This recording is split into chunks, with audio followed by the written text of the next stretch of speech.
Devam edin.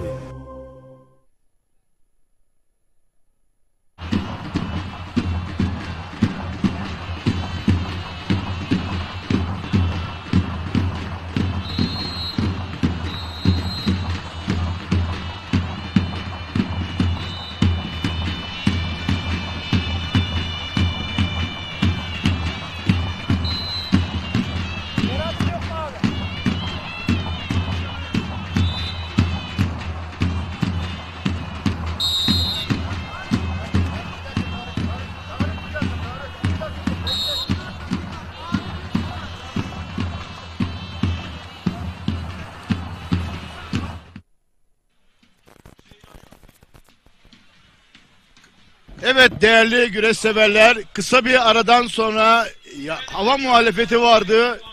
Güreşler tekrar başladı.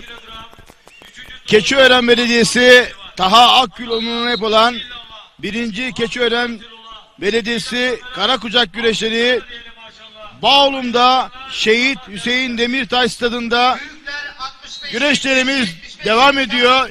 Gençler kategorisinde 3. tur güreşleriyle mücadeleler devam ediyor değerli güreş severler.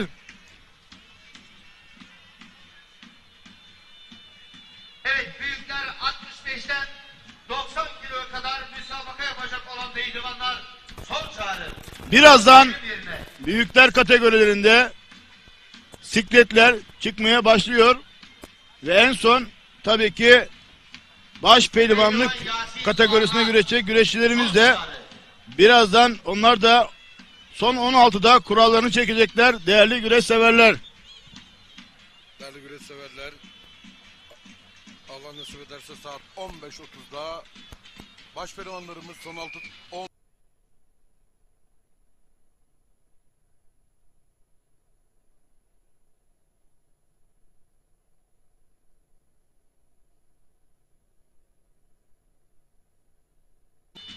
çekecekler ve Allah nasip ederse cazgırlar tarafından salavatlanarak er meydana salınacaklar. Şu anda Yıldız şu anda hava güzel. Allah nasip ederse güreşler bitene kadar başpehlivanlık son Pehlivan Yasin Parmar son çağrı. Yayında beraber olacağız. İnşallah çok iyi şampiyon güreşçiler başpehlivanlık müsabakalarında finale kaldılar. Çok güzel müsabakalar olacak. Sizlere buradan hepsini birer birer aktaracağız değerli güreş severler. Evet, Sebahattin Erdoğan dedi ki Cumhuriyet tarihinin en büyük karakucak güreşi dedi ve evet dediğinde de katılıyorum. Keçiören Belediye Başkanı Doktor Mesut Özarslan himayelerinde çok büyük bir karakucak güreş organizasyonu ev sahipliğini yapıyor Mesut Özarslan, ama bu organizasyonun en büyüğü tabii ki Taha Akgül. Avrupa Dünya Olimpiyat Şampiyonumuz Taha Akgül onuruna yapılan ve başlatılan 1. Karakucak güreşleri Keçiören Belediyesi Taha Akgül adına yapılıyor sevgili Sabahattin Erdoğan. Daha hem dün olsun hem bugün olsun sabahtan akşama kadar güreşlerin başlangıcından sonuna kadar. Bugün de öyle protokol tribününde oturuyor güreşleri baştan sona izliyor, onuruna yapılan güreşleri değerli güreş severler. Az evvel Rıza Kayaalp geldi. Rıza Kayaalp'le de sohbet ettik. Allah nasip ederse Taha Akgül'ü, Rıza Kayaalp'i röportajı alacağız. Onları yanımıza Yasin Parlak, Pehlivan Yasin Parlak süremiz dolmuştur son çağrı. Şu anda er meydanı içerisinde pehlivanlar, yıldızlar, büyükler, gençler kategorilerinde eşlemeler yapılıyor. Eşlemeler yapıldıktan sonra da er meydanına cazgırlarımız tarafından salavatlanarak elemeler nihayete erdiriliyor. Tabi bayağı bir zaman kaybettik. 3 saat kadar, 3,5 saat kadar bir zaman kaybettik. O açıdan tüm kategorilerdeki pehlivanlar er meydanı içerisine çağrıldılar. hemen Ermenilerin Gençler Cet 80 kilo pehlivanları çok acele sıraya yapılıyor, geçelim. sıraya diziliyor. Gençler Cazgırlarımız 80 tarafından kilo. salavatlanarak Er Meydanı'nda güreşmeye Evet, başlıyorlar. büyükler 65 kilo pehlivanlarından Gördüğünüz gibi şu anda gençler kategorisinde bir müsabaka şu an ekranlara geldi. büyükler 65 kiloda Muhammed Ali Keşli, Cabbar Evet. Taner Duyum, Furkan Üçoluk, Umutan İnan, Selim Kozan, Özgür Gök, Evet, Münir bu müsabakada Recep Aktaş, sona erdi. Yunus Değerli Emre dostlar. Yanık, Bünyamin Yücel. Taha Akgül'den bahsedersek, Taha Akgül 22 Kasım 1990 doğumlu, bir olimpiyat, 3 dünya, 11 Avrupa şampiyonluğu olan gururumuz bizim ve 33 yaşında Paris'te rakibi Kırgızistanlı Lazarev'i 7-0 yenerek bronz madalyanın sahibi oldu ve o gün güreş ayakkabılarını çıkardı minderde. Son defa minderle vedalaştı ve hüzünlü bir vedaydı. Çünkü bir ekol oldu. Türk bayrağını yıllarca dalgalandırdı. İstiklal Marşımızı gururla okuttu. Gururumuzdu, her şeyimizdi Taha Akgül. Biz ondan razıyız. Sevgili Sabahattin Erdoğan. Ben Taha Akgül'ü ilk Kocaeli'de yapılan Büyükler Türkiye Şampiyonası'nı seyrettim. Taha'nın da o ilk Türkiye Şampiyonası'ydı. Kocaeli'de yapılan Türkiye Şampiyonası'nda ilk turda o yılın, aynı yılın Avrupa şampiyonu, ağır siklet Avrupa şampiyonu Fatih Çakıroğlu ile ilk turda güreşti ve Fatih Çakıroğlu'nu yendi. Tabii benim de çok dikkatimi çekti. Genç bir güreşçi ilk defa Türkiye Şampiyonası'na katılıyor ve Avrupa'nın son şampiyonunu ilk turda yeniyor. Sonra finale kadar geldi. Recep Kara ile güreştiler. O zaman torbadan kura çekiliyordu. Kura kime çıkarsa o Bağlama. ayak bağlayarak o şekilde. Tabii o ölçü değildi bizim için tabii. Recep Kara'ya o Baş pehlivanlarımız, kura çok çekiminde acele yenilmesiyle kurallarınızı çekmek kaybetti üzere ama cetvel hakemliğine geldiniz. herkese Baş o günden pehlivanlarımız sonra 3. tur kura çekimimiz Avrupa başlamak Dünya üzere. Olimpiyat Şampiyonu'nun geldiğini herkese söyledik. Evet, baş pehlivanlarımız Taha Akgül diye bir alfabetik güreşçi sıraya var. göre Şu anda Arsik'te güreşiyor. İlk Türkiye Şampiyonası'nda final yaptı. Allah nasip ederse geleceğin olimpiyat şampiyonu dedik bu ve bizi yanıltmadı Taha Akgül.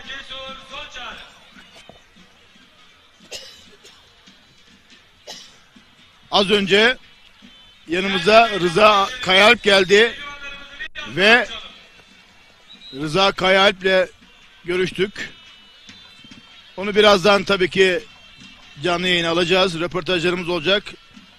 Değerli güreş severler. Bu arada güreşlerimiz kıran kırana geçiyor. Mücadelelerimiz devam ediyor. Yine biz kara kucak güreşiyle ilgili hatırlatmada bulunalım.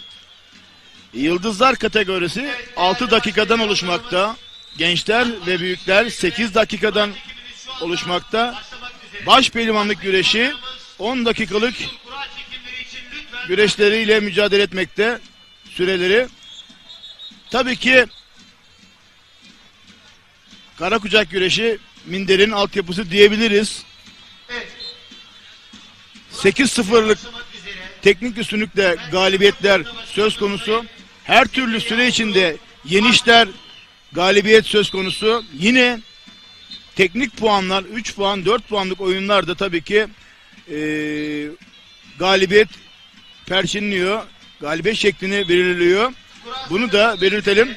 Her türlü açık düşürme ve Bursa'dan adil yenici oyunlar geliyor. yapıldığı takdirde müsabaka sonlanıyor.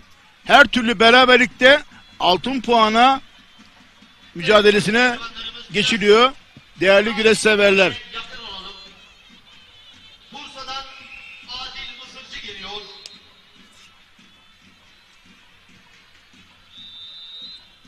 Kurasını çeken baş pehlivanlarımız pehlivan eşleşme yerinde bekleyiniz. Adil Mısırcı 16 numara. Baş pehlivanlık Kızların Tokyos geliyor. boyunda evet bu arada kura çekimi başladı.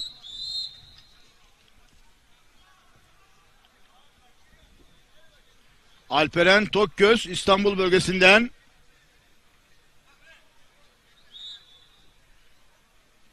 Alperen Tokgöz 3 numara. 3 numara Alperen Anıl Berkan kılıç sallayan geliyor. Anıl Berkan kılıç sallayan genç bir güreşimiz Kahramanmaraş bölgesinde. Kılıç sallayan 15 numara. On- Ankara'dan Efe 15 Anıl numara. geliyor.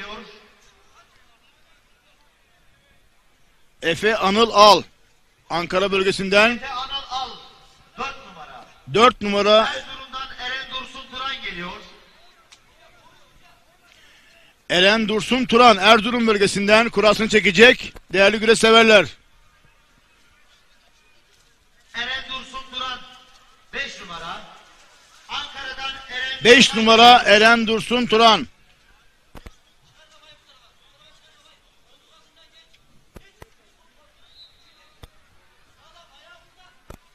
Eren Kalkan 13 numara.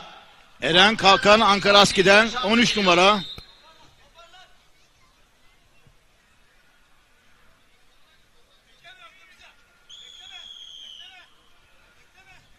Fatih Yaşarlı 9 numara. Fatih Yaşarlı 9 numara. Çanakkale'den Feyzullah Aktürk geliyor. Evet yine milli güreşimiz Avrupa şampiyonumuz Feyzullah Aktürk. Yağlı güreşte de fırtına gibi 12 numara. 12 numara İbrahim Çiftçi geliyor. Feyzullah Aktürk. İbrahim Çiftçi milli güreşçimiz, o da Paris Olimpiyatlarında istediğini alamadı. İbrahim Çiftçi 1 numara. 1 numara İbrahim Ankara'dan Çiftçi. Mustafa Olgun geliyor. Ankara bölgesinden Mustafa Olgun. Mustafa Olgun 11 numara. Balıkesir'den Mustafa Olgun Oktay Güngör 11 numara. geliyor. Oktay Güngör Balıkesir bölgesinden, Balıkesir Büyükşehir Belediyesi'nden. Oktay Güngör 8 numara. Oktay Güngör 8 Samsun'dan numara. Osman Tokgöz geliyor. Samsun'dan Osman Tokgöz. Kilo, Bünyamin, Hasarkaya, çok aceler meydanda. Osman Tokgöz 2 numara. Tokat'tan 2 numara Rıza Osman Yıldırım geliyor. Tokgöz.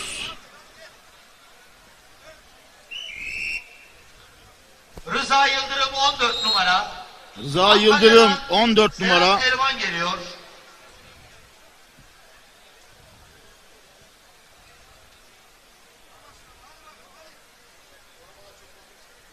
Serhat Elvan 6 numara. Afyonkarahisar'dan Şakir Bozkurt geliyor. Serhat Elvan 6 numara.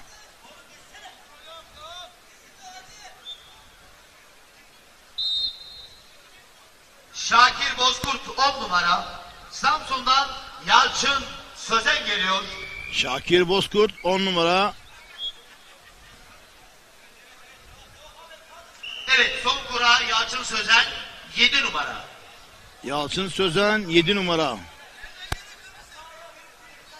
Evet, baş pehlivanlarımız lütfen pehlivan eşleşme yerinde hazır olunuz.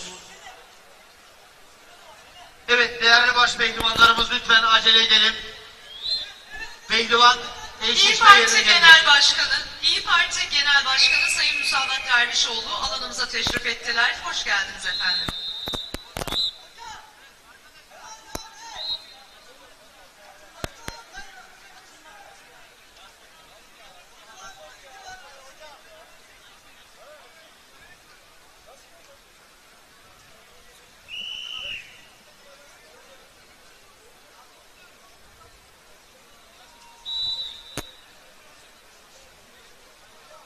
Kıymetli güreş severler, saygıdeğer konuklar, gençler 80 kilogram, 3. tur 16 pehlivan. Pehlivan, pehlivan, yürü bire yalan dünya, sana konan göçer bir gün, insanoğlu ekin misali, ona eken biçer bir gün pehlivan. Yıldızların önü terazi, gölgeyle aşar gider birazı, tüm insanlığın korktuğu Sırat Köprüsü, cehennem üstüne kurarlar bir gün pehlivan. Allah Allah, illallah, Muhammedun Resulullah, yiğit Türk aslanlarına alkışlarla diyelim maşallah. Haydi aslanlar, Allah derman versin.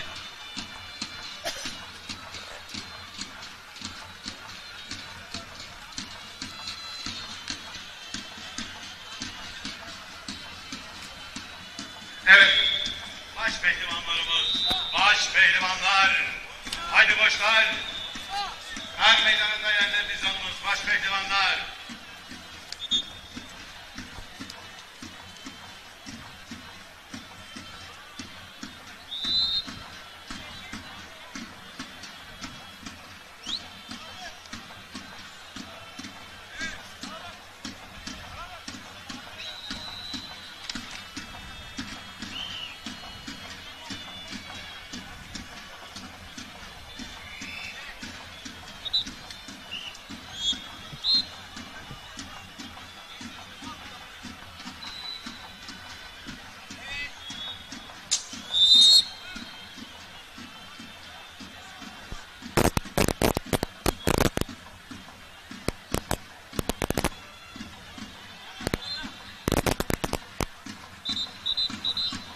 Değerli güreş severler, baş pehlivanlık son 16 turu kuralları az önce çekildi.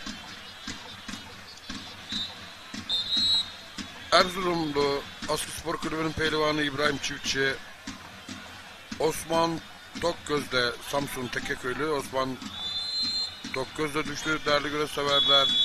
Alperen Tokgöz yine Efe Anıl Al'la düştü. TEDAŞ Kulübü'nün sporcusu Ankara'dan. Eren Dursun Turan Erzurum'dan. Serhat Elvan'la düştü değerli güreş severler. Aslen Samsun Ladiklama Antalya Manavgat'ta Manavgat Belediyesi'nde güreş yapıyor. Yağlı da yapan bir pehlivanımız. Başaltı pehlivanı Tarık Pınar'da. Yine Samsun Tekkeköy'den Yalçın Sözen pehlivanla Oktay Güngör, Balıkesir Büyükşehir Belediyesi'nin pehlivanı Oktay Güngör düşler değerli Büyükler severler. 65 kilo pehlivanları lütfen Yine sıraya geçelim. Oy ayrım milli yerine güreşçi sıraya geçelim. İller Bankası'nın Devamında pehlivanı büyükler Ankara'dan 70 Fatih kilo Yaşarlı sizlerle hazır olunuz. değerli güreş severler. Afyon'dan Şakir Bozkurt'la Evet büyükler düştüler. 65 kilo sırayı geçelim hemen. Yine 70 kilo var sizler de hazır olunuz. Ankara'dan Aslan Samsunlu TEDAŞ Kulübü'nün pehlivanı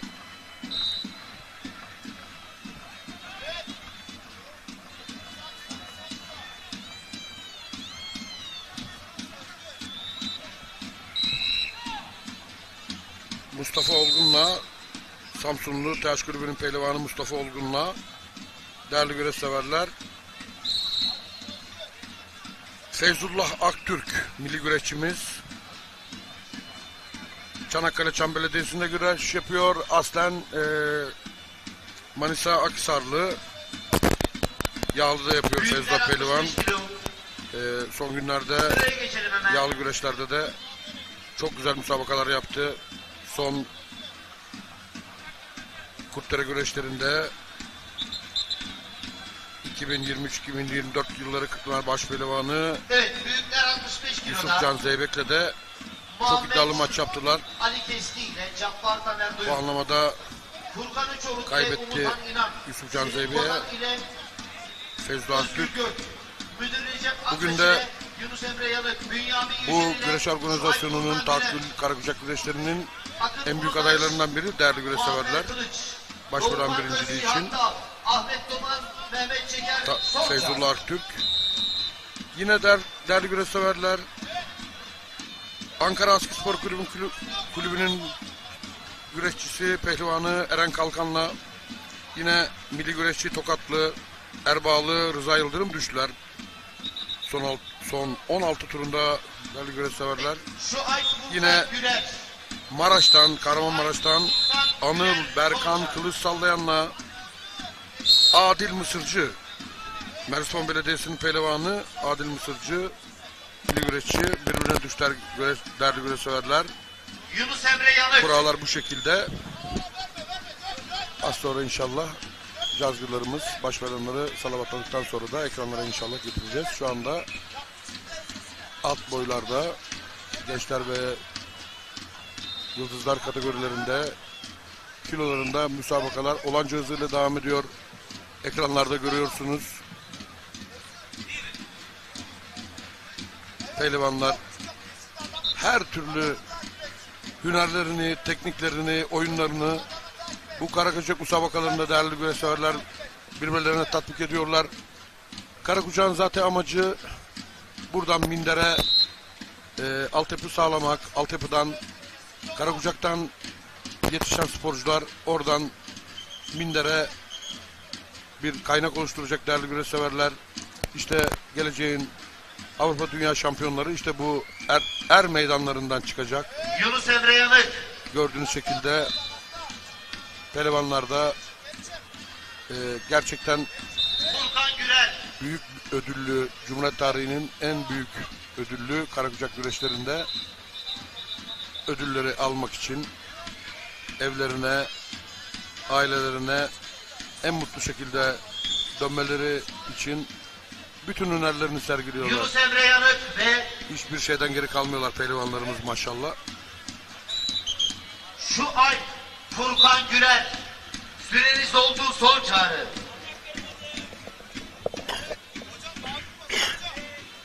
Er meydanı, erler meydanı, yiğitler meydanı. Er meydanında centilmence güreşmek tabii ki atasporumuzda var. Yenilen Pehlivanların yenileni dikkatine. tebrik edecek, sarılacak, kucaklaşacak ve bu sahadan bu şekilde Pehlivanların ayrılacak dikkatine. değerli sporcular. Pehlivanlar.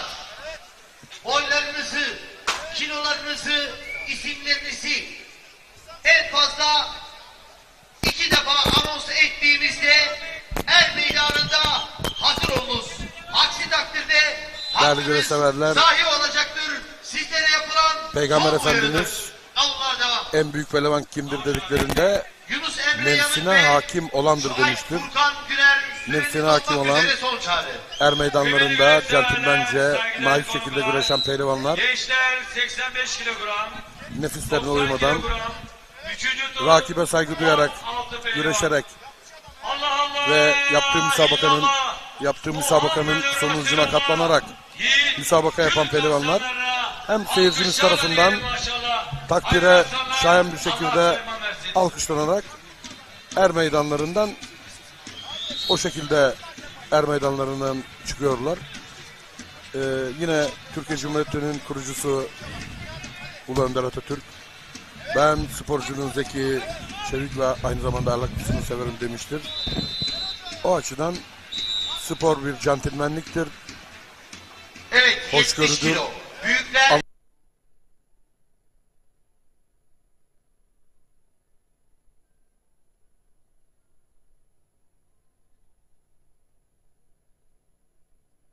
Evet, 70 Hoşgörüdür. kilo. Büyükler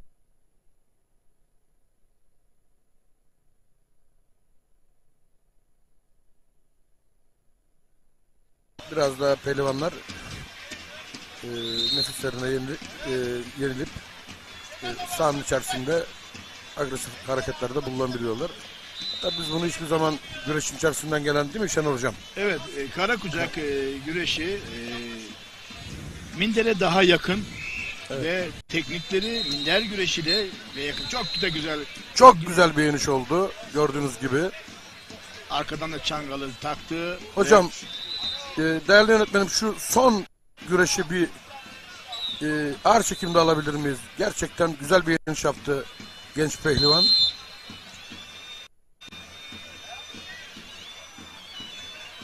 İşte şampiyonlar bu şekilde gelecek bu er meydanlarından.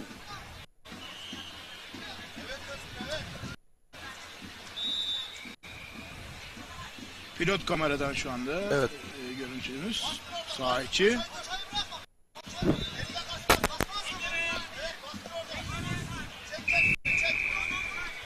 Paçada, kasnak, arka kasnakta evet çok güzel indirdi yere puan aldı. Orada bir sarmakale denemesi. Evet, şu anda güreşte üstteki pehlivan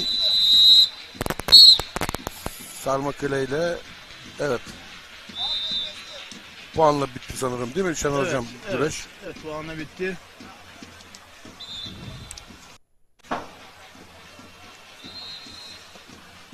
Evet değerli güreş severler, başpehlivanlık. Tekrar biz bunları okuyalım sevgili Sebahattin abim. Değerli güreş severler, başpehlivanlık son alt turunda eşleşmeleri size de okuyorum. İbrahim Çiftçi ile Osman Tokgöz, Alperen Tokgöz'le Efe Anıl Al, Eren Dursun Turan'la Servet Elvan, Yalçın Sözen'de Oktay Güngör, Fatih Yaşarlı ile Şakir Bozkurt, Mustafa Olgun'la Feyzullah Türk, Eren Kalkan ile Rıza Yıldırım, Anıl Berkan, Kılıç Sallayan ile Adil Mısırcı birbirine düşler değerli güreş severler. Az sonra kısmet olursa pehlivanlarımız son 6 turunda cazgılarımız tarafından salavatlanıp er meydanında güreşe başlayacaklar. Biz de sizlere inşallah o güreş müsabakalarını ekranlara getireceğiz inşallah. Karakucağın baş pehlivanları, evet. Son 16 turu eşleşmesi yapıldı. Birazdan eşleşmeleri ve salonumla beraber ekranlara getireceğiz. Değerli güreş severler. Keçiören'deyiz. Keçiören Bağlum. Şehit Hüseyin Demirtaş stadındayız. Değerli güreş severler. Değerli güreş severler, dün açılış konuşmaları yapılırken Keçiören Belediye Başkanımız 1.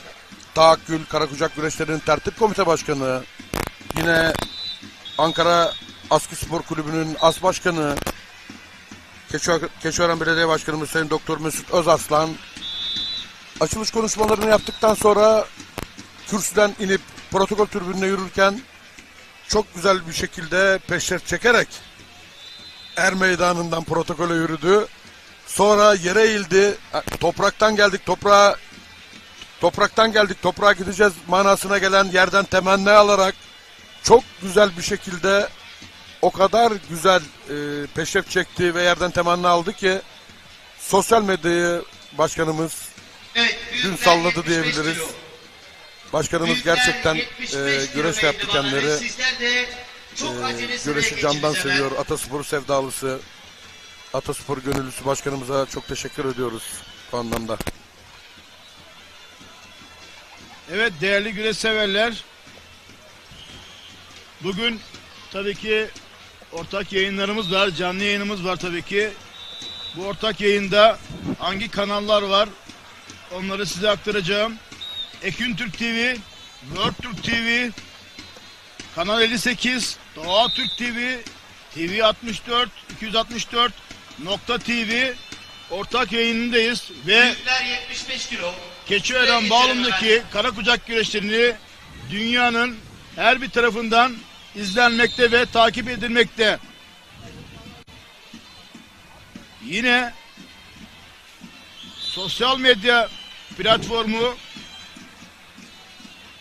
Güreşin Hakkını Verenler sayfası, Sadece Güreş sayfası, Yağlı Güreş Pehlivanları, Pehlivan TV, ermeydanı.com gibi sosyal medya adresleri de canlı yayında değerli güreş severler. Buradan bizleri güreşleri takip edebilirsiniz. Değerli güreş severler. Allah Allah! İllallah! Muhammedun Resulullah! Bu arada Cazgır Salih Bozan da alkışlarla diyelim maşallah. boy salımını gerçekleştiriyor. Allah derman versin. Allah nidalarıyla pehlivanları salavatladı Cazgır Salih Bozan.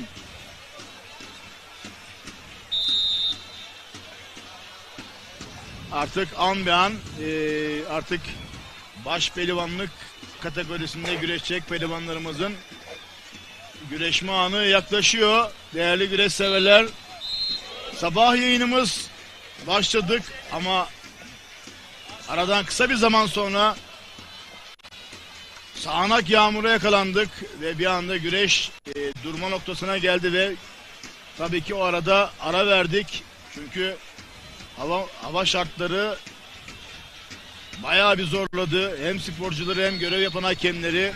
Ara verildi, sonra tekrar havanın açmasıyla beraber yayınımız tekrar başladı. Değerli güreş severler, sizlere bunları da tabii ki aktarıyoruz. Bugün burada Keçiören'de Taha Akgül, Dünya Avrupa Olimpiyat Şampiyonumuz Taha Akgül onuruna birincisi yapılan Keçiören Belediye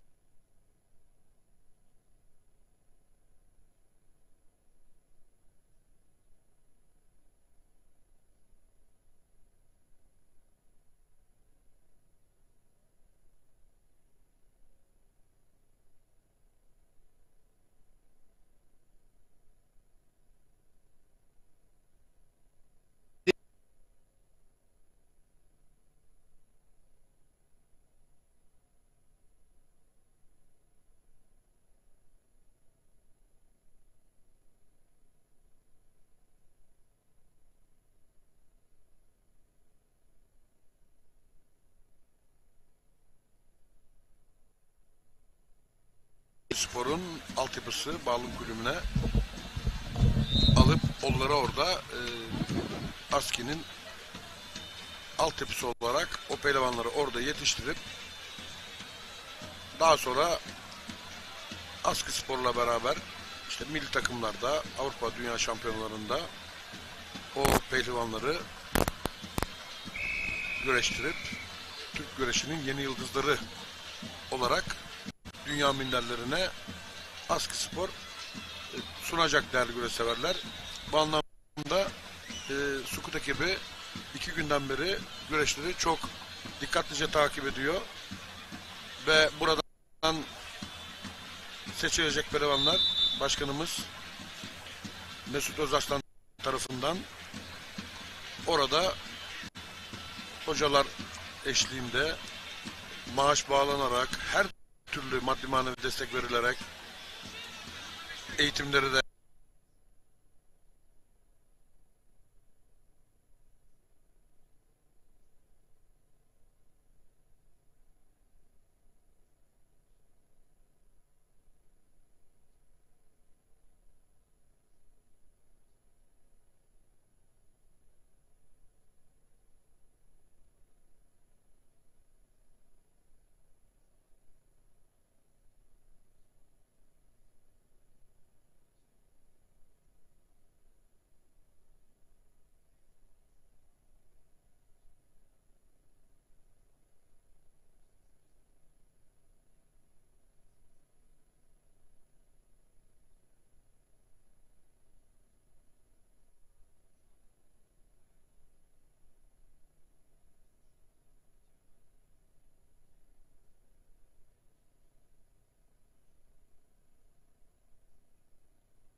Yanındayım demek için uzanan bir el, bazen en güçlü bağın kendisidir. Biz birbirimize candan bağlıyız, birbirimizi hiç tanımasak da. Hadi Sen de Kızılay'a kan bağışlayarak kan dostumuz ol. Kan bekleyen milyonları hayata birlikte bağlayalım.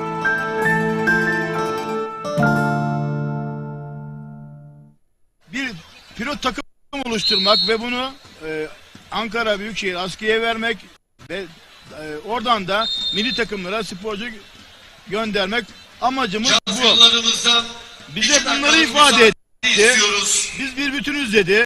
Bir aileyiz dedi. Keçiören Belediyesi olsun dedi. Ankara Büyükşehir olarak dedi. Biz dedi bir dayanışma yaparak dedi.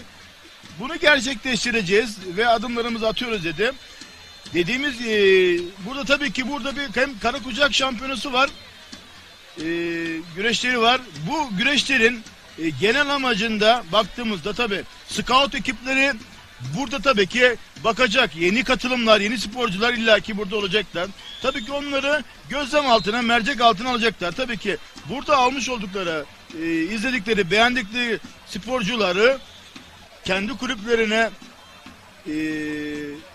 kazandıracaklar ve buradan yeni çıkacak gençleri, yeni başvuru yapan gençleri, burada yeni müsabakaya çıkan gençlerimizi kazandırmak, kendi bünyelerine katmak. Oradan da tabii ki hem Ankara Büyükşehir Aski hem de milli takımlara sporcu göndermek, altyapı oluşturmak için bir organizasyon. Ama bu organizasyonun genel amacı, genel perspektifi bu. Ama bu onur da Dünya Avrupa Olimpiyat Şampiyonumuz Taha Akgül adına onur edilen bir güreş. Karakucak'ın belki de Cumhuriyet tarihinde en büyük organizasyonu oluyor. Katılım baktığımızda 1500'e yakın sporcu müracaat yaptı. Keçiören Belediyesi 1. Karakucak güreşlerine. Çok acele. Baktığımızda kaliteli isimler var. Milli takımlarda, minder güreşinde veya yağlı güreşte yapmış. Önemli isimler burada katılım sağlıyor. Sikletlerinde başarılı olmuş, olimpiyatlara katılmış, mücadele etmiş güreşçilerimiz, gençler ve büyükler burada mücadele ediyor. Bağlum'da, Keçiören'de değerli güreş severler. Cazgır Mehmet Bey, sahneye acilen gelebilir misiniz? Keçiören Belediyesi ilk defa bu organizasyonu ev sahipliği yapıyor. Karakucak güreşlerine. Tabii ki bu organizasyonun devamını getirecekler.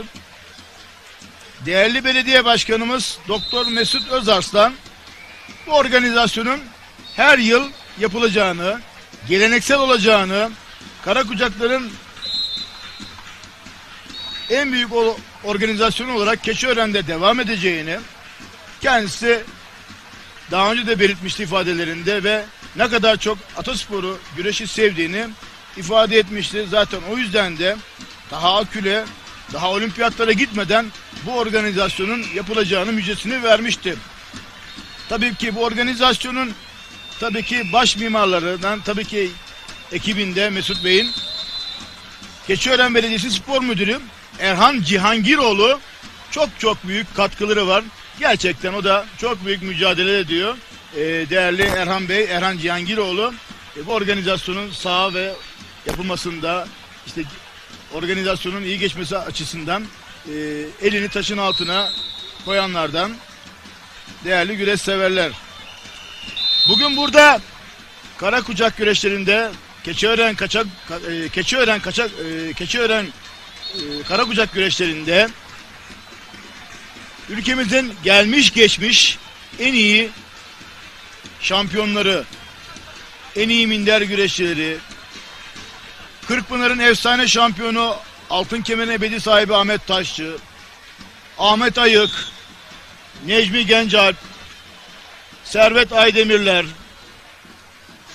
genç jenerasyon, orta kuşak jenerasyon, eski şampiyonlarımız, eski başpehlivanlarımız, Bekir Şahinler, Recep Kılıçlar, baktığımız zaman yani önümüze hepsi geliyor. Tabii ki tek tek belki tam olarak göremiyoruz ama gördüklerimiz tabii ki çok büyük ilgi alaka var.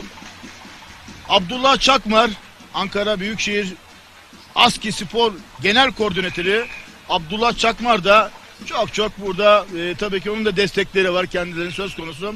Aski Spor ailesi burada. Aski Spor Kulübü'nün değerli yöneticileri burada. Ankara Büyükşehir'in değerli yöneticileri burada.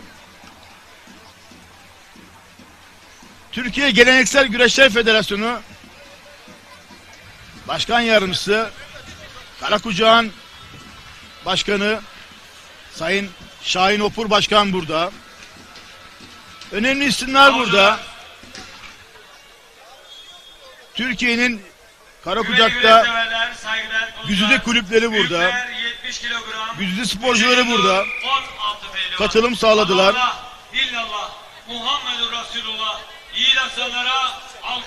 Hava gerçekten açtı. Biz de mutlu olduk sevgili Sebahattin abi. Evet, gerçekten çok yoğun bir yağmur yağdı. Organizasyon iptal edilme noktasına geldi. Tabii böyle büyük bir organizasyon Cumhuriyet tarihinde ilk defa yapılıyor.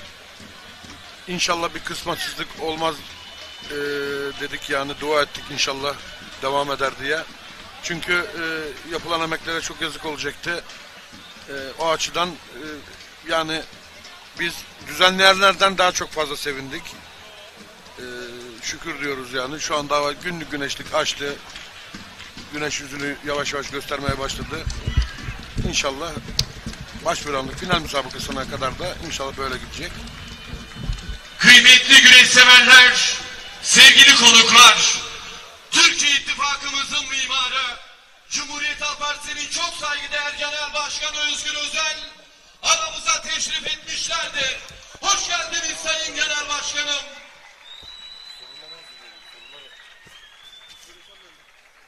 Konumuzda yapılan bu büyük organizasyon hakkında düşünceler. İkinci ne soralım?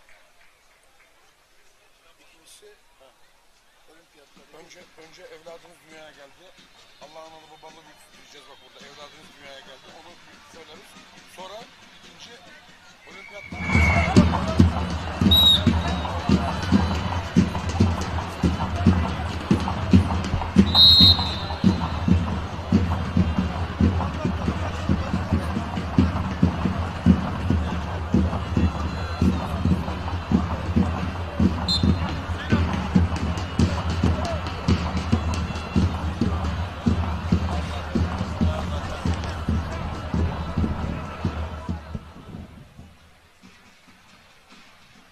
Evet, bu arada Cumhuriyet Halk Partisi Genel Başkanı Sayın Özgür Özel de, Mansur Yavaş, Ankara Büyükşehir Belediye Başkanı, Keçiören Belediyesi 1. Karakucak güreşlerine teşrif ettiler.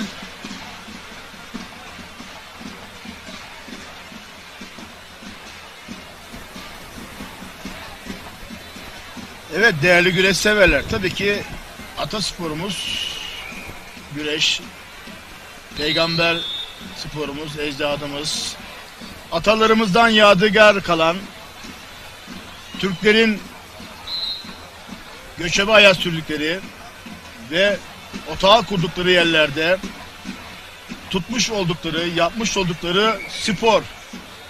Tabii ki o zamanlarda tabii dediğimiz gibi Karakucak'ta çok eski bir spor. Çünkü Türk'ün geninde var olan bir spor. Güreşmek, okçuluk, atçılık, binicilik, güreşmek. Güreş de bunlardan bir tanesi.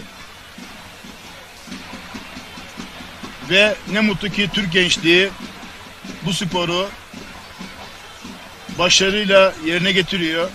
Ve bu sporumuz yaşamaya devam edecek. Bu gençler var oldukça atasporumuz yaşayacak. Tabii ki bu spora kimler yüzünü dönüyorsa, yani sırtını dönmeyecek, bu spor ne olursa olsun desteklenmeli, yaşamalı, yaşatılmalı. Elbette ki sıkıntılar olabilir, sorunlar olabilir ama ne olursa olsun bu sporumuz, atasporumuz yaşamalı, yaşatmalıyız, destek vermeliyiz. Eğer ki biz olimpiyatlarda, dünya şampiyonalarında ay yıldızlı bayrağımızı dalgalandırmak istiyorsak, biz İstiklal Marşımızı tüm kategorilerde okutturmak istiyorsak, biz bu spora destek vermeliyiz, el uzatmalıyız, gereken neyse yapmalıyız. Atasporumuz güreş için bu konuda çok büyük destek veren değerli konfederasyon başkanımız Sayın Necmettin Bilal Erdoğan ve ekibi, Türkiye Geleneksel Güreşler Federasyonu Başkanımız Sayın İbrahim Türkiş ve teknik ekibi atasporumuz güreşe çok önem veriyor. Çok hassas ve titiz bir çalışma ile kurullarını oluşturdular. Gerek kara kucak güreşinde, gerek yağlı güreşinde, gerek hava güreşinde, gerek şalvar güreşinde, gerek kısa şalvar güreşinde, geleneksel spor dalları içinde olan okçuluk ve diğer branşlarında çok hassas bir çalışmayla organizasyonlar, yarışmalar devam ediyor. Değerli güreş severler,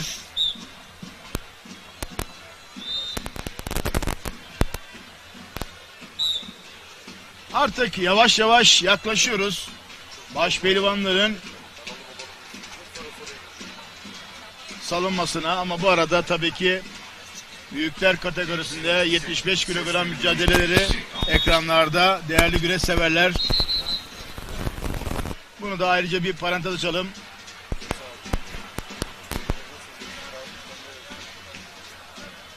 Kara kucak güreşi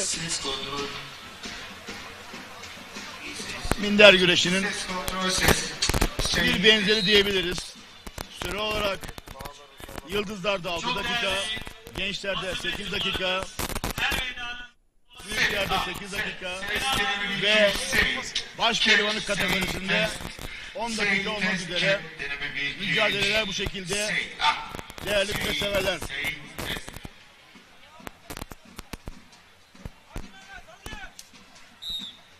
Değerli katılımcılarımız, protokolümüzün önünü boşaltmanızı rica ediyoruz sizlerden. Değerli basın mensupları, değerli misafirlerimiz, protokolün önünü acilen boşaltmanızı rica ediyoruz. Teşekkürler.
Bölünmüş ekranda mücadeleler devam ediyor. Büyükler kategorisi. Ekranın sonunda evet bir dalma girişimi tam ekranda şu anda. Evet, topuktan çok güzel çekti ve blok etti. Astırdı, puan geldi.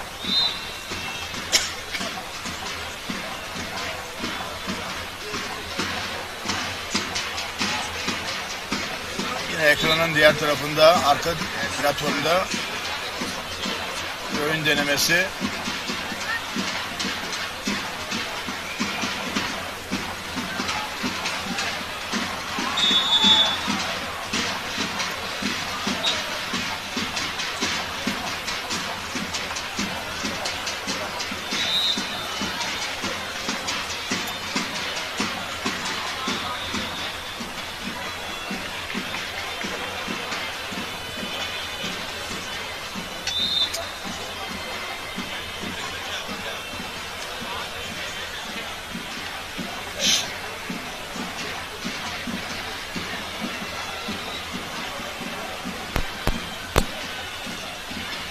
davulcular,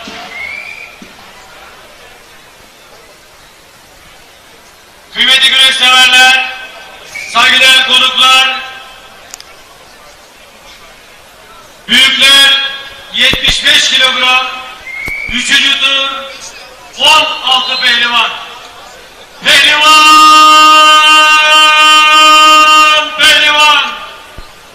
Orta Asya'dan gelir kökümüz. İslamiyet bizim manevi gücümüz.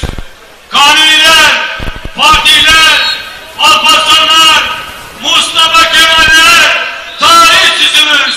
Askeriz bu vatana, ölürüz bu vatana. Çünkü Türk oğlu Türk'üz biz. Allah Allah illallah Muhammedur Resulullah. Yiğit Türk aslanlarına alkışlarla diyelim maşallah. Haydi aslanlar, Allah derman versin.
Troll.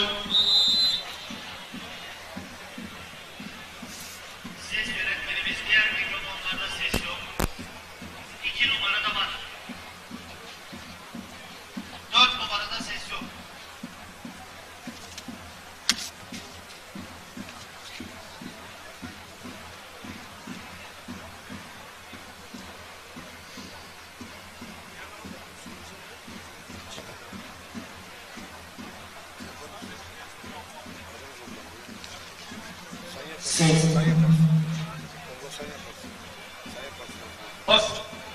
Protokol tribünü önünde bulunan kıymetli basın mensuplarımız, lütfen görüntülerimizi er meydanı kenarından alalım.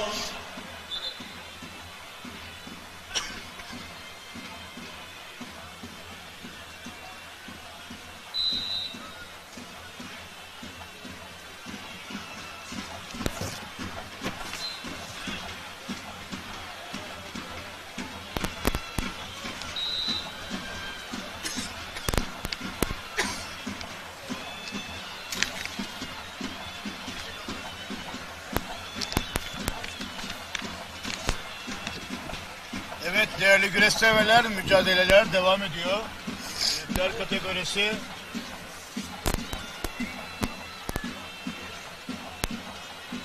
Bu arada tabii ki Üçören Belediye Başkanı Doktor Mesut Özarslan'ın da konukları, misafirleri gelmeye devam ediyor. Protokoldeki yerlerini almaya tabii ki.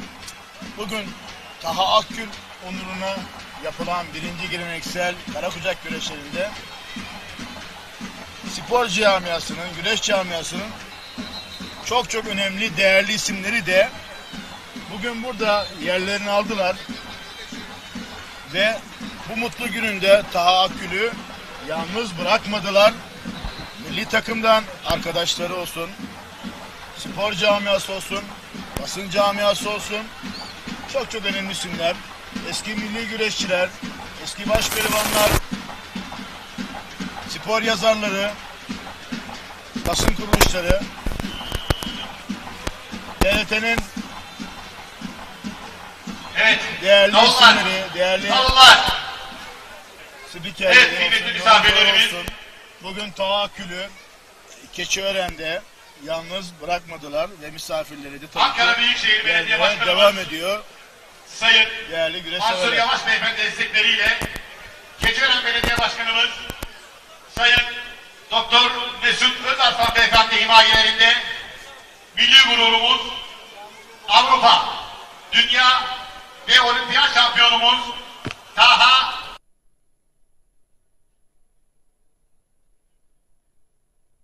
bütün ritüeller yerine bir tamam oturmuş durumda. Atasporumuz, kara kucak güreşçilerimizin olmazsa olmaz en önemli ögelerinden olan ağırlık ihalesi. Alt boylarda, Biz alt ağırlık kategorilerde, ihalesini usul gereği yıldızlar ve gençler kategorilerinde 4. tura geçildi. Şu anda evet, ağırlık ihalesi için büyükler kategorileri devam edecek. buraya getirelim. Boy salonumu Sandalyeleri yapılacak. buraya alalım. Sandalyeye gerek yok mu Sayın Başkanım? Gerek yok. Evet. Bu arada protokol önünde Keçiören ağırlık Belediyesi seçimi yapılacak. Taha Akgül kara kucak güreşlerine ağırlık ihalesine iştirak etmek isteyen değerli iş adamlarımız, değerli büyüklerimizi ağır meydanına davetini arz ediyorum. Değerli yönetmenim Misafirlerimiz, bakınız, ekranı ne kadar çok, o kadar bir çok bölümünü daha, ağırlık o kadar tribününe büyük meblağ. alabiliriz. Birazdan orada ağırlık seçimi yapılacak. Protokol önünde. Evet saygıdeğer misafirler, büyükler 80 kiloda son 16 pehlivan. Allah Allah, illallah, Muhammedur Resulullah. Yiğit Türk aslanlarına hep beraber alkışlarla değilim maşallah. Allah derman versin. Bu arada büyükler 80 kilogram boy salonumu yapıldı. Onlar da çeyrek finale adını yazdırmak için mücadele edecek. Büyükler 80 kilogramda. Evet. Şimdi az daha şöyle.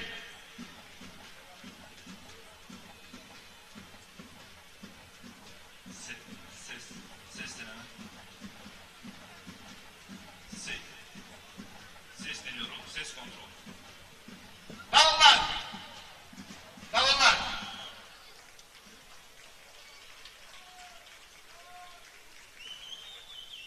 Evet. Birbirinden değerli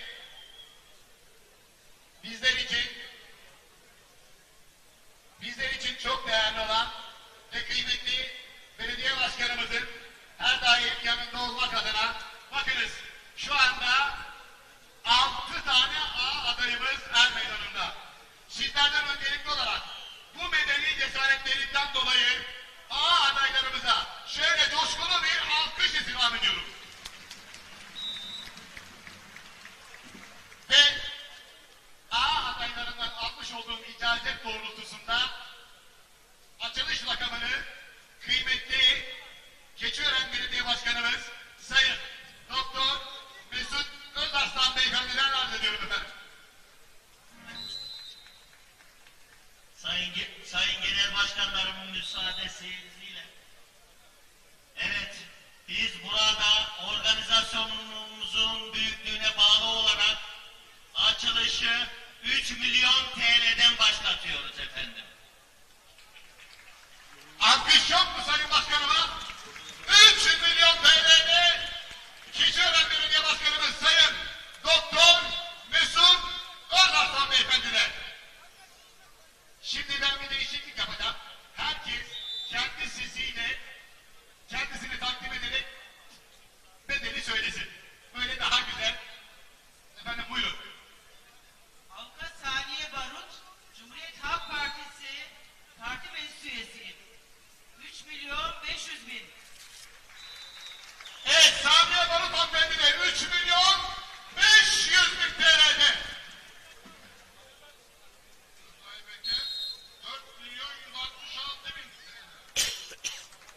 Sayın Özel Bekar Beyefendi'ne 4.166.000 TL'dir.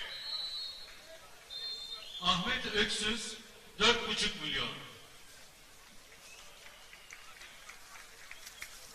Aydın Bektaş 6 milyon.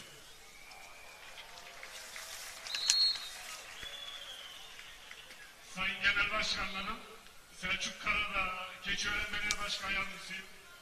Ben de Sivaslıyım. 6.558.000 diyorum. Mehmet Ali Pekdemir, Bağluluyum. 6.750.000. Satıyorum! Satıyorum! Satmadım! Evet orada kıymetli adaylarım diyor ki dur diyor Tokur Mehmet diyor ne satıyorsun diyor. Buna diyor Keçiören bağlım diyor. Anadolu de diyor öyle diyor ufak rakam yok diyor. Evet tekrar döndük şöyle geleyim ben. Evet başa geldik.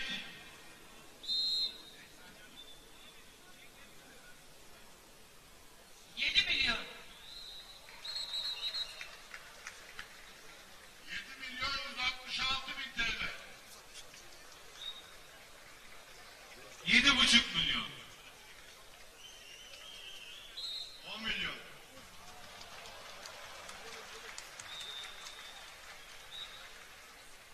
10.558.000. 11 milyon. Evet. Alkışlar az. Bakınız. 11 milyon TL. Evet. Şey değil ama bence güzel bir rakam. Alkışın en büyüğünü hak ediyor. Evet. Döndük geldik başa.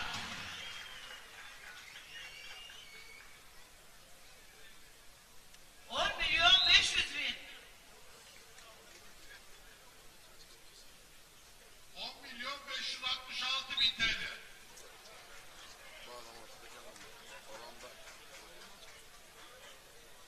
Pardon özür. Zaten 11'deyiz doğru mu? 11 milyon en son. 11.500.000. Geri dönmek yok diyor. Sonuna kadar devam. 11.566.000 TL. Teşekkür ediyorum. Başarılar diliyorum. Ayrılmayın lütfen. 12 milyon. 12.558.000. Teşekkür ediyorum. Çekiliyorum ben. Evet ayrılmıyoruz. Evet geldik başa. Şimdi bizim ülkemizde hanım ağlar ne şurada Sayın Genel Başkanım. Teşekkür ediyorum. Evet. Buraya çıkmak büyük bir medeni cesarettir. Bizleri yalnız bırakmadılar, renk kattılar. Teşekkür ediyoruz. Çekildiklerini beyan ettiler.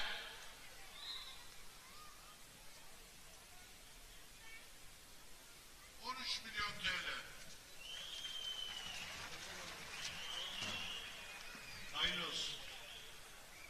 Hayırlı olsun. Kaldı ona. Hayırlı olsun. Evet, şimdi geldi. Özel Bey.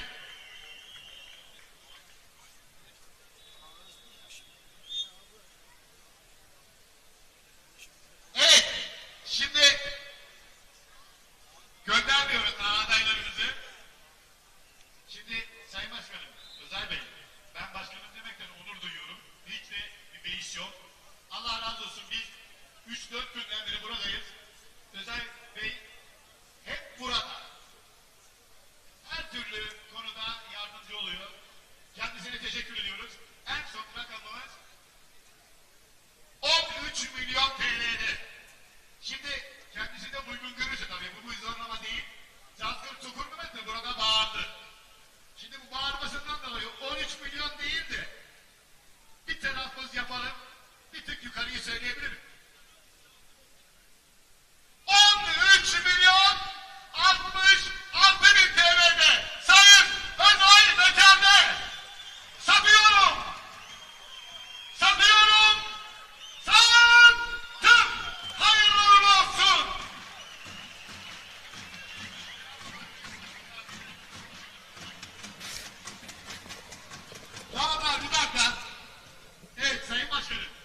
usul gereği ağamız ve ağa adaylarımız davul zurna eşliğinde kıymetli misafirlerimizi bir selamlama turu yaparlar.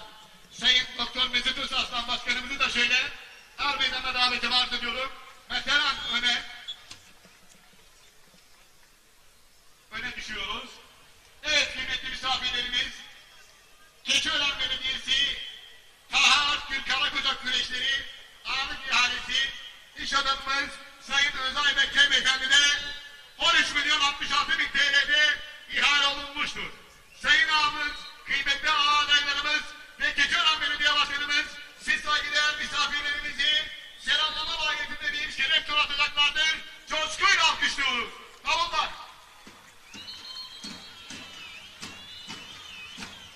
Evet değerli güreş severler, Keçiören Belediyesi 1. Taha Akgül güreşleri ağası Özay Bey 13 milyon 66 bin TL'ye Keçiören Belediyesi 1. Taha Akgül güreşleri ağası seçilmiştir. Hayırlı olsun diyoruz. Bu arada Keçiören Belediye Başkanımız Doktor Mesut Özarslan seyircileri selamlıyor.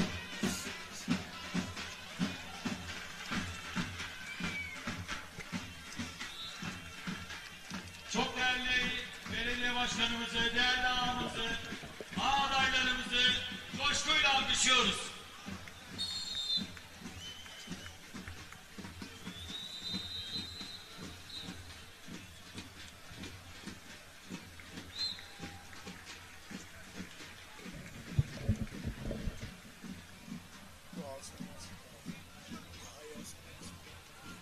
Evet.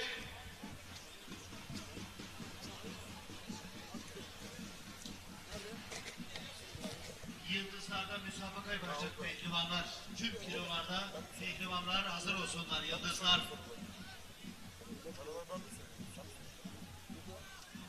Evet, kıymetli güneş ağamız Özay Peker ve ağa adaylarımız ve Keçiören Belediye Başkanımız siz saygıdeğer misafirlerimizi selamlıyorlar. Coşkuyla alkışlıyoruz. Las bu çağırsın. Bana bak. Bu çağırsın, ben alayım röportajı.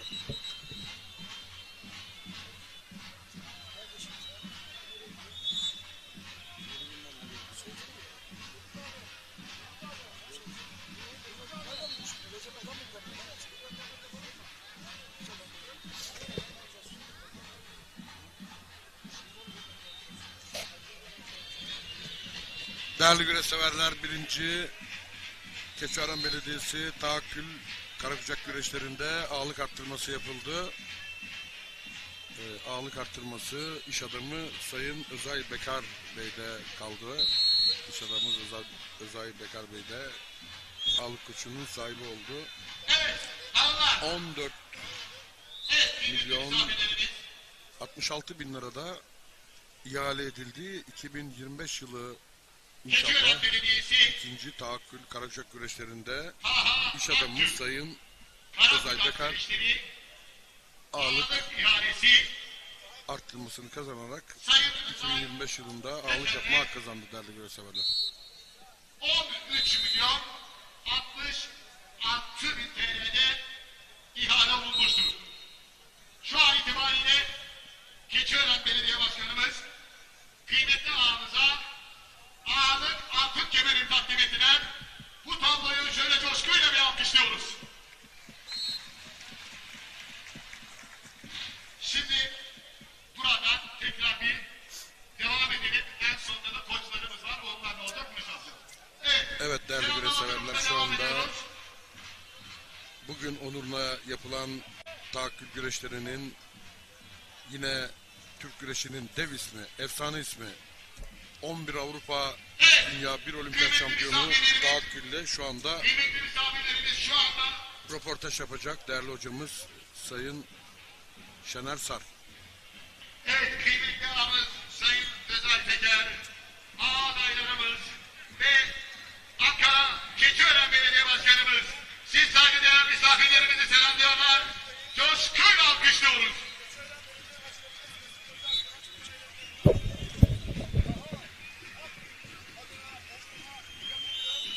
yanımızda Avrupa, Dünya, Olimpiyat şampiyonumuz Taha Akgül var.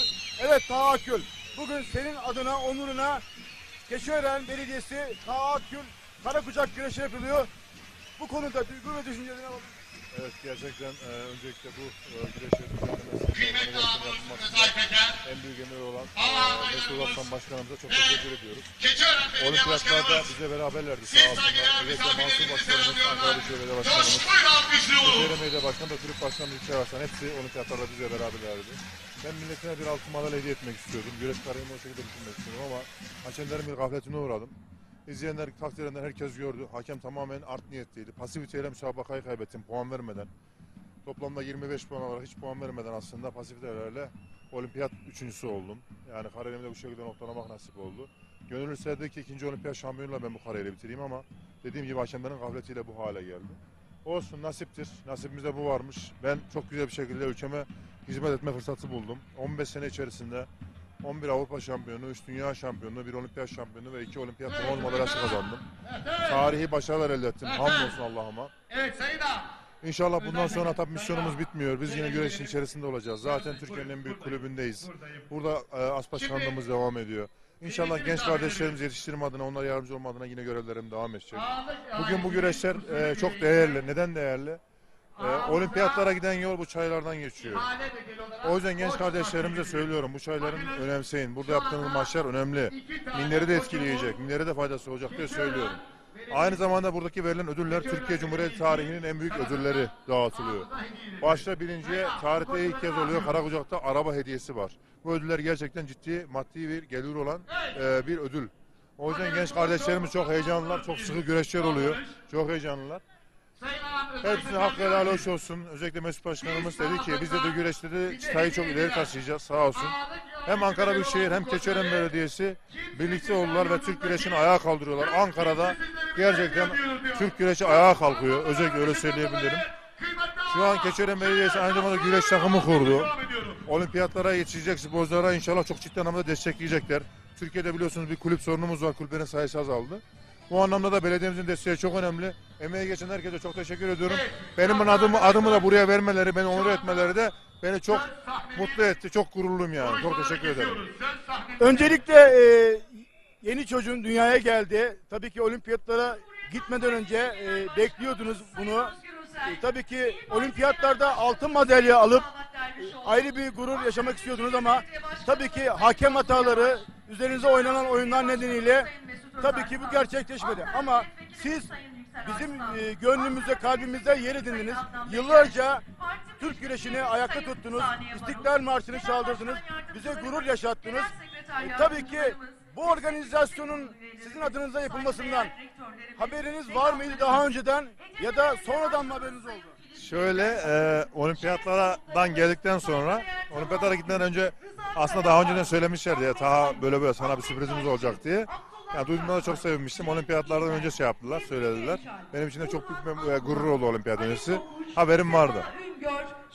Peki sevgili Taha, bundan sonra düşüncelerin neler? Yani ne yapmak istiyorsun? Önünde bir hedefin var mı? Ya da şöyle söyleyeyim, Türk güreşi adına yeni Rızalar, yeni Tahalar yetişmesi için nasıl bir çalışma olması gerekiyor? Böyle bir sıkıntı var mı? Düşüncelerin nelerdir? Biz artık idareci kısmında olacağız.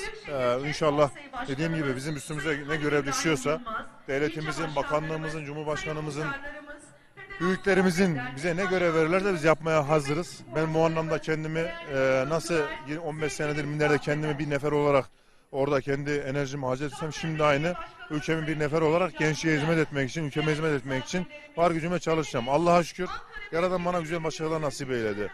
Yani Avrupa Dünya Şampiyonu'nun harici kazandığım maddi gelirler, manevi gelirler yani bunun şeyi anlatılamaz. O anlamda benim Allah'a şükür bir şeye ihtiyacım yok. Benim tek derdim şu an devletimize hizmet etmek olacak, gençliğimize hizmet etmek olacak. Herkes beni iyi tanıyorlar, insanlığımı iyi bilirler. Bu anlamda da kendimi oraya adayacağımı da iyi bilirler, faydalı olacağımı da iyi bilirler. İnşallah bu anlamda ben dediğim gibi görevden kaçmayacağım. Bana ne görev verirse de yapmaya inşallah hazırım. Gençlerimize hizmet... Pehlivanımız Sayın Taha Akgül bu alemin bir tanesi diyelim. Genel Başkanı Sayın Hocam. Sayın Özgür Özel, Ankara Büyükşehir Belediye Başkanımız Sayın Mansur Yavaş, bu organizasyonun hamisi ve ev sahibi sayın değerli kardeşim, çok kıymetli dostum Mesut Başkanımıza ve tüm belediye başkanlarımıza, siyasi partilerimizin tüm temsilcilerine ve hepinize en içten duygularla saygılarımı ve sevgilerimi sunuyorum. Sevgili Sebahattin Erdoğan, Çayından burada ortak yürüyerek nokta ne geldim. biliyoruz mu? Burada ortak Neredeyse nokta Atasporumuz güreş. Hangi güreş siyasi tutmak partiden istedim. olursanız olun ama şu çayırlarda olun. Yeter ki olun. Sağ solu ilerisi gerisi fark etmez. Bu spora destek verin, destek versinler, yumak olsunlar. Biz bu Atasporumuz güreşi tekrar zirveye çıkartalım. Zirvede olalım. Hep istediğimiz bu. Kesinlikle tabii ki spora siyaset karışmasını istemeyiz. Bu nettir ama tabii ki siyasilerin de burada olması, güreş için bir hamle yapmaları, Atasporumuz için bir hamle yapmaları bizim için gurur verici bir durum. Tabii ki Musavat Dervişoğlu İYİ Parti Genel Başkanı da burada güreşleri takip etmek için yerini aldı. Biz de kendilerine teşekkür ediyoruz. Atasporumuz güreş adına. Tabii biz hiç kimseye ayırmıyoruz. Güreşin içerisinden gelen Şener Hocam'la beraber 50 yıldır bu işin içerisinde olan biri olarak hiçbir siyasi görüşü, hiçbir partiyi ayırmıyoruz. Yeter ki Ataspor'una hizmet edilsin, Ataspor'u zirvelere taşınsın, Avrupa Dünya Olimpiyat Şampiyonları çıkaralım, nice Avrupa Dünya Olimpiyat Şampiyonları çıkaralım. Bu manada Türk insanının genlerinde olan bu Ataspor'umuza tüm siyasilerden sahip çıkalım diyorum. Güreş sadece ve sadece siyaset üstü olsun ve tüm siyasilerimiz de Ataspor'una sahip çıksın. Bizim bu Ataspor'un neferleri olarak tek isteğimiz değerli büyüklerimizden bu, değerli güreşseverler. Beslenmesine vesile olacaksınız. Pehlivanın iyi bir eğitim almasına vesile olacaksınız. Usta çırak ilişkisi içerisinde onun iyi bir ahlakın sahibi olmasını temin edeceksiniz. O pehlivan uluslararası bir arenada meydana çıktığında da belki minlerde tek olacak ama onun gönlündeki şey taşıdığı milli şuur ve ay yıldız gururu olacak. Bunu yapabilmek için de önce ona destek olunması lazım. O sebeple değerli dostum Keçiören Belediye Başkanı'nın ve saygıdeğer Mansur Başkanımızın bu festivale ya da bu geleneksel güreş organizasyonuna katkıları milli değerler açısından da çok önemlidir. Kendilerine hepinizin huzurunda şükranlarımı sunarım. İşte buralardan çıkıyor her şey. İşte buralarda oluşuyor. Lafı uzatırsam biliyorum ki belki içinizden biz buraya güreş seyretmeye geldik. Bir siyasi partinin genel başkanı da çıkmış, nutuk irade ediyor diye belki gönlünüzden bir şeyler geçirirsiniz. Ama son sözü söylemek mecburiyetindeyim. Her şey buralardan başlıyor. Katkılarınız için şükranlarımı sunuyorum değerli başkanlarım. Dediğim gibi buradan geçiyor. Buradan geçmese ben sporcunun zeki, çevik ve aynı zamanda ahlaklısını severim diyen Gazi Mustafa Kemal'e layıkıyla evlatlık yapamamış olacağız. Hepinizi en içten duygularımla selamlıyorum. Saygılarımı, sevgilerimi sunuyorum. Değerli başkanlarıma da misafirperverlikleri ve kadir şinaslıkları için şükranlarımı arz ediyor. Pehlivanlarımıza üstün başarılar temenni ediyorum. Sağ olun, var olun, Allah'a emanet olun. Evet, Sayın değerli Genel güreşseverler. Başkanımızı bir süre daha İYİ sahnemizde Parti Genel Başkanı misafir Sayın edeceğiz. Musavat Dervişoğlu'nun ifade ettiği gibi Ulu Önder Atatürk, ben sporcunun zeki, çevik ve aynı zamanda ahlaklısını severim Keçiören Belediye Başkanımız demiştir. Sayın Mesut Özarslan'ı sahneye Bu davet şekilde ediyoruz. sporcular da er meydanlarında en centilmen şekilde güreşlerini yapıp ben bu manada Taha Akgül abilerini, Taha Akgül hocalarını, Taha Akgül ustalarını, örnek almalarını onlara tavsiye ediyorum. Gerçekten ben Taha'nın daha ilk günden, Türkiye Şampiyonası'ndan başlanan yükselişini tek tek izledim. Hiçbir zaman razı olsun, sağ olsun, var olsun.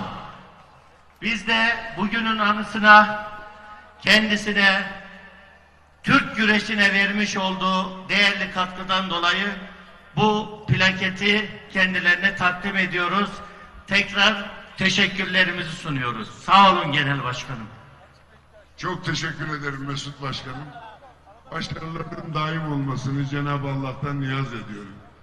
Hayatının her döneminde herkesin zor diye gördüğü görevlere talim hocası oldu. Yaşar Doğu'ydu. Ve her zaman doğru bana başardı. onun ne kadar naif yönleri olduğunu, ne kadar alçak gönüllü olduğunu, talebelerine ne kadar sahip çıktığını bana anlatmıştı. İşte ben Yaşar Doğu'ya baktığımda aynı Taha Akgül'ü görüyorum. Cumhuriyet Halk Partisi'nin çok saygıdeğer Genel Başkanı Özgür Özel'le baş başa bırakıyorum. İyi Parti'nin çok kıymetli Genel Başkanı Sayın Musavvat Dervişoğlu, Cumhuriyet Halk Partisi'nin ve İyi Parti'nin kıymetli Genel Başkan Yardımcıları, parti meclis üyeleri, Genel İdare Kurulu üyeleri, kıymetli belediye başkanlarımız, milletvekillerimiz, bugün bu pazar gününü atasporumuzun gelişmesine, özlediğimiz güzel günlerine geri dönmesine katkı sağlamak üzere düzenlenmiş olan bu organizasyona katılan Keçiören'in, Ankara'nın güzel insanları, Türkiye'nin dört bir yanından buraya gelen ve burada Er Meydanı'nda birbiriyle hem rekabet eden hem birbirinin gelişimine katkı sağlayan yiğit evlatlarımız, hepiniz hoş geldiniz. Hepinizi saygıyla selamlıyorum. Dolayısıyla 3 saat kadar ara verildi güreşlere. Bugün burada yapılan organizasyonun ev sahipleri Keçiören Belediye Başkanımız sevgili Mesut Özaslan ve Ankara Büyükşehir Belediye Başkanımız Sayın Mansur Yavaş'la birlikte güreş severler uzadığından dolayı pehlivanların bu turda isimleri okunmadı değerli güreş severler.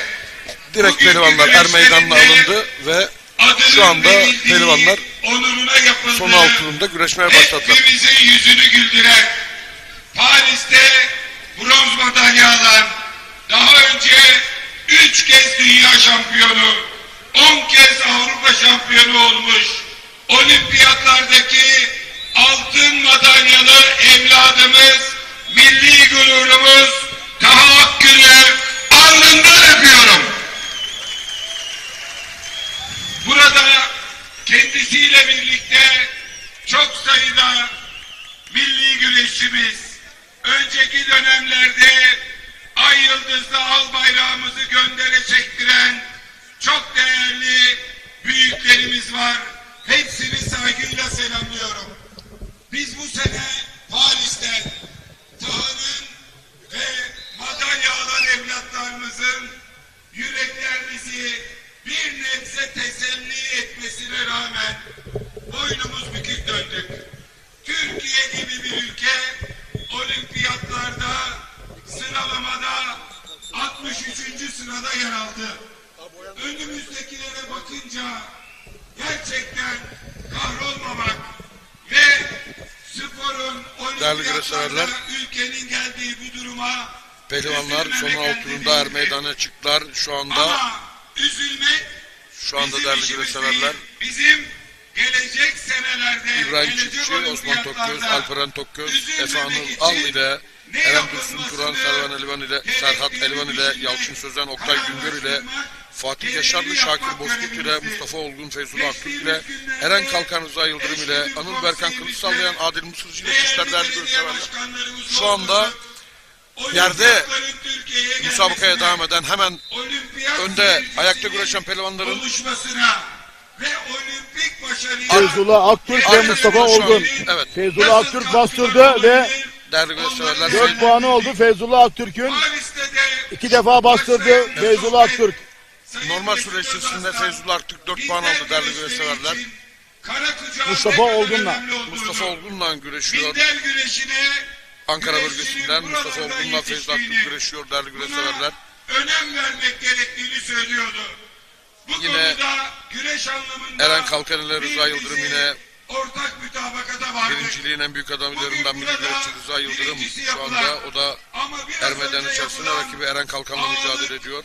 Müzakeresinin sonunda Yine ortaya çıkan, değerli güreşseverler ağırlıkta ortaya konan cesur, İbrahim Çiftçi de kontrol iradede Samsun'dan Osman görüntüsünde Tokgöz'le düştüler. gelecek yıllarda İddialı müsabakalar devam ediyor. Türkiye'nin en önemli spor Bir taraftan organizasyonlarından hem biri Cumhuriyet Halk Partisi olmaya Genel namzet Başkanı Sayın bugünkü güreşleri Özgür Özel'i, burada Sayın Genel sol Başkanımız tarafta da Mustafa başkanlarımız Dervişoğlu'nun da şereflendirdiği Feyzullah bu Aktürk güreşleri ile burada Mustafa gelip Olgun bizzat arasında geçen izlemek, müsabakayı şu anda evlatlarımıza ekranlarınıza götürürüz değerli güreşseverler. yüreklendirmek, Feyzullah 4-0 öndeydi. Şu anda 6-0 oldu değerli güreşseverler. yapılacakları hep beraber görmek üzere 6-0 önde şu anda Feyzullah Aktürk. bu organizasyonu 8-0 olduğunda 8-0'da evet elbette diskalifiye oluyor. Mesut Başkan Diskalifiye gibi, değil de Mansur sayı dışı Başkan olmuş gibi oluyor değerli güreşseverler. teknik üstünlükle galip olacağını Kesinlikle biliyor.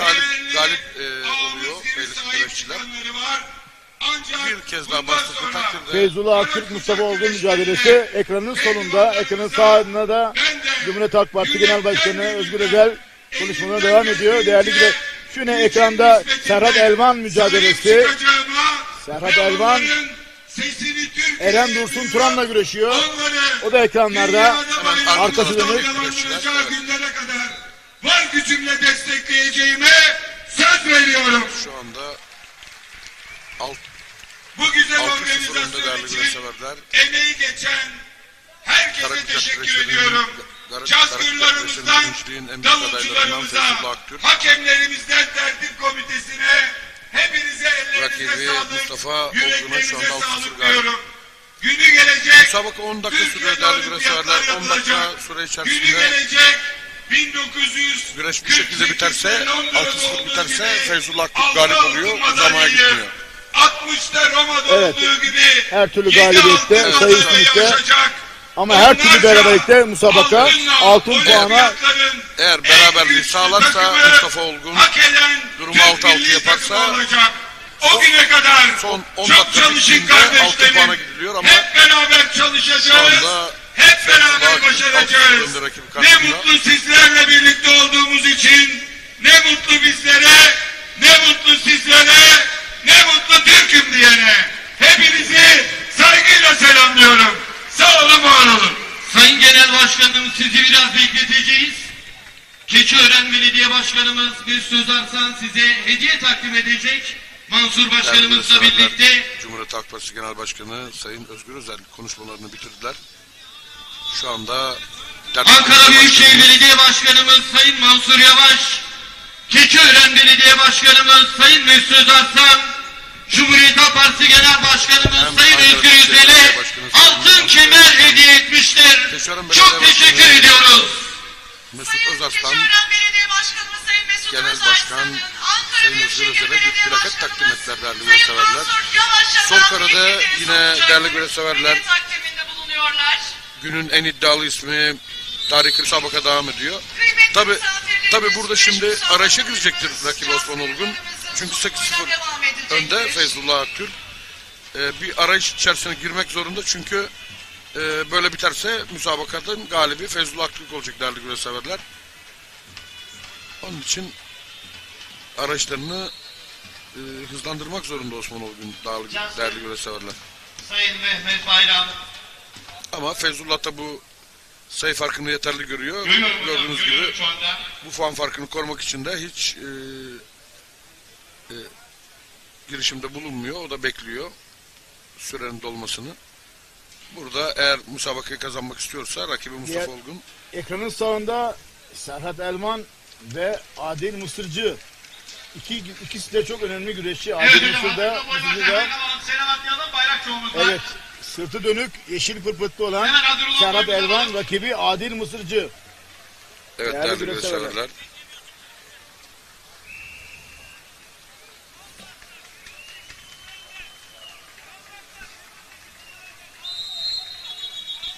Hemen hazır olan boyumuzu alalım. Tekrar özür diliyoruz değerli güreş severler. Tabii ki o liste Yıldızlar eşleme kurasında 35-40 Eren kilogram Dursun sporcular Turan ve çok Serhat acele Elvan. yanına yanıma. Eren Akabinde Dursun Erzurum bölgesinden Serhat diğer Elvan. kategoriler hazır Antalya olsun. Manavgat Belediyesi'nin güreşçisi Yıldızlar Aslan çok Tokatlı acele Serhat meydan. Elvan.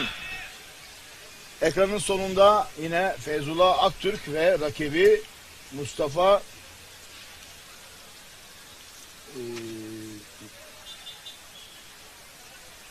Kıymetli güreşseverler, saygıdeğer konuklar, Yıldızlar kategorisi 35 kilogram çeyrek final.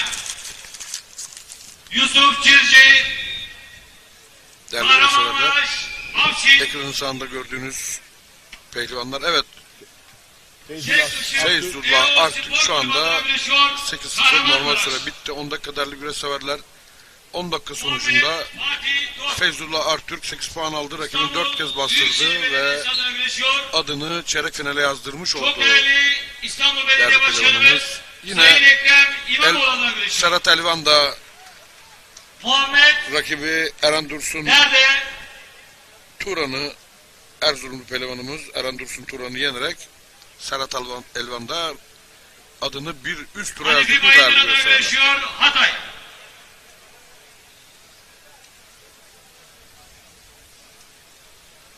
Çorum Belediye Başkanımız Sayın Doktor Ali İbrahim Başkan'a da güreşiyor. Ömür Durdemir Çorum. Fatih Yaşarlı Şakir Bozkurt mücadelesi. Maraş Elbistan başı Yeşil gibi pırpıtlı olan Fatih Yaşarlı Sayın rakibi İsmail Çelik adına Şakir güreşiyor. Bozkurt. Değerli güreş severler, Yusuf Kenan Yıldız Avşin. Fatih Yaşarlı da milli takımlarda defalarca güreş yaptı. Ağır sikletimiz, plaj güreşi dünya şampiyonu Fatih Yaşarlı, İller Bankası'nın güreşçisi Fatih Yaşarlı, rakibi Muhammed Şakir Hüseyin. Bozkurt. Şakir Bozkurt da Afyon Tohum'da güreş Hatay. antrenörü. Sevenova. Yaşar Doğu Gençlik Spor Kulübü'ne Bakalım güreşiyor. Fatih Yaşarlı mı kazanacak yoksa Şakir Bozkurt mu Reşadiye kazanacak? Gençlik Spor Kulübü'nün Hep pehlivanı beraber göreceğiz. Karakucağın Yusuf iddialı Yılmaz. ismi baş pehlivanı Tokat Reşadiye. Fatih Yaşarlı Gökhan Bugün- Öztürk. istediği hedefe ulaşabilecek mi? Düzce Belediye Başkanı adına güreşiyor. Bugün Düzce. altın kemerin sahibi Allah olabilecek Allah, mi? illallah, Göreceğiz ama Muhammed çok önemli Resulullah. isimler var. Geleceğin Feyzullah baş Aktürk pehlivanlarına var. alkışlarla diyelim maşallah. Hadi aslanlar. Rıza Yıldırım Allah var ve devam etsin. Evet. birbirinden önemli isimler var. İbrahim Çiftçi var. İbrahim Çiftçi. Rengini şehit kanlarından almış. Bakalım. Uğruna Evet, bu arada canlar verilen, tekrar mücadele uğruna satan başladı. geçiren Ay Yıldızlı bayrağımız siz saygıdeğer misafirlerimizin huzurlarında Ay Yıldızlı bayrağımızı selamlamak üzere tüm misafirlerimizi ayağa kalkmaya davet ediyorum. Evet değerli güreşseverler, baş pehlivanlık Ey 16 İmam-ı turunda Gökler'in beyaz ve kızıl süsü, Fatih Yaşarlı kız kardeşimin ve ildiği şehidimin Şakir Bozkurt son örtüsü, İller Bankası'ndan ışık ışık, Afyonlu dağda pehlivan. dağda bayrağım, Yine senin plaj güreşi destanını dünya okudum, şampiyonu senin Fatih Yaşarlı destanını ile şu anda yazacağım. müsabakaya devam ediyor. Söyle, söyle bir nazlı hilalim Görevlerde söyle, şu anda yeryüzünde aziz yürü, bayrağımızı nereye gitmek istersen, er meydanında oraya gideyim. Bizler, gezdiriyorlar. adamların, Hoca Yusuf'ların, Kazgırlarda Kurt manidar ediyorlar Dere'lerin, değerli güreşseverler. Celal Uço'ların, Aziz bayrağımız adamların torunlarıyız. görevlerinin her yerinde Bizler bu meydanlarda sabaha kadar güreş seyircilerin tutup önünden at sırtında geçirterek şehit düşen alkışlarla Akkacıların torunlarıyız. Ne mutlu bu dolaştırılıyor meydanlarda değerli güreş yapan Atatürk gençliğine. Ne mutlu, ne mutlu Türkiye'ye. Evet, Salih Şerif Bozan Ali. çok güzel Sözler, beyitler ifade etti. Biz de bir cazgır olarak Hilal ile yıldızın şehit kanını biçerek çizdiği nakıştır bayrak. İslam şan katıyor onun şanına. Türk İslam ruhuna ateştir bayrak. Yiğidin elidir koyu gölgesi. Okşar dalga dalga. Minarelerde ezan-ı Muhammediye'nin sesi. Türk'ün nefesi. Sevdayla göklere bakıştır bayrak.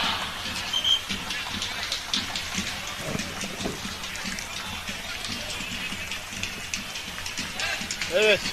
Türk bayrağı. evet er meydanımızda görevler tarafından geziliyorlar. Anadolu'da, Çanakkale'de, koyuna yatarız biz. Doğu, Batı, Lazı, Çerkezi, ne mutlu. Alevi, Kürdü, Romanı, Aslan'ı biz. Beraberiz. Hepimiz kardeşiz. Tek vücut, tek vatan, tek milletiz biz. Evet, Salih Bozan'ın dediği gibi tek vatan, tek vücut, tek milletiz. Değerli güreş severler, bu bayrak inmeyecek, bu vatan bölünmeyecek. Evet, azan sesi dinmeyecek. Aziz Türk bayrağı gönderlerden yere inmeyecek. Evet, gönderlerden inmemesi Dost için de düşman tüm dünya bunu böyle bilecek.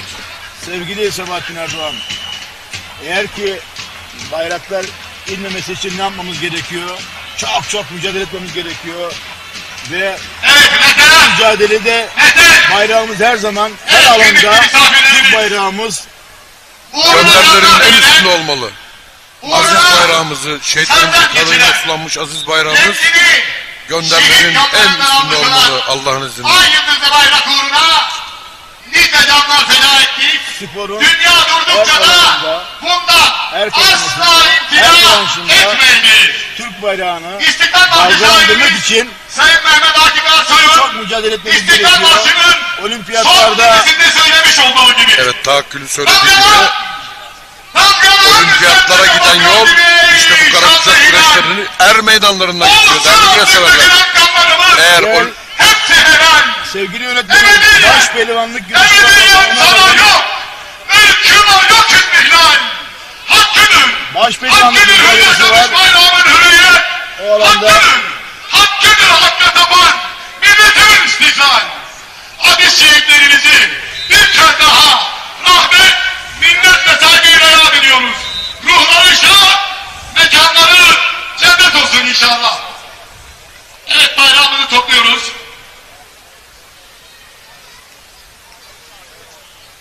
Kıymetli güreş severler, saygıdeğer konuklar, sırtı dönük Yıldızlar olan kategorisi Fatih Yaşarlı, 50 kilogram çeyrek final müsabakaları. değerli güreş severler, Muhsin baş pehlivanlık mücadelesi Fatih Yaşarlı ve Şakir Bozkurt arasında mücadele devam ediyor.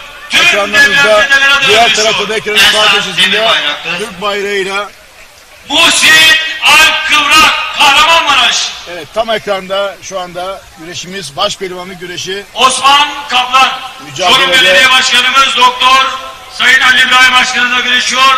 Çorum. Ömer Ali Gül. Ankara TEDAŞ Spor Kulübü adına güreşiyor.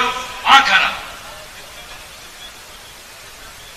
Fatih Yaşarlı, Şakir Bozkurt mücadelesi.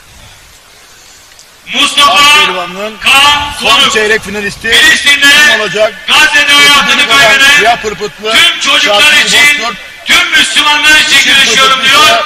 Fatih Yaşarlı. Adana. Fatih Yaşarlı da Ankara İller Bankası. Muhammed Mustafa Alpar.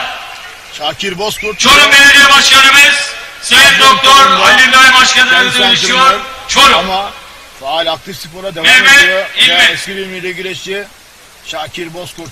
Hatay İskenderun Mehmet Esenceli Spor Kulübü adına güreşiyor. Hatay.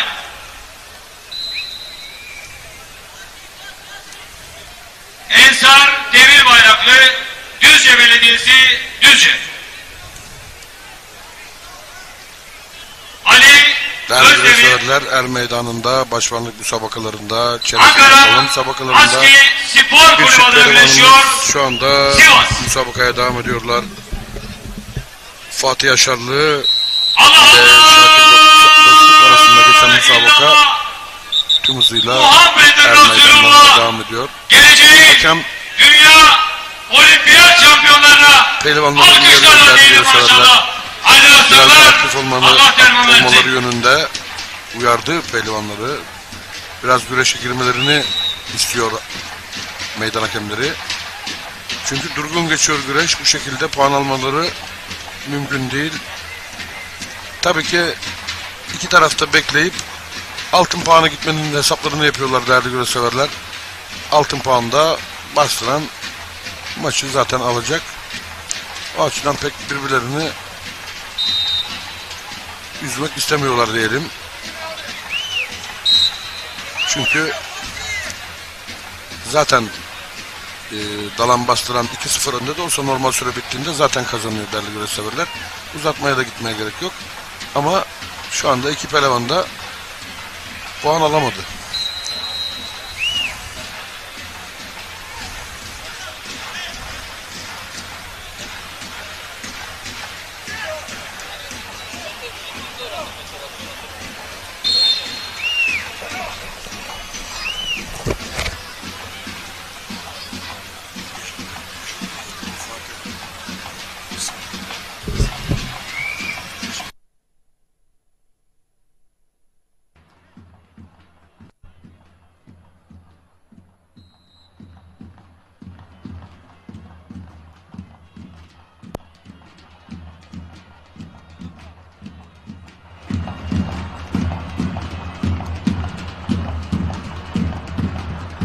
Değerli güreş severler, Yeşil Pırpıtlı Fatih Yaşarlı ile Şakir Bozkurt arasında geçen müsabaka olanca hızıyla devam ediyor. Sırtı bize dönük olan pehlivan, değerli güreş severler, Ankara bölgesinden Güreş Güreşi Dünya Şampiyonu Fatih Yaşarlı değerli güreş severler. Diğer sporcumuz da Hasan Dağlı, Afyon bölgesinde Ümmet Çiftçi, hocalık yapıyor. İller Bankası'nın pehlivanı Mehmet Oktay Şakir adına Bozkurt güreş değerli yapıyor. severler. Mersin Dağlı, Denk bir mücadele şeklinde geçiyor. Adana Daha Karahisarlı Spor Kulübü sağlayamadılar değerli pehlivanı güreş Adana, severler. Diğer iki pehlivan da. Adnan Gölhan. Adana Zaten normal Karahisarlı Spor sürede Kulübü'nün pehlivanı Adana. 1-2 dakika içinde olması gerekiyor. Normal Çorum sürenin Belediye son Başkanımız zamanları Sayın Doktor diyebiliriz Ali değerli İbrahim güreş Başkanı severler. adına güreş yapıyor. Çorum. Ali Mustafa. Tokat Zen Spor İki Kulübü pehlivan da pehlivanı Riziko'ya girmek istemiyor. İkisi de bekliyor. Şu anda Hasan Başarı adına güreş yapıyor. Tokat. Nurullah Efe Eyşi. dengeli geçiyor güreş. Samsun Vezirköprü Gölşik Spor Güreşi Kulübü aramıyor hiç pehlivanı pehlivan. İkisi aramıyor Samsun güreşi. Vezirköprü. Muhammed Umut Güreş. Ankara Tedaş Spor Kulübü'nün pehlivanı Tokat Almus Çevir. Değerli güreş Allah severler. Allah illallah. Yağmurdan sonra Muhammed güneş yüzünü Resulullah, gösterdi. Yiğit Türk aslanlarına Çok güzel güreş açtı. alkışlarla İnşallah diyelim böyle devam maşallah. eder. Allah derman versin. Değerli başkanımız Sayın Doktor Mesut Özaslan himayelerinde yapılan birinci tahakkül güreşleri de Davulcular. en güzel şekilde biter diyoruz. Yıldızlar 60 kilo çeyrek final. Evet, başpehlivanlık müsabakası değerli güreş severler devam ediyor. 65 kilo çeyrek final. Allah Allah illallah Muhammedun Resulullah. Yiğit aslanlara Evet. alkışlarla diyelim maşallah. Fatih Yaşarlı Haydi aslanlar Allah derman biraz versin. güreşi aramaya başladı. Ama Hocam gönder. rakibi Dayanaz onun kadar kuvvetli, dengeli. Herhangi bir açık vermeden onu karşılamayı biliyor. Evet Sebahattin abi, Yeşil Pırpıtlı Fatih Yaşarlı milli güreşçimiz, yine karşısındaki yine Şakir Bozkurt, o da çok değerli bir güreşçimiz, milli güreşçimiz, eski milli güreşçimiz. Tabii ki kıran kırana mücadele var bu güreşte, onu belirtmek istiyorum. Değerli güreş severler, değerli izleyiciler, tabii ki bazen seslerimiz karışabiliyor ya da az çıkabiliyor. Bu organizasyondaki ses sisteminin tabii ki bizim yayın ekibimizin sesiyle, karışmasıyla olan doğal kaynaklanan bir durum. Evet saygıdeğer misafirler, Bunun için sizlerden özür dileriz. Değerli güreş severler. Biz aktarmaya, güreşi anlatmaya devam ediyoruz. Bu arada bizlere selamlarını ileten duayen, TRT'nin duayen spikeri, Üstü Kaptan abimiz, üstadımıza selamları var bizlere. Biz de kendisine kucak dolusu selamlarımızı gönderiyoruz. Evet, değerli duayenimiz Sayın Üstü Kaptan hocamıza, aynı zamanda Türkiye Geleneksel Güreşler Federasyonu Basın Kurulu Başkanı, ona da buradan sevgilerimizi, saygılarımızı gönderiyoruz değerli duayen hocamıza. Tabii ki bizlerin de yayın hayatına geçtiğimizdeki en büyük faktörlerden bir tanesi de tabii ki Üstü Kaptan'dır. Onu da ayrıca belirtmek isterim sevgili Sebahattin abi. Ama yine bizim kardeşimiz, değerli dostumuz Recep Tosun da bizlerin de burada olmasında da onun ayrı bir vardır. Recep Tosun da farklı bir görev için gitmek durumunda kaldı. Recep Tosun'a da kendisine de teşekkür ediyoruz. Gençler kategorisinde tüm boylar. Değerli güreşçiler, şu anda ekranlarda gördüğünüz sırtı zedelik güreşçi Fatih Yaşarlı değerli güreşçiler. Karşısında yine İller Belkısı'nın pehlivanı eski milli güreşçi Şakir Bozkurt Afyon'dan şu anda son 16 turunda çeyrek finale kalma müsabakalarını yapıyorlar.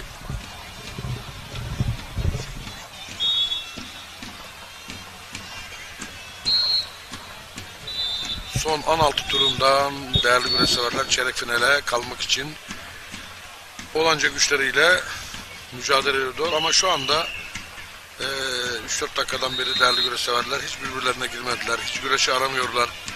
Sadece bekliyorlar.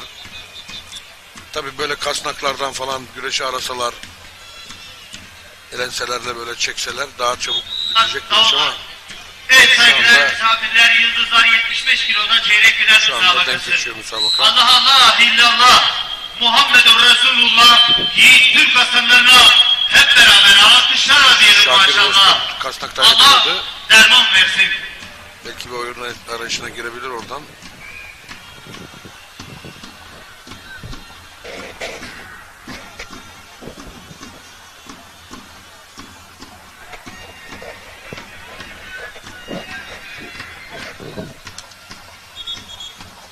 Baş pehlivanlık son 16 turun son müsabakası.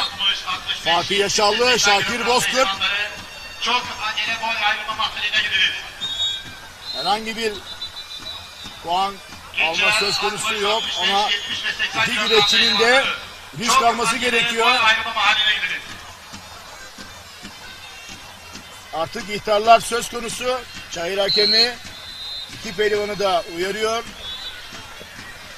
Güreşe girmelerini, aksi takdirde ihtarlar vereceğini hem iki sporcuya da ifade ediyorlar.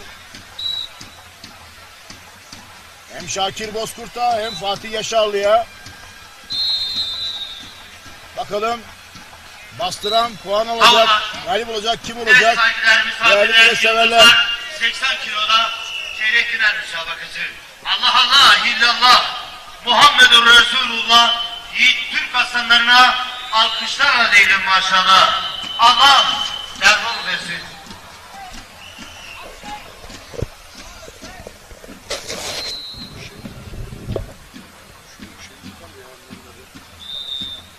Ali hocam hemen açın. İsmail hocam. Hazırda boyun varsa gönderelim hocam. Gençler kategorisinde güreş yapacaklar. Gençler hemen gelin böyle.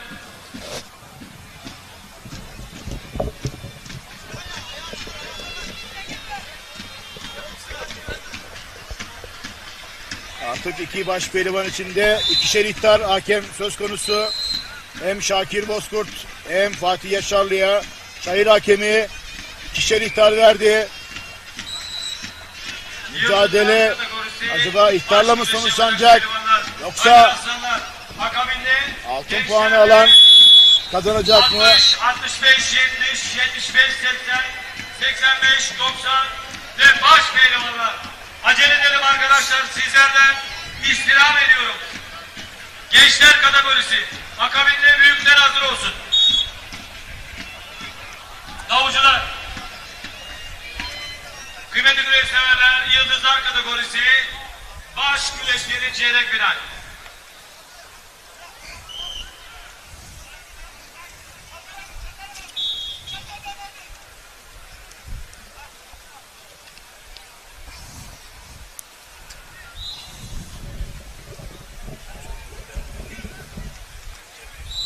Evet, baş pehlivanlık son 6 kilo çeyrek finale kalma müsabakasında pehlivanlar her iki tarafta değerli güreşseverler meydan hakemleri tarafından ikişer iptal aldılar.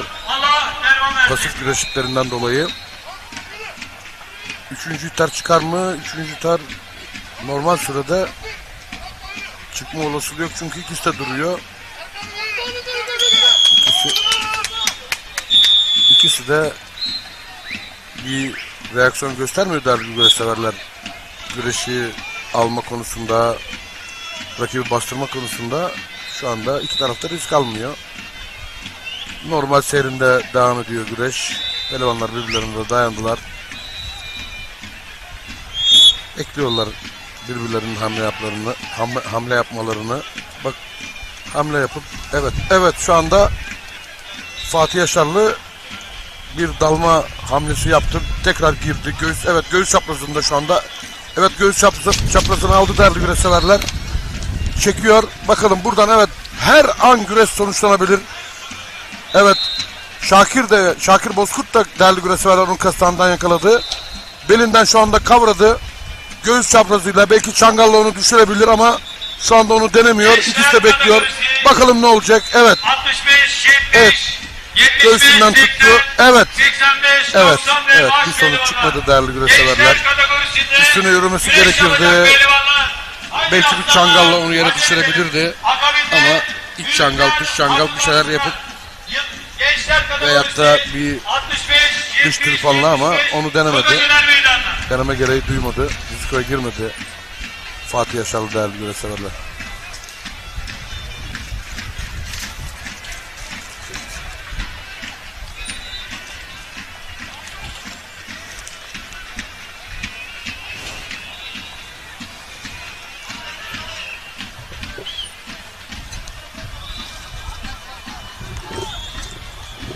Gençler 70 kilo, çok acele yanıma.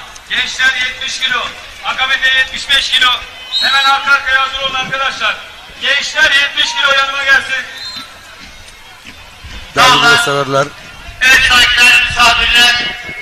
Baston'un kazanacağı altın puan devresi şu anda. Allah illallah Muhammedur Resulullah. Altın puanda. Türk aslanlarına alkışlarla değilim maşallah. Sürenin ucu açık değerli güreşseverler. Uzun da sürebiliyor. Çok çabuk da bitebiliyor. Pehlivanların birbirlerine karşı gösterdikleri reaksiyona bağlı. Yaptığı hamlelere bağlı ama şu anda iki pehlivan da birbirlerine karşı o çabayı, o gayreti göstermiyorlar. Gördüğünüz gibi Şakir Bozkurt kasnaklara dayandı. O şekilde göğsüne kafasını dayadı değerli güreşseverler. Öyle bekliyor.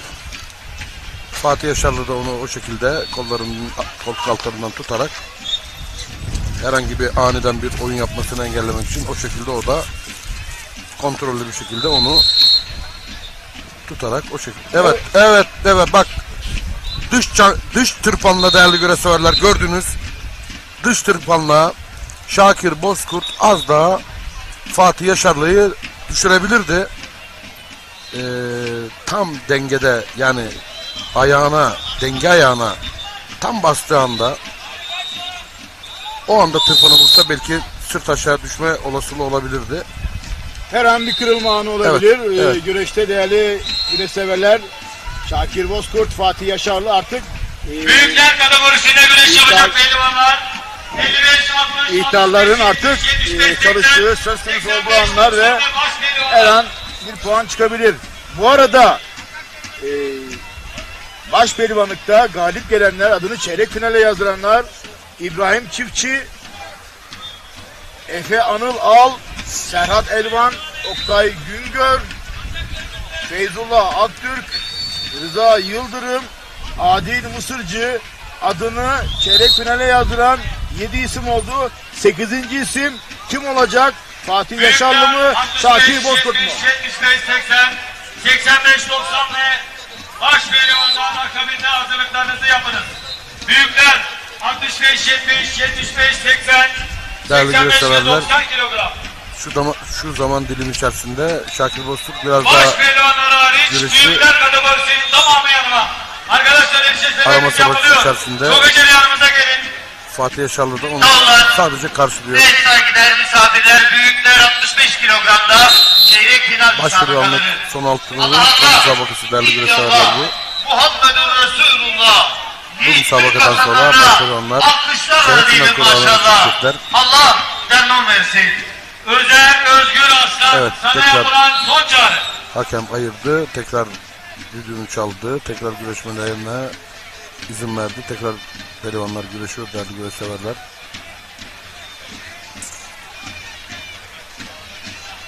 Büyükler 55 kilogram. Bakın Çok acele meydanına büyükler iki 55 elinle kilogram. kasnağı yakaladı. Akabinde Şakir 60 Bozkurt. ve 65 kilogram. Oralardan bir arayış içine girebilir. Şu anda Fatih Yaraştı. Fatih Yaşarlı hiçbir girişimde bulunmuyor. Sadece karşılayarak onu bekliyor değerli güreşseverler. Her an bir ihtar söz konusu olabilir. 3. ihtar gelebilir.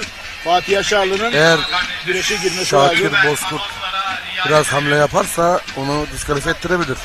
Ama o da duruyor, o da bekliyor. Evet saygıdeğer misafirler. Şu anda hakemler de her iki tarafa da ihtar verme gereği durmuyorlar. Zaten ikişer ihtarları var. Bir ihtar alan zaten diskalifiye olacak. Güreş kaybedecek. O açıdan da hep beraber ama şu süre içerisinde Şakir Bozkurt biraz daha aktif görünüyor değerli güreşseverler.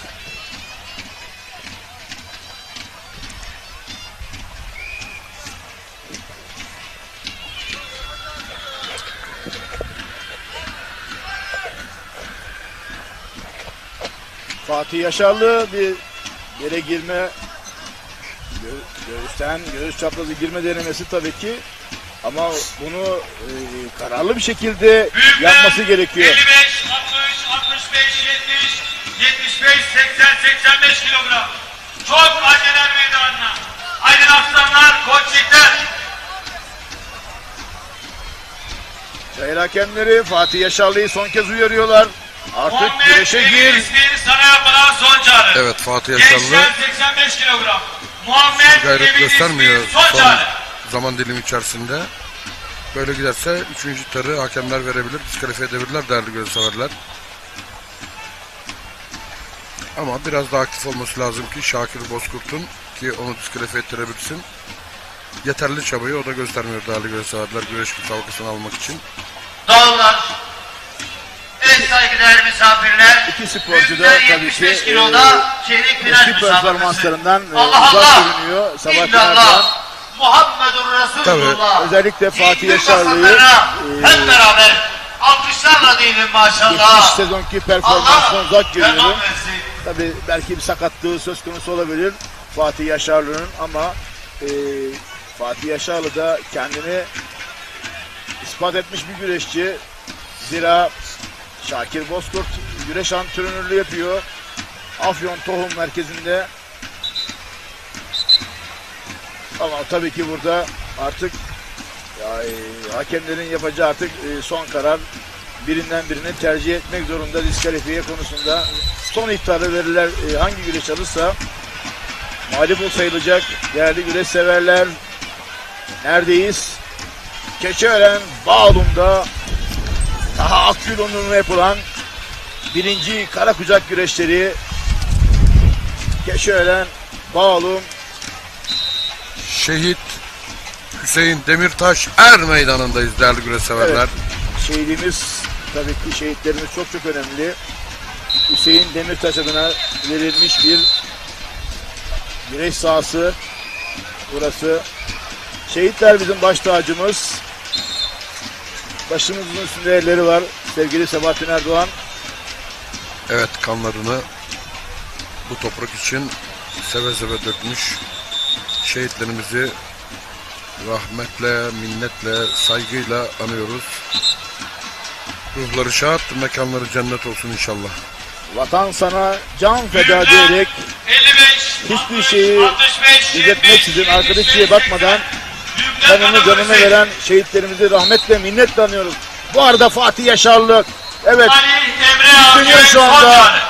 Bakalım Şakir Bozkurt'a son uyarı da geldi. Fatih Yaşarlı bir hamle yaptı ama devamını getiremedi. Başpehlivanlık son 16 turunda adını çeyrek finale kim yazdıracak? Fatih Yaşarlı mı? Şakir Bozkurt mu? Gençler ağır siklet çok aceler meydanda. Gençler ağır siklet. Gençler ağır siklet son çağrı. Kerem Dede.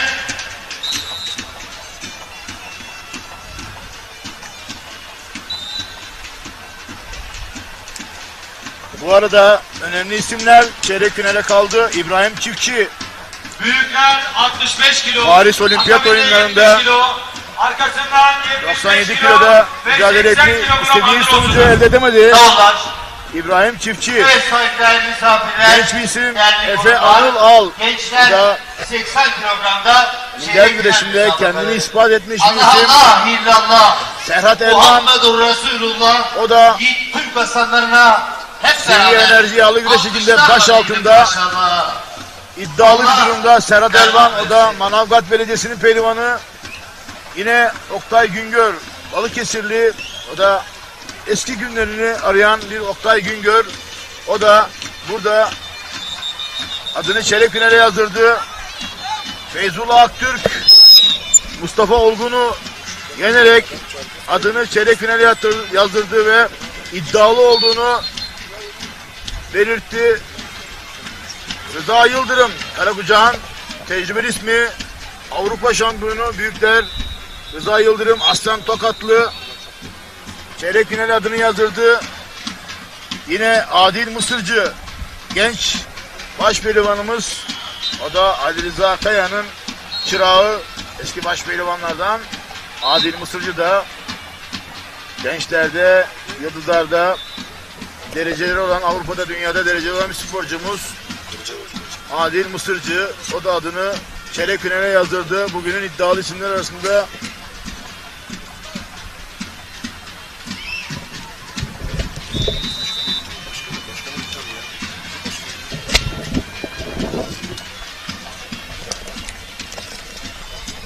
Evet değerli güreş severler, gördüğünüz gibi son 16 turu, başpehlivanlığın son 16 turu, çeyrek finale kalma müsabakası. Fatih Yaşarlı, Şakir Bozkurt dengeli bir şekilde güreş gidiyor. Altın puan evresi, pehlivanların ikişer ihtarı var. Bastırıp bloke eden güreşi kazanacak. Ama pehlivanlar şu anda üstün bir gayret göstermiyorlar birbirlerini bastırmak için. Birbirlerinden herhangi bir tarafın hamle yapmasını bekliyorlar. Gördüğünüz gibi çalışın diyor meydan hakemi. Evet.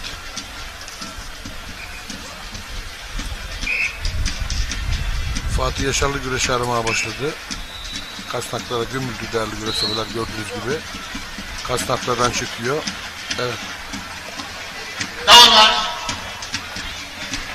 Evet saygıdeğer misafirler, Gördüğünüz gibi değerli güreş severler. Gençler 85 kiloda çeyrek final müsabakası. Allah Allah illallah.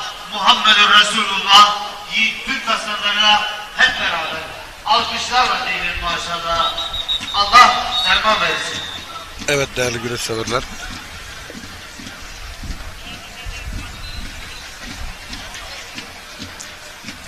Değerli yönetmenim, ekranı ikiye bölelim. Bu müsabaka kalsın. Şimdi başkanımız geldi. Tertip komite başkanımız Sayın Mesut Özarslan röportaj yapmak üzere. Ekranı ikiye Evet bölelim. değerli güreş severler. Keçiören'deyiz.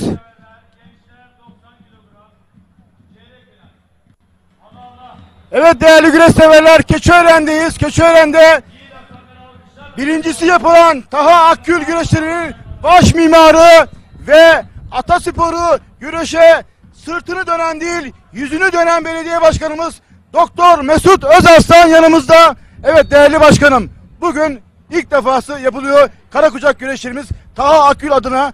Bugün duygu ve düşünceniz nelerdir? Sizleri alabilir miyiz? Tekrar hoş geldiniz diyoruz. Böylesine Cumhuriyet tarihinin en büyük Karakucak güreşlerini düzenlemekten onur ve gurur duyuyoruz. Allah Mansur Yavaş başkanımızdan razı olsun. Her türlü desteği veriyor. Sağ olsun iki genel başkanımız da geldi buraya. Cumhuriyet Halk Partisi Genel Başkanımız Özgür Özel olsun. İyi Parti Genel Başkanı Musavat Dervişoğlu olsun. Türk güreşine verdiği değerleri ortaya koymak adına burada. Biz isterdik ki burada mevcuttaki herkes bizim. Spor bakanımız da bizim, yöneticileri de bizim, federasyon başkanları da bizim. Onları da aramızda görmek isterdik. İnşallah onlar da bunun ne kadar önemli ve ehemmiyetli olduğunu, bu işin bir siyasi tarafının olmadığını, ülkenin gelecek sporcularını yetiştirmek adına bizlerin yani gerçekten de ciddi bütçeler ayırıp ciddi imkanlar çerçevesinde düzenlediğimiz, buradan biliyorsunuz Karakucak'ın önemini buradan mindere gidecek. En son olimpiyatlarda yaşadığımız sıkıntıları gördük. Olimpiyatlarda artık yani kota alacak güreşçimiz neredeyse kalmadı. Bunların yetişmesi için buralardan geçiyor. Bunlara biz yüksek ödüllü ve yüksek imtihanlarda teşvik verirsek, bu meydanları açarsak buradan insanlar yetişecek. Biz burada insanlara tespit edeceğiz, yüksek bağıştan barınmasını, eğitimini, sporunu, her şeyini düzenleyecek de bir organizasyon içerisindeyiz. Oradan göreceksiniz burada kesinlikle ve kesinlikle çok büyük güreşçiler yetişecek. Biz buna inanıyoruz. Bu noktada istiyoruz ki gelin siyasi parti ayrımı yapmadan, bu iş milli meseledir. Bu iş Resulullah sallallahu aleyhi ve sellem Efendimizin yoludur. Türk milletinin özüdür diye sahip çıkalım, birlikte olalım. Ben bu çağrıyı enişten yani dileklerimle söylüyorum. Şöyle düşünün. Ben Cumhurbaşkanımın böyle bir organizasyonundan haber olduğunu bilse, ben Cumhurbaşkanım her türlü buna destek vereceğine de inanıyorum. Onun çünkü derdi bu vatan için olduğuna da inanıyorum. Onun için yani birilerinin kraldan çok kralcılık yapıp bunu siyasi boyutlarda taşımasını da gerçekten çok cidden kınıyorum. Kimse kusura bakmasın, ne bize milliyetçiliği öğretilebilir ne de muhafazakarlığı öğretebilir. Ben milliyetçi muhafazakar yapıda biri olarak bunu tüm Türkiye'ye de buradan açıklıyorum. Sevgili başkanım, şimdi organizasyonlar yapılıyor ama birçok organizasyon yapılmıyor. Tasarruf tedbirleri kapsamında diyorlar ve organizasyonların birçoğu iptal oldu ve siz buna rağmen her şeyinizi elinizi taşının altına soktunuz. Bu organizasyona ev sahibi ediyorsunuz ve elinizden ne geliyorsa tabii ki tüm size destek olan kurum kuruluşlar vardır. Bunları bize paylaşabilir misiniz? Şöyle düşünün. Biz buralara tasarruf tedbirleri kapsamında ve o verilmiş olunan genelgeler çerçevesinde hiçbir zaman belediyelerimize zarar verecek, onların bütçesinden harcama yapmıyoruz. Biz burada gönüllü insanları çağrı yaparak bir araya getirdik. Bu çağrımıza niye inandılar? Çünkü ne Mansur Yavaş olsun ne bizler olalım. Yolsuzluk, hırsızlık yaptırmadığımız için biz kime ne ricada bulunuyor isek biliyorlar ki bu doğru yere gidecek. Onun için hep bizim yanımızda durdu. İş adamları olsun. Herkes burada harcanan her şey inancın olsun. O burada yaşayan halkımızın, Ankara'da yaşayan iş adamlarımızın bir araya getirdiği bütçeler çerçevesinde çıktı. İnceleyebilir, inceletebilirler. Belediyemizden bir kuruş çıkmamıştır efendim. Sevgili başkanım, biz sezon başında Bursa Kabil Baba güreşlerine gittik. İnanın ki Kabil Baba köyü insanı kendi odunlarını, ormandaki odunlarını satarak el birliğiyle mücadele ederek organizasyon yaptılar. Siz de bugün aynı ifadelerle diyorsunuz ki bize tüm Keçiören halkı, değerli insanları, iş adamları bize destek verdiler. Sizin yanınızda gelmiştir. Evet. Sadece şunu bir de diğer taraftan dikkatinizi çektim bilmiyorum. Kıran kırana bir mücadele gidiyor. Neden sizce? Kesinlikle. Neden? Cumhuriyet Anlaşma yok dedik. Burası Hazreti Hamza'nın meydanı dedik. Burası Türk kültürünün öz meydanı dedik. Kim anlaşma yaparsam bizden değildir dedik. Gelin dedik Türk güreşini aslına çevirelim dedik. O nedir? Yollukmuş. Ne yolluğu ya? Ben burada ne yaptım? Otellerini verdik. Barınmalarını verdik. Yiyeceklerini içeceklerini verdik. Ondan sonra ulaşım ücretlerini verdik. Ödül var dedik. Ne yolluymuş? Yolluk anlaşıyorlar ona.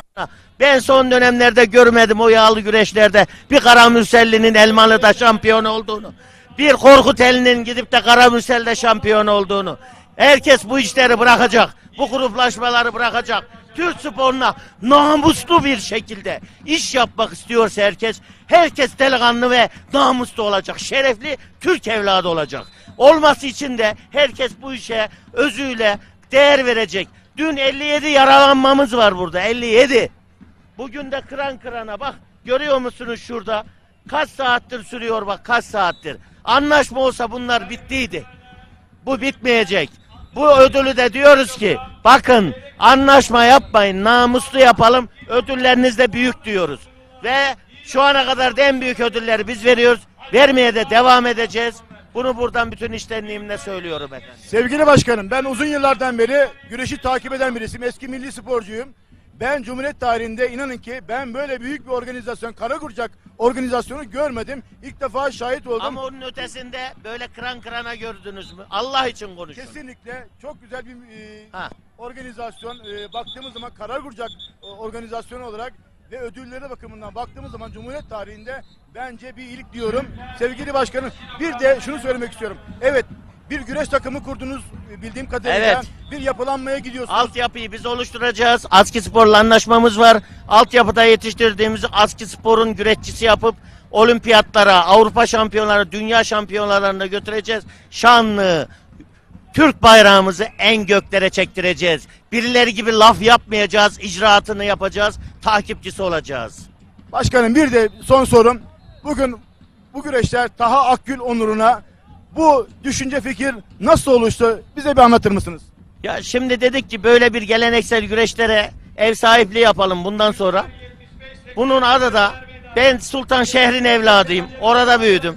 Taha da ailesiyle bizim geçmiş dönemden beri de gerçekten de bildiğimiz, hem yetiştiği noktada o ahlaki yapısını hem Türkiye'ye kazandırdıklarını bir göz önüne alalım.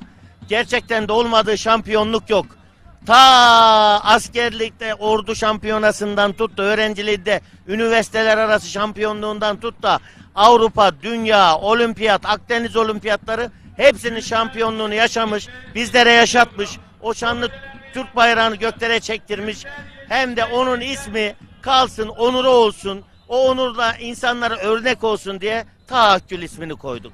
Biz de Taha'ya sorduğumuzda Taha Akgül bize dedi ki, sevgili hocam, ben yeni rızalar, yeni Tahalar yetişmesi için bundan sonra elimi taşın altına koyacağım dedi. Ne gerekiyorsa yapacağım dedi. Bize bu ifadeleri sundu. Çok duygulandık.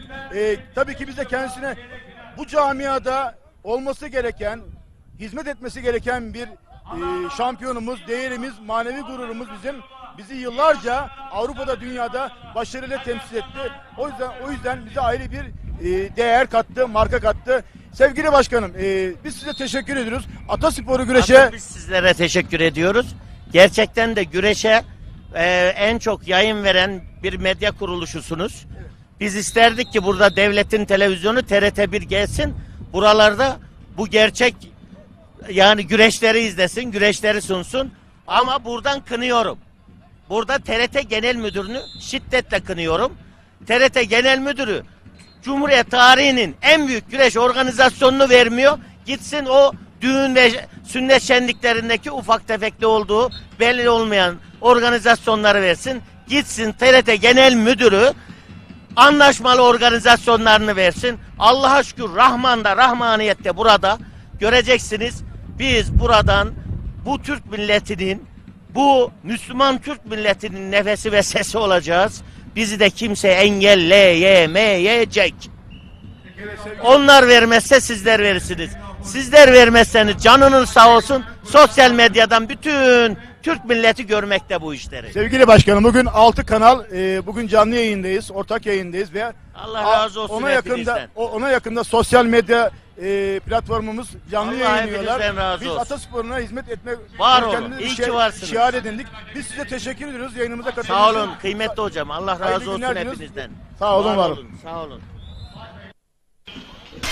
Değerli göreseverler, manevi, kültürel, geleneksel değerlere gönül veren Atasporu sevdalısı güreşlerimizin tertip komite başkanı Sayın Doktor Mesut Özarslan konuşmalarını, röportajlarını değerli hocamız Sayın Şener Sar hocama ifade ettiler. Organizasyon hakkındaki düşüncelerini aktardılar. Değerli başkanımıza bu manada çok teşekkür ediyoruz. Sağ olsun, var olsun. Büyükler 80 kilodan çeyrek final müsabakası. Allah Allah, inşallah Muhammedur Resulullah. Yiğit Türk aslanlarına alkışlarla diyelim maşallah. Allah derman versin.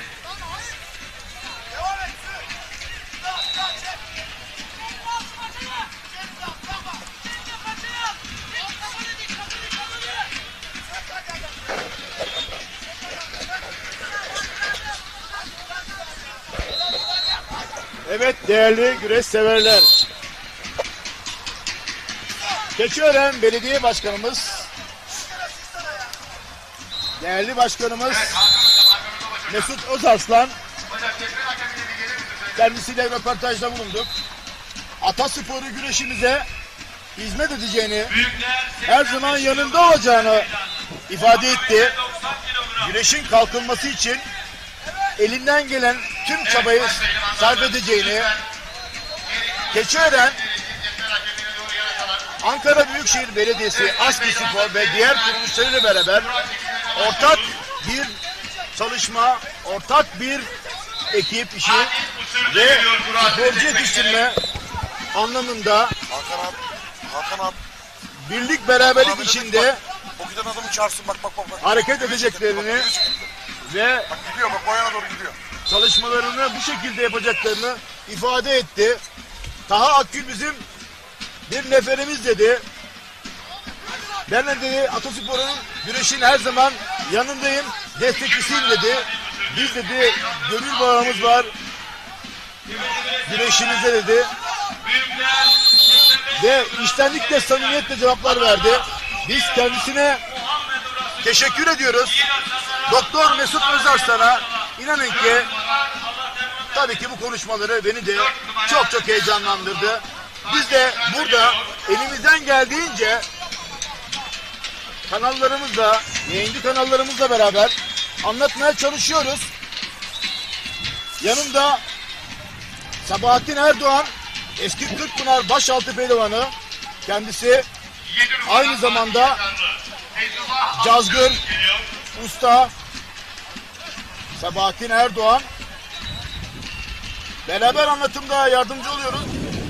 Bugün canlı yayın alakalı Nokta TV, Ekin Türk TV, Lord Türk TV, TV 264, Kanal 58, Doğa Türk TV gibi kanallarımız bugün canlı yayında.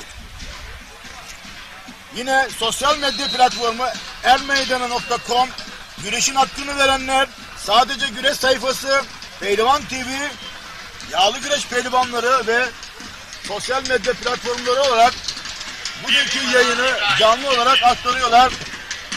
Bizi ekranları başında izleyen güreş severlere Keçiören Bağlum'da Er Meydanı'nda Taha Akgül onuruna yapılan 1. Karakucak güreşleri baş pehlivanlık mücadelesi çeyrek final birazdan başlayacak değerli güreş severler. Alt boylardaki mücadeleler ise kıran kırana geçiyor. Bu arada Manavgat'ın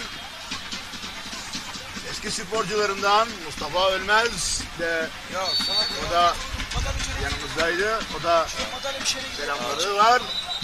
Değerli güreş severler, kıran kırana mücadeleler, gençler, büyükler ve baş pehlivanlar. Bu arada baş pehlivanlık kura çekimi devam ediyor.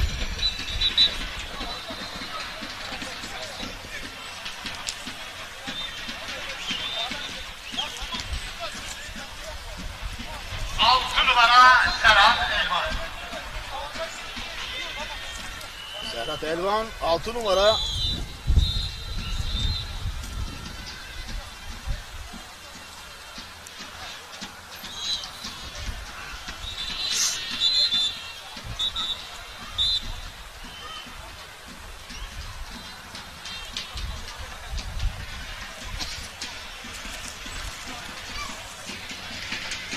Kura çekimi baş pehlivanlık güreşlerine devam ediyor. Evet, Keçiören Belediye Başkanımız Mesut Özarslan dedi ki dün dedi 75 tane sporcu yaralandı dedi. Kıran kırana kemik dedi, sesleri geldi dedi. Keçiören Bağol'un Ayrı Meydanı'ndan dedi. Sevgili Sabahattin Erdoğan. Evet başkanımız gerçekten Karakucak güreşlerinde böyle kıran kırana mücadeleleri olmasını istiyor. Zaten Karakucak güreşleri çok uzun süre yapılan müsabakalar değil. 10 dakika içerisinde işte gördüğünüz baş pehlivanlık müsabakaları bazen uzadığı zaman 10-15 dakika 20 dakikayı bulabiliyor. Dün başkanımız 57 sporcunun burada sakatlandığını söyledi. Doğru. Çünkü bu kuru bir güreş olduğu için değerli güreşlerde sakatlanmalar daha çok olabiliyor Karakucak güreşlerinde. Başkanımız da yiğitler bu er meydanlarına gelsinler. Hazreti Hamzaların, Türk yiğitlerinin güreş yaptığı bu meydanlarda yiğitçe güreşsinler. Ve bu atasporunu tüm güreşseverlere sevdirsinler anlamında sözlerini, dileklerini değerli hocamız Şen hocamıza röportajlarıyla aktardılar değerli güreşseverler. Ankara Büyükşehir Belediyesi Aski Spor Kulübü'nün pehlivanı, Büyükşehir Belediye Başkanımız Sayın Mansur Yavaş adına aynı zamanda güreşlerimizin tertip komite başkanı Keçiören Belediye Başkanımız Sayın Doktor Mesut Özarslan adına güreş yapıyor. Büyüklerde kendi kategorisinde Avrupa üçüncüsü Osman Göçer, Mersin Tarsus. Ankara Büyükşehir Belediye Başkanımız Sayın Mansur Yavaş adına güreş yapıyor. Aski Spor Kulübü'nün pehlivanı U23 Avrupa Dünya Üçüncüsü Emre Çiftçi, Erzurum. Tokat Çevreli Güreşleri güreş ağamız Cemal Zaralı adına güreş yapıyor. Hüseyin Kalaycı, Tokat Avlus Çevre. Güreşlerimizin tertip komite başkanı Keçiören Belediye Başkanımız Sayın Doktor Mesut Özarslan'ın pehlivanı. Aynı zamanda Avrupa şampiyonumuz Sertaç Üngör, Sefa Üngör'ün çırağı Sivas Bozkurt Köyü. Ankara Büyükşehir Belediye Başkanımız Sayın Mansur Yavaş adına güreş yapıyor. Aski Spor Kulübü'nün pehlivanı.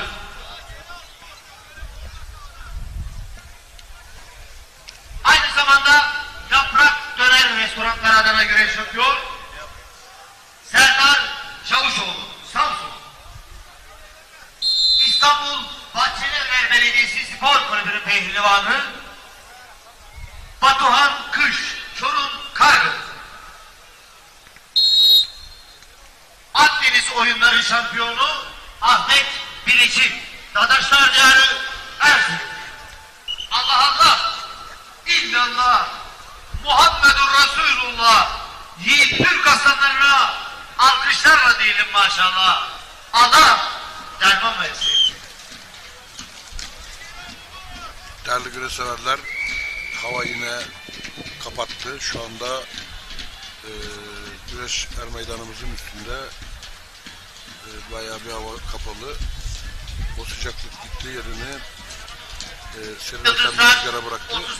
Bu anlamda er meydanında müsabakaların 35 devam ve etmesi için de 40 kilo pehlivanları hem cetvel hakemlerimiz hem meydan hakemlerimiz müsabakaları Yıldızlar daha kategorisinde hızlandırma müsabaka çabası yapacak olan içerisinde değerli pehlivanlar gösterdiler. Hava muhalefeti olursa Yıldızlar kategorisinin her güreşlerin, kilosunda müsabakası olmama yapacak ihtimali olan de pehlivanlar tabii çok olabilir. acele er meydanına. 3 saat kadar değerli güreşseverler güreşler durdu. Bekledik havanın düzelmesini. Evet, İnşallah. pehlivanlarımız, baş pehlivanlar, hadi değerli başlar. güreşseverler Her meydanında yerleriniz alın. sağlıklı bir şekilde Baş pehlivanlar. bu Evet, Yıldızlar güzel, kategorisinin görkemli organizasyon her takıma kilosunda yakışır şekilde müsabaka yapacak ilerliyor. olan pehlivanlar çok acele er meydanına. Acele edelim Bu pehlivanlar. arada sosyal medyadan da mesajlar var. Ömer Üngör pehlivanlara başarılar diliyorum demiş. Mehmet Demir çekim yapar mısınız? Tabii ki Karakucak kuralları arka platformda kurallar çekiliyor. Mesut Özarslan Başkan'ın köyü Pehlivanlar Diyarı Sivas Porsuk Köyü'nden kucak dolusu selamlar. Evet, Yıldızlar kategorisinde Evet, kıran kırana mücadeleler devam ediyor. Değerli yönetmenimiz Turgut. çok acele er meydanına. Dörtlü ekranda şu anda büyükler kategorisi 84 kilo mücadelesi. İbrahim Çiftçi, Ahmet Muşurcu'yla, Rıza Yıldırım, Efe Hanım Abla, Osman Güngör, Serhat Elvan'la, Fatih Yaşarlı, Feyzullah Akbükür.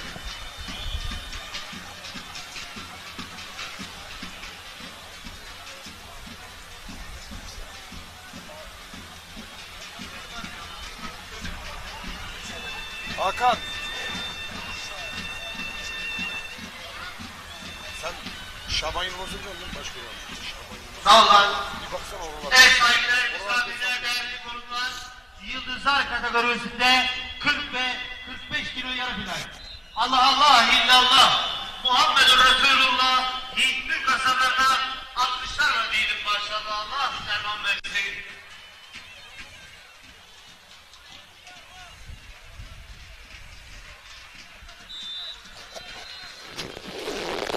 Evet, davullar. Evet, kıymetli misafirlerimiz, rakiplerini yene çeyrek finale gelen 8 baş pehlivanımız. Sizlerden öncelikli olarak baş pehlivanlarımıza bir muayene alkış istirham ediyorum.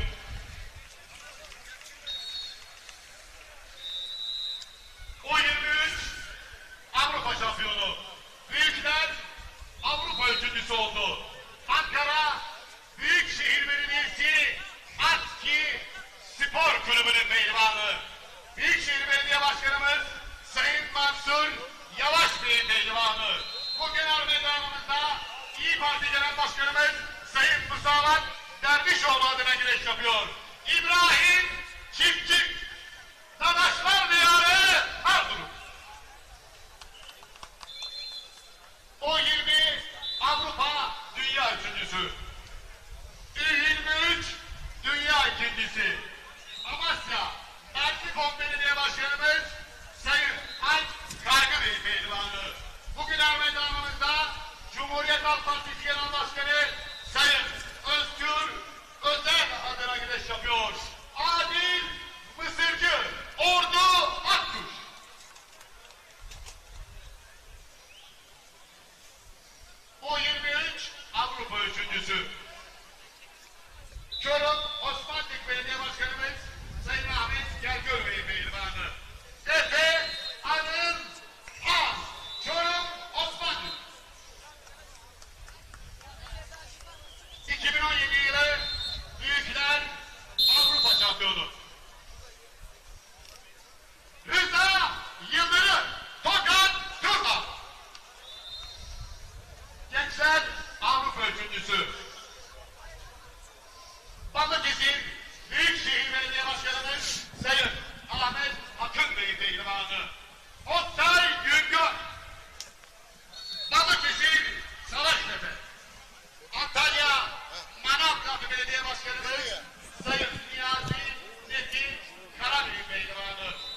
Evet değerli güreş severler, bugün Keçiören Bağlum Er Meydanı'nda tarihi Kırkpınar'ın baş pehlivanı Şaban Yılmaz yanımda. Şaban Yılmaz, öncelikle hoş geldin. Bugünkü Taha Akgül adına yapılan güreşlerle ilgili duygu ve düşüncelerin nelerdir? Tabii ki öncelikle hoş geldiniz ustacığım. Değerli Mansur Başkan'a ve Mesut Başkanımıza çok teşekkürlerimi sunuyoruz. Tabii ki Genel Koordinatör Abdullah Çakmar'ı da unutmamak lazım. Karakucak'ta gerçekten bir çığır açtılar. Burada güzel bir ödül himayeleri altında. Ve Allah nasip ederse hem Karakucak hem yağlı güreş, 15 Eylül'de de bizim güreşimiz var. İnşallah değerli yağlı güreş seyircilerini buradan sizler aracıyla davet ediyoruz. 15 Eylül'de Ankara Büyükşehirimizin Tam olarak neresinde? Tam olarak burayı belirliyoruz ama yani bakalım biraz önce de bizim Taha ve Abdullah kardeşimizle bir istişare yapıyoruz. Tabii ki bu sahayı daha bir detaylı güzelleştirirsek seyirci açısından çok büyük saha burası. Hava muhalefeti olabilir mi? Vallahi hava muhalefeti tabii ki bu Ankara biliyorsunuz yayla havası. Ankara'da 15 Ağustos'tan sonra biraz havalar gidiyor, soğuk gidiyor, yağışlı gidiyor. İnşallah Rabbim o gün izin verirse güzel güreşler yapacağız. 55-56 baş pehlivan şu an teşvik edecek inşallah. Bu sayı da artabilir. Ne diyelim yani, bugün Karakucak'ta çok güzel güreşler oluyor. Temennimiz bizim güreşte inşallah o da güzel olacak. Bugün burada 1500'e yakın sporcu katılım olduğu söyleniyor. Bununla ilgili düşüncelerin? Tabii ki şimdi usta şöyle diyeyim. Biz köy güreşlerinde, harmanlarda güreşlere başladık. Düğün güreşlerinde falan. Tabii ki pantolonla, ondan sonra pırpıtla. Biz de bu Karakucak'a uzak değiliz ama bizim yanlış anlamasın kimse, yağlı güreş daha farklı. Daha göze güzel gözüküyor ama Karakucak'ta da güzel güreşler oluyor. Ankara Büyükşehir ASKİ'de yağlı güreşin başına geldin. Çok zorlu bir misyonu, görevini aldın. Çok da güzel işlere imza atıyorsunuz. Altyapıda özellikle. Bu konuda duygu ve düşüncelerini alabilir miyim? Tabii ki ustacığım, şimdi şöyle bir şey. Mansur Başkanımız bizlere destek çıkıyor. Her zaman da çıkıyor. Mansur Başkanımız, Yüksel Başkanımız, Kulüp Başkanımız, Yüksel Başkanımız. Ve şunu söyleyeyim, güzel bir yağlı güreş spor kompleksi yaptı. Bir anda her şey olmuyor. Ben Yüksel Başkanıma da söyledim, genel koordinatörümüze de, Abdullah Bey'e de söyledim. Dedim ki bize bir süreç tanıyacaksınız, altyapıdan yetiştireceğiz.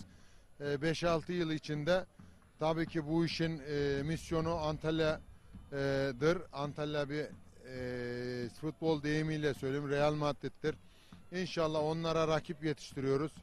Baş pehlivanlar yetiştirip ve atasporu yağlı güreşe kazandırmaya mücadele ediyoruz. Bilgilerimizi paylaşıyoruz. Temennimiz bu Samsun'da da olması ama ne yazık Samsun'umuzda biraz siyasiler uzak duruyor bu atasporuna nedense. Yaşar Doğu gibi bir ustamızın memleketinde ve bunu Ankara Büyükşehir Belediye'miz güzel bir spor kompleksi, yemekhane, antrenman salonu yapıp bu işe imza attı değerli Mansur Başkanımız. Güzel bir ekibimiz var ve işi ehline ver demişler. Biz de bilgilerimizi paylaşıyoruz. Güreş antrenörlerimiz olsun, teknik direktörümüz Murat Gençtürk, idare sorumlusu Ferit Keskin, hocalarımız Dündar Şan, Ahmet Arıcı, İlhan Ergin, Feridun Çatak, bunlar hep altyapıdan gelmek. Çok güzel bir ekip var. Tabii. Onun için çocuklarımıza inşallah güzel bir örnek olup şampiyonlar yetiştirmek, baş pehlivanlar yetiştirmek temennimiz o. Ne diyebilirim ki yani bu süreçte inşallah bizleri takip etsinler diyorum. Son iki sorum olacak. Ankara'ya altın kemer ne zaman gelecek? İkinci sorumda yeğenin Özkan Yılmaz ne zaman çıkış yapacak? Hep sorulan sorular bunlar. Şimdi ustacığım, Şener abi, yıllardır sizinle de biz Bu sahalarda yetiştik, güreştik, terimize karıştı. Ya şimdi Özkan Yılmaz ve Yunus Emre, Ünal, Hamza, Salih hepsi bizim kardeşimiz. Yeğenden öte. Şimdi şunu söyleyeyim. Sakat en büyük düşman, sporcunun düşmanı sakatlıktır. Gerçekten Özkan Yılmaz'ın bir elinde kırık oluştu. Sonra iyileşti dedik. Kırkpınar'a hazırlanıyoruz dedik. Sonra ayağında iç menisküs yırtığı oldu. İç bağlarda. Ne yazık Kırkpınar'da güreşemedi. Allah nasip eder. Çok güzel antrenmanlar, programlar yaptık. Ama inşallah seneye biz de varız diyeceğiz. Temennimiz Rabbim izin verirse. Yeni yıldızlar geliyor mu? Yani baş pehlivanına göz kırpan isimler var mı? Özellikle onu soruyorlar. Ankara Büyükşehir mi yoksa genelde mi? Şimdi Ankara Büyükşehir'de alt boylarımızda baş altında Mehmet Kırat, ondan sonra Efe çırağımız var, Atabey. Ve alt boylarda Özgür var, Eren Kalkan var. Tabii ki bu sayıların çoğalmasını istiyoruz. Özgür alt boylar Kırkpınar'da birinci oldu. Eren ikinci oldu. Eren Kalkan ikinci oldu. Evet, iyi gençler var. Genelde de güreşte hırslı gençler olduğuna görüyoruz ama ne yazık sizler acıra şunu söyleyeyim, bir Kırkpınar başpehlivan olarak, altın kemerli milli sporcu olarak bunu söyleyeyim size. Bu işin mayasından geliyoruz biz. Yani ne olur yetkililere buradan seslenmek istiyorum. Rica ediyoruz Kırkpınar'ımızı ve Edirne'mizi, tarihimizi lig güreşinin gölgesi altında bırakmasınlar. Ve Şener abi, ben şunu söyleyeyim, Kocaeli'nden, Antalya'dan, Ordu'dan, Samsun'dan, Balıkesir'den, Çanakkale'den Mehmet amcalarımız, Hasan amcalarımız torunlarını alıp, zembillerini alıp o sahalarda güreştirsinler. Yani ben şimdi velhasıl oğlumu alıp, kısmetini alıp Kırkpınar'da güreştiremiyorum. İlle lig güreşinde güreşsin önce diyorlar. Tamam da benim belki durumum yok. Örnek veriyorum. Hasan amcanın durumu yok. Gaziantep'e götüremeyecek. Antalya'ya götüremeyecek. Yani bu puanları toplama. Bu gerçekten bu İbrahim Türkeş Bey de bunu dikkate alacağına inanıyoruz ve Kırkpınar'da Perşembe'den başpehlivanların güreşmesini yanlış buluyoruz. 3 tur yapıp bizim güreşçilerimiz, çıraklarımız, kardeşlerimiz ilk 8'de bekleyip 3 turdan sonra Ahmet Mehmet'le, şimdi mesela sen 3 tur güreşiyorsun, ben Şaban Yılmaz olarak bekliyorum sahada, ne kadar şans verebilirler abi sana? Yani 3 tur belinin suyu çıkmış, güreşmişsin, yıpranmışsın ama Şaban Yılmaz hiç güreşmemiş, gel kucağıma kuzu gibi geliyorsun abi. Yani bunu ben söyleyeceğim ki Şaban Yılmaz olarak gençlerin önü açılsın, bu olumsuz kurallar düzelsin. Her zaman da söyleyeceğim, biliyorsunuz biz dobrayız, kimseye de şeyimiz yok yani yani inşallah bu yanlıştan dönülür. Önümüzde seçim süreci var, yağlı güreş olsun, minder güreşi olsun, İnşallah hayırlısı olur diyorum. Sevgili Şaban, tekrar biz bu Ankara Büyükşehir güreşinin tarihini alalım, size veda edelim. 15 Eylül Pazar günü inşallah yağlı güreş seyircisini bekliyoruz. Bu sene böyle oldu, olimpiyatlarımız vardı ve başkanımız olimpiyatlara teşvik etti. Mahsur başkanımız bu tarih dedik. Tabii ki bunu seneye erken bir tarihe alacağız inşallah. Sıcak bir havalara alacağız. İnşallah seneye de tarihimiz çok güzel bir günde olacak. 15 Eylül Pazar. Pazar, bu sene 15 Eylül Pazar'da. Tamam, sevgili Şaban. Teşekkür ederim abi. Teşekkür ederim. Sağ ol, sağ ol. Değerli güreş severler, Keçiören Er Meydanı'nda konuğumuz Kırkpınar Başpehlivanı, altın kemerli başpehlivanı Şaban Yılmaz'dı ve tekrar güreşe dönüyoruz. Evet değerli güreş severler. Tarih Kırkpınar 2005 yılı başpehlivanı Şaban Yılmaz röportajlarını değerli hocamızla yaptılar. yine başverenlik çeyrek final müsabakaları olan cihazlar devam ediyor. Sağ üst kadrajda değerli güreşçilerden organizasyonun en büyük favorilerinden milli güreşçi, son 3 yılın Avrupa şampiyonu ve Çanakkale Çam Belediyesi adına güreşen aslen Manisa Akhisarlı Feyzullah Aktürk'le güreş yapıyor. Fatih Erzurum Narman, Cemal Yiğit Burcu, Bulut Yağcı adına güreş yapıyor. İstanbul Beşiktaş. Evet değerli güreşçiler. Bilal Tokat. Hüseyin Hamza Eren, Ankara'da faaliyet gösteren HSV Veteriner Tıbbi sahibi Sayın Veteriner Hekim Hüseyin Solak adına güreş yapıyor. Ego Spor Kulübü'nün pehlivanı Ankara.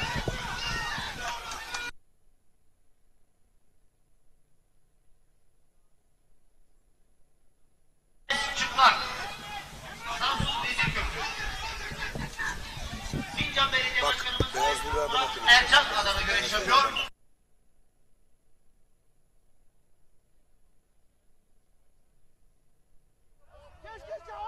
Muğla Köyceğiz Belediye Başkanımız Sayın Ali Erdoğan adına güreş.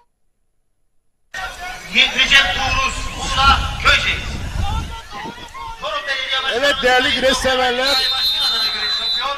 konuğumuz Şaban Yılmaz'dı ve 40 numaralı baş pehlivanı Şaban Yılmaz da Ankara bizlere Büyükşehir Belediye Başkanımız Sayın Mansur Yavaş adına Ankara Büyükşehir Belediyesi'nin güreşini 15 Eylül Pazar günü Ankara'da yapılacağının müjdesini verdi ve kendisinin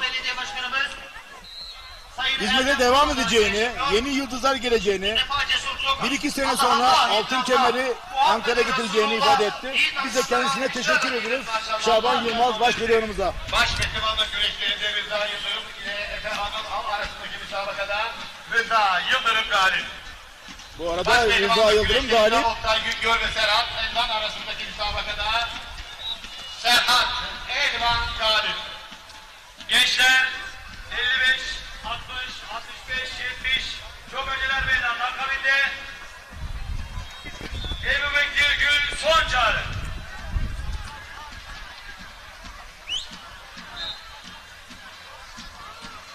Evet ekranın sol tarafında Feyzullah Aktürk, Fatih Yaşarlı ve ekranın sağında İbrahim Çiftçi ve Adil Mısırcı.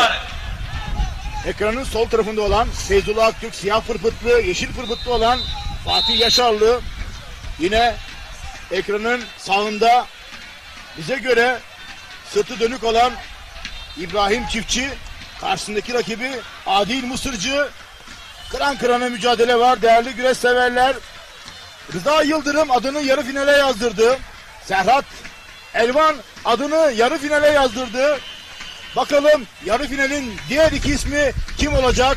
İbrahim Çiftçi mi, Adil Mısırcı mı, yoksa Feyzullah Aktürk mü, Fatih Yaşarlı mı? Değerli güreş severler. Kıran kırana bir tek dalma mücadelesi İbrahim Çiftçi'den. Bakalım arkasında olacak mı? Topu aldı. Dolanıyor.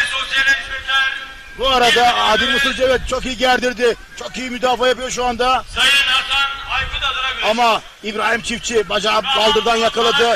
Bakalım oradan blok edecek mi? Bastırabilecek mi? İbrahim Çiftçi. Bu arada ters düştü. Her an açılabilir. Adil Mısırcı. Şu anda herhangi bir puan yok değerli güreş severler. Başpehlivanlık güreşi Tekrar diretiyor.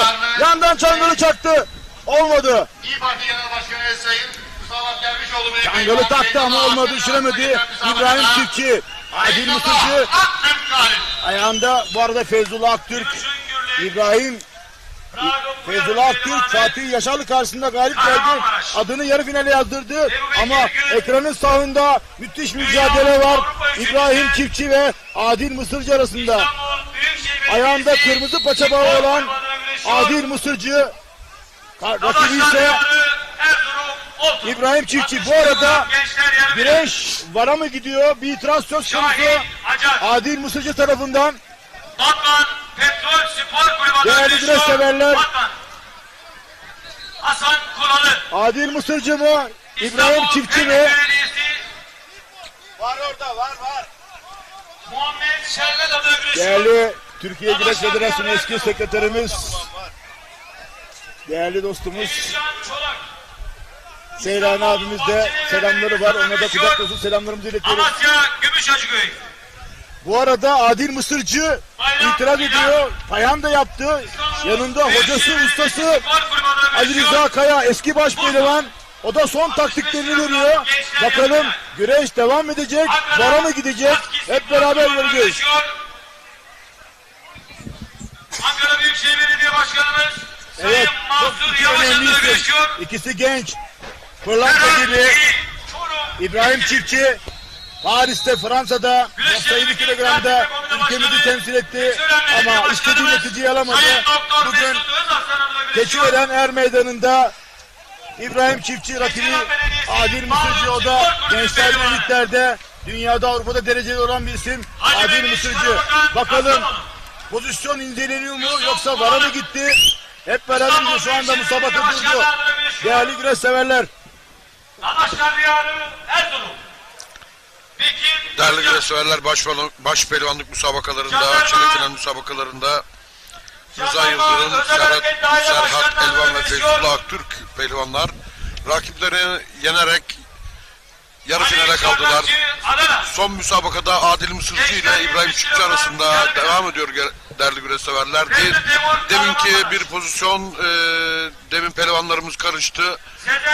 Orada bir bayan da oldu şeklinde Adil Mısırcı'nın hakemlere bir itirazı oldu. VAR'dan bakılmasını istedi. Ama şu anda hala bakılıyor galiba. Şu anda hakemler beklediğine göre demek ki daha hala sonuçlanmadı VAR'dan bakılan görüntü. Sonuçlandığı anda sizlere bildireceğiz değerli güreşseverler. Ankara Ego Spor Kulübü pehlivanı Ankara. Allah Allah, illallah, Muhammedur Resulullah. Yiğit aslanlara alkışlarla diyelim maşallah. Haydi aslanlar, Allah derman versin. Büyükler kategorisi yarı final müsabakası yapacak olan tüm boylar çok aceler meydanına. Arkadaşlar acele edelim. Hava muhalefeti biliyorsunuz. Bakalım müsabaka VAR'da inceleniyor mu? Evet. Tabii ki iki baş pehlivan da beklemede, çayır hakemleri de beklemede. Bu arada yine gençler, yıldızlar kategorilerin yarı final mücadeleleri salındı. Tabii burada Adil Mısırcı'nın itirazı söz konusu. Payan da yaptı diyor, iki elini açtı diyor Adil Mısırcı. Tabii ki son karar. Değerli hakemlerimiz kulede görev yapıyorlar. Birbirinden değerli isimler var. Orada VAR kameraları var. Orada incelenecek son durum tabii ki. Ona göre güreşin devam edip etmeyeceği ya da sonlanacağı ya da tekrar mücadele başlanması ile ilgili son kararı değerli hakemlerimiz, kule hakemlerimiz son kararı onlar verecekler. Yasin Yeşil, Ankara Husky Spor Kulübü adına güreşiyor. Bu arada VAR'dan gelen karar, Nurullah Yolcu, Samsun Vezir. mücadelenin değerli yönetmenim. Evet, Adil Mısırcı, İbrahim Çiftçi müsabakası şu anda VAR'da inceleniyor. Demin kritik bir pozisyon oldu. Bastırırken Adil Mısırcı, iki pehlivan da yerde karıştılar. Adil Mısırcı bastırdı İbrahim Çiftçi'yi. İbrahim Çiftçi de yerden kalkarken Adil Mısırcı payan da yaptığını, yani elleri iki elinde arkaya dayadığını söyledi. Şu anda VAR'dan hakemler müsabakayı inceliyorlar değerli güreşseverler. Emre Boz, Ankara Dedaş Spor Kulübü, Antalya.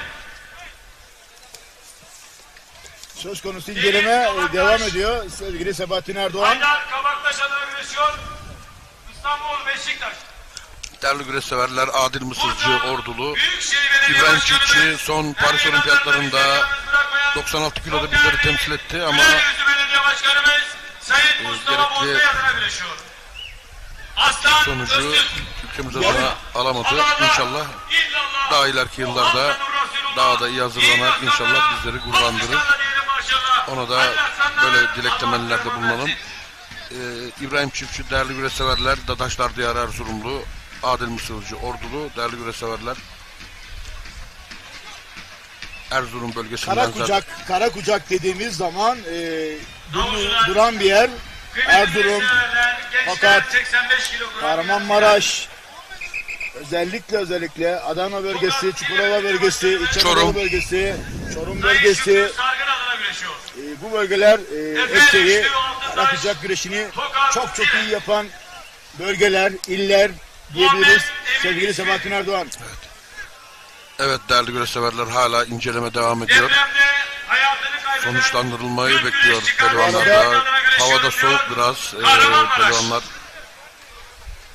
Recep Kılıç da eski baş pehlivanı da sahaya indi. Evet, Recep hocamız da er meydanına geldi. Değerli güreşseverler. Tertip ve Komite Başkanı, çok değerli Keçiören Belediye Başkanım Ağlıyor alan Mesut Özarslan adına güreşiyor. değerli iş adamımız Sayın Özay Bekara'da hemen pehlivanların arkasında görüyorsunuz, kemer takıldı. Kemer takıldı. 14 trilyon 066 bin liraya ağırlık arttırmasında 2025 yılı güreş ağası olarak seçildi. Özay Bekar, değerli güreşseverler, iş adamı Özay Bekar bugün yapılan ağırlık arttırmasını 14 trilyon 066 bin liraya kazanarak 2025 yılı Keçiören Belediyesi 2. Taha Akgül Karakucak güreşlerinde güreş ağası olmaya hak kazandı değerli güreşseverler. Ağamızı da buradan tebrik ediyoruz. Seneye çok daha güzel bu organizasyonun üzerinden çıtası yükselterek daha da güzel bir organizasyonda ağamızın da katkılarıyla bu 2. Taha Akgül güreşlerinin daha şaşalı bir şekilde, daha görkemli bir şekilde olmasını diliyoruz değerli güreşseverler. Evet, Adil Mısırcı Mart'ta inceleme sonucunda galip ilan edildi. Adını yarı finale yazdırdı Adil Mısırcı. Evet değerli güreşseverler, müsabakanın mutlak galibi İbrahim Çiftçi'ydi. Ama işte tam iki pehlivan birbirlerinin ayaklarını aldılar. Oradan arkasına ayağını alarak dönerken payanda yaptı İbrahim Çiftçi ve VAR'da yapılan inceleme sonucunda müsabakayı kaybetti. Adil Mısırcı Ordulu pehlivan adını bir üst tura yarı finale yazdırdı değerli güreşseverler. Yarı final müsabakalarında Rıza Yıldırım, Feyzullah Aktürk, Serhat Elvan ve Adil Mısırcı olacak değerli güreşseverler. Bu 4 pehlivan yarı final yapacaklar az sonra. Ankara Deda Spor Kulübü'ne 97 kilogram Avrupa şampiyonu Mücahit Çelik Samsun. Yiyeceklerdi lan çocuğu. Güreşlerimizin tertip ve komite başkanı, çok değerli belediye başkanı Sayın Doktor Mesut Özarslan adına güreşiyor. Mehmetcan Üngör, Sivas Portu.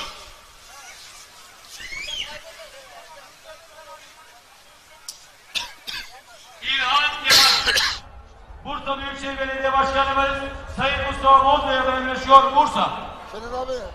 Taha Yakup Temel, Keçiören Bağlum Spor Kulübü adına güreşiyor Ankara. Allah illallah Muhammedur Resulullah. Yiğit aslanlara alkışlarla diyelim maşallah. Hayırlı aslanlar, Allah derman versin. Büyükler 65 kilogram pehlivanları çok acele meydanına. Büyükler ve tüm şirketlerde müsabaka yapacak olan pehlivanlarımız çok acele her meydanında yerlerini sanmıyor. Evet değerli güreş severler, Keçiören Er Meydanı'ndayız. Yine konuğumuz Avrupa Dünya Olimpiyat Şampiyonu Rıza Kayaalp yanımızda. Hoş geldiniz Rıza Kayaalp. Hoş bulduk, teşekkürler. Sizler de hoş geldiniz Ankara'mıza. Evet Rıza Kayaalp, bugün Taha Akgül onuruna birincisi yapılan geleneksel Keçiören Belediyesi Karakucak güreşleri yapılıyor. Bugünkü güreşlerle alakalı duygu ve düşüncelerinizi alabilir miyiz? Evet, Karakucak güreşleri için gerçekten de büyük bir organizasyon oldu. Burada genç kardeşlerimiz hünerlerini sergilediler diyebiliriz. Çünkü birçok katılım oldu. Tabii bunlar aynı zamanda da minderde güreşen kardeşlerimiz çoğu. Ben de mesela ilk madalyamı Karakucak güreşlerinde almıştım 2003 yılında. O beni çok heveslendirmişti. O madalyanın o güzelliğini, hani sonuçta ilçemizde olan bir şeydi ama Tam olarak neresi? Yozgat. Sorgun'daydı. Zaten her sene orada düzenlenir yağlı güreşler. O zaman Karakucak güreşleri vardı. Beni inanılmaz derecede tetiklemişti. Belki de bu kadar madalyalarımın başlangıcı oydu diyebilirim. Oradaki o heves, o madalyanın hevesi çok güzeldi. Ve ondan sonra da zaten minderde yolumuza devam ettik. Burada kardeşlerimiz aynen bu şekilde.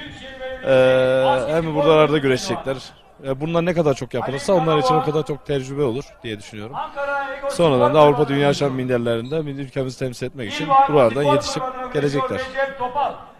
Karakucak güreşi minderin altyapısı. Çünkü Karakucak'ta yapılan oyunlar mindere çok yakın olduğu için, zaman ve süreleri için birbirine yakın olduğu için ve anlık düşünce ve oyun denemelerinde yakın olduğu için, bir de topraktan bir güreşçi çok iyi güç kuvvet alıyor, denge alıyor.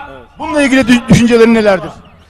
Ya tabii ki sonuçta minderden biraz bir farkı var burasının. Biraz daha hani mindere göre biraz daha sert zeminde, tam çimde olabilirsin ama biraz da sert zeminde güreşiyorsun. Tabii pırpıt olayı var ama yağlı olmadığı için dalmalar falan zaten güreşteki dalmalarla işte, çünkü çoğunu zaten güreşlerin sonuçlarının o dalmalar sayesinde geldiğini gördük. Yapılan oyunlar, minderde yapılan güreşler sayesinde gördük. Dediğim gibi bunların hani böylesine büyük organizasyonun yani yılda mesela 10 tane, 15 tane, 20 tane Karakucak'ta da yapılması minder güreşi açısından, geleceği açısından iyi olur. Çünkü burada başta güreşen kardeşlerimizin çoğu minder güreşi yapan, daha çok hani minder güreşini anlayan kardeşlerimiz, abilerimiz de var tabi, büyüklerimiz de var, küçüklerimiz de var. Dediğim gibi önemli bir organizasyon yani güreşin altyapısı için. Ben tabii içimde olan bir ukde var. Ben Rıza Kayalp'i çıktığı andan itibaren çok sevdim, çok benimsedim. Çünkü bize çok güzel sevinçler, çok büyük mutluluklar yaşattın.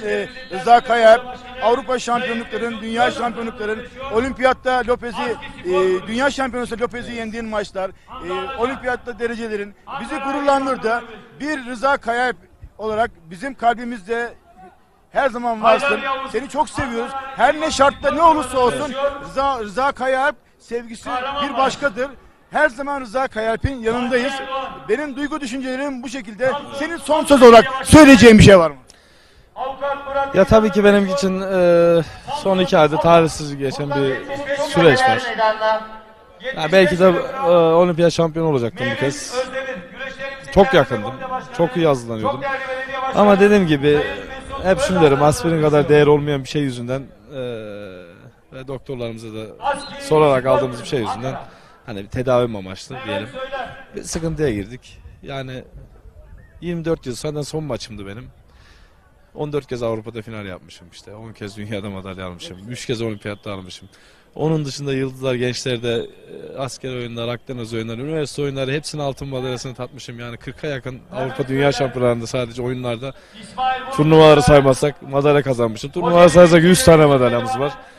Hiçbir zaman hiçbir şeye Allah'ın vermiş olduğu güçten başka ihtiyaç duymadım. Allah'a şükürler olsun. Dediğim gibi benim için büyük bir talihsizlik. Yani o kadar büyük ki. Ya belki bilmiyorum, vardır bir hayır diyorum bunun içinde. Çünkü olağana bakıyorum. Her zaman sorduğumuz hocamıza sorup bir şey, yani tedavimiz için aldığımız bir şey. Bilmiyorum ya. Yani olmayacak şeyler oldu. Çok üzgünüm. Şuna çok üzgünüm. Yani içim kalben rahatım. Kalben hiçbir sıkıntı yok vicdanen. Sadece ülkeme bir olimpiyatta madalya daha getiremediğim için yani bu olimpiyatta da bırakma hedefim vardı. Hani böyle belki de yani büyük bir şampiyon olacağım çok yani %60-%70 görüyordum çünkü çok iyiydi formum. Dediğim gibi nasip olmadı, işte böyle bir şeyler geldi başımıza. Tabii bundan sonrası ne olacak? Süreçten sonra devam etmeyeceğim. Yine bir şampiyonluklarla ya da bu işi bırakmayı çok isterim yani. O güç kuvvet var bende, Allah'a şükürler olsun. Allah'ın vermiş olduğu her şeye sahibiz. Zaten yıllarca da çalışmayı seven, Ee, çalıştıkça mutlu olan bir sporcuydum. Yine aynı şekilde birkaç maç daha zorlayıp inşallah öyle bırakmayı çok istiyorum bu işi. Ama kendimi hep bu olimpiyatta son maçım demiştim. Artık çok yoruldum. Artık bunu kazanıp, yani o yüzden çok iyi hazırlanıyordum zaten. Artık bırakmayı çok istiyordum. Böyle bir içimde öyle bir heves vardı. İşte öyle olmayınca içimde bir ukde kaldı yani böyle. İnanılmaz bir ukde kaldı yani. Evet, artık süreci bekliyoruz. Artık bir itiraz süreci ya da artık onunla son kararı bekleyeceğiz ama bizim aklımızda devam var. Milyonlarca senin seven, destekleyen taraftarın var. Türkiye'de o kadar çok seni taraftarın var ki inanılmaz derecede ve onlar bil ki hepsi senin yanında. Seni destekliyorlar, inan ki biz de destekliyoruz. Medya olarak, basın olarak biz Rıza Kayalp'in, sporcumuzun yanındayız, destekliyoruz. Biz tabii ki senin ne kadar yufka yürekli olduğunu da biliyoruz. Ne kadar temiz kalpli bir sporcu olduğunu da biliyoruz. Böyle bir şeylere bilerek yelteneceğini de düşünmüyoruz kesinlikle ve kesinlikle. Ve ben bu işin bir şekilde düzeleceğine inananlardanım. İnşallah. Allah yar ve yardımcın olsun diyorum. Ben size teşekkür ediyorum. Çok sağ olun. Sizin ayaklarınıza sağlık. Bu maçı ben çok teşekkür ediyorum. izleyenlerle buluşturduğunuz için. Çok sağ olun. Ben teşekkür ediyorum.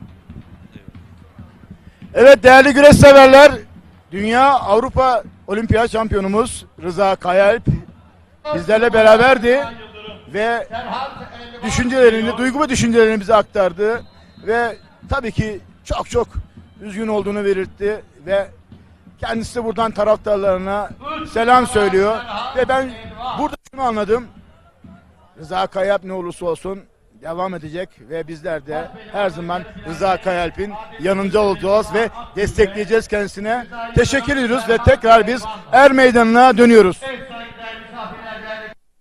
Büyükler 80 kilogramda yarı final müsabakaları. Sivas Belediye Başkanımız Sayın Doktor Adem Uzun adına görüş yapıyor. Muhammed Ali Tozmuş, Sivas, Pols. Ramazan Sarı, Ankara Büyükşehir Belediyesi Aski Spor Kulübü'nün pehlivanı. Büyükşehir Belediye Başkanımız Sayın Mansur Yavaş adına, aynı zamanda Keçiören Belediye Başkanımız Sayın Doktor Mesut Özaslan adına görüş yapıyor, Ankara. Bağlum Spor Kulübü'nün pehlivanı İsa Demir. Güreşlerimizin tertip komite başkanı Sayın Belediye Başkanımız Doktor Mesut Özaslan adına görüş yapıyor, Ankara. Okan Tahtacı, Amasya Mertikon Belediye Başkanımız Sayın Evet değerli güreş severler, Amasya. artık yarı finaller, mücadeleler devam ediyor. Yarı final. Az önce konuğumuz Namık Rıza Korkmaz, Kayalp'ti. Sivaslara. Ve Rıza Kayalp Abdülvasım Alta. duygu ve Kocaeli düşüncelerimizi Büyükşehir anlattı. Belediye Başkanımız Tabii ki Koçak talihsiz Doktor bir Sayın durum Akif kendisi Büyükakın açısından. pehlivanı Rıza Kayalp'in. Kocaeli.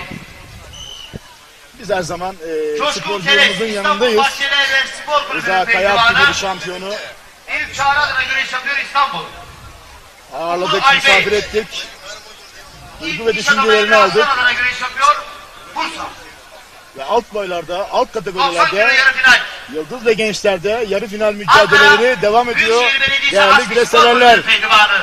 Büyükşehir Belediye Başkanımız Sayın Mansur Yavaş adına, aynı zamanda Kulüp Başkanımız Yüksel Aslan adına güreş yapıyor, Osman Göçen, Mersin Tarsus.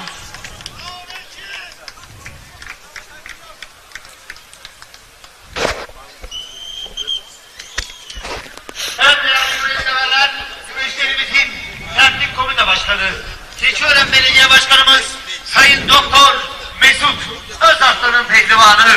Evet, Sebahattin Erdoğan Avrupa konumuz şampiyonu Rıza Kayalp'ti. Sertaç Üngör. Evet. Ülkemizin yetiştirdiği en Yapan büyük değerlerden Sertaç Üngör. 13 Sivas Porsuk Avrupa şampiyonu, 5 Akdeniz dünya oyunları şampiyonluğu, Ahmet olimpiyat Bilgi, ikinciliği, Ramazan 2 defa olimpiyat üçüncülüğü.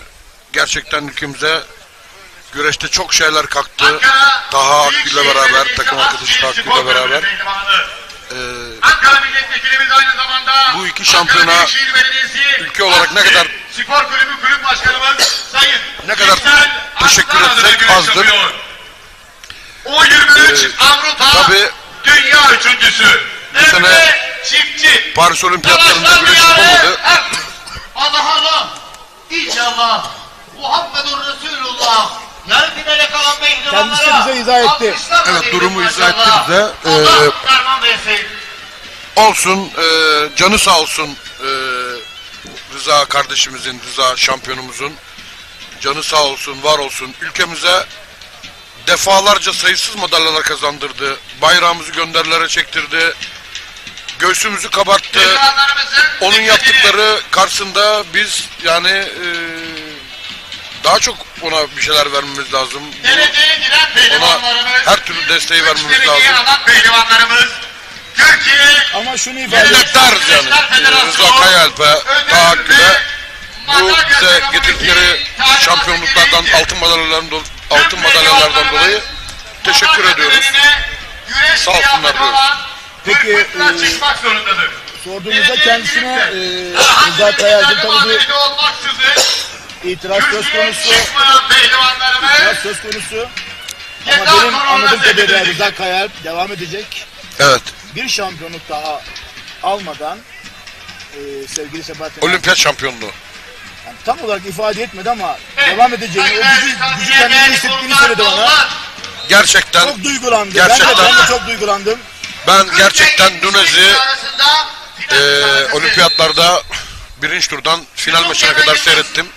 Eğer bu sene hazır bir Rıza Kayaalp Nunez'i bu olimpiyatlarda yenip altın madalyayı boynuna takardı diyorum yani. Kesin bunu Rıza Kayaalp bu sene yapardı. Bu talihsizliğinden dolayı da üzgünüz. Her zaman arkasındayız şampiyonumuzun. Her zaman onu her şekilde destekleyeceğiz yani. Kendisi de zaten ifade etti. Kendisi de böyle şampiyonlar kolay mı kazanılıyor?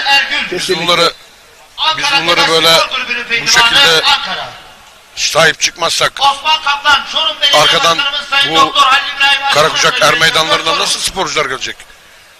İnşallah ben inanıyorum o güç kuvvet onda var. Daha bir 4 sene güreşir diyorum. Bir olimpiyat daha görür Rıza Allah'ın izniyle.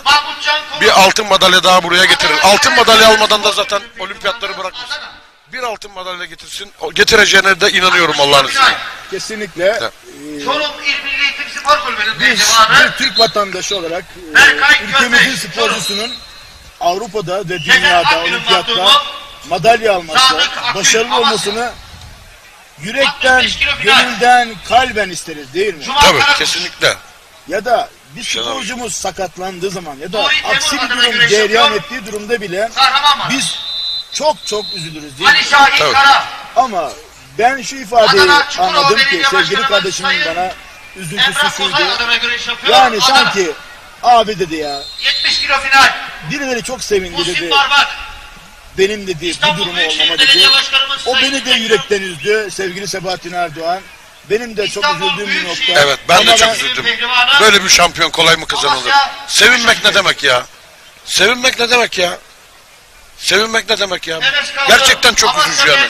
Duyduğum zaman bile tüylerim diken diken oluyor.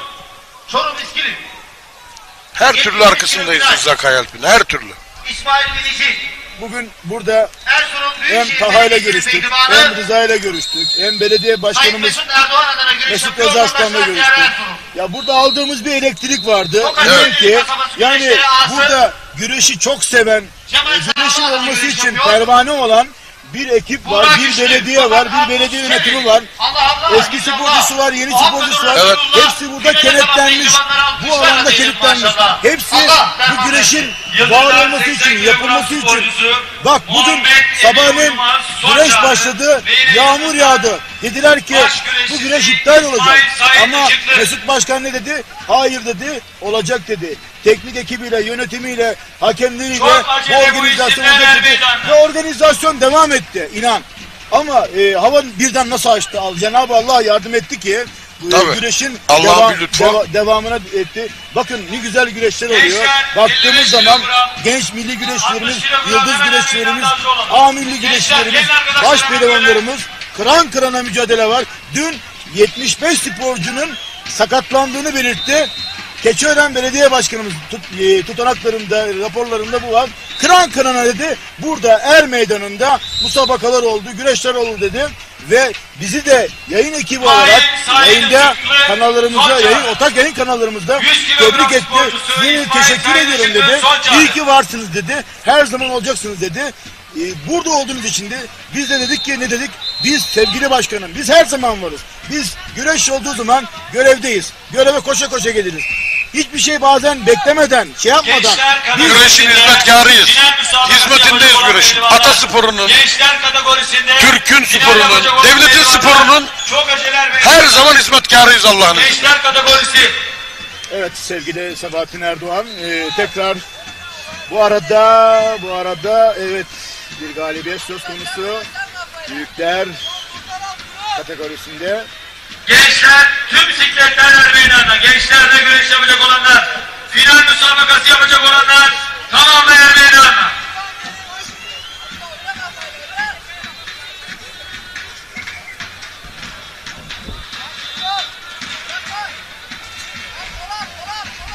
Evet, sıradaki boyları alalım hemen.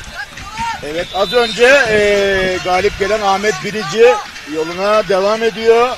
Adını bir üst tura yazdırdı. Ahmet Bilici de eski tecrübeli milli güreşçimiz. Gençler 50, 55, 60, 65, 70 tamamı er meydanda. Burada çok önemli isimler var. Minder güreşinin özellikle elit kesimleri.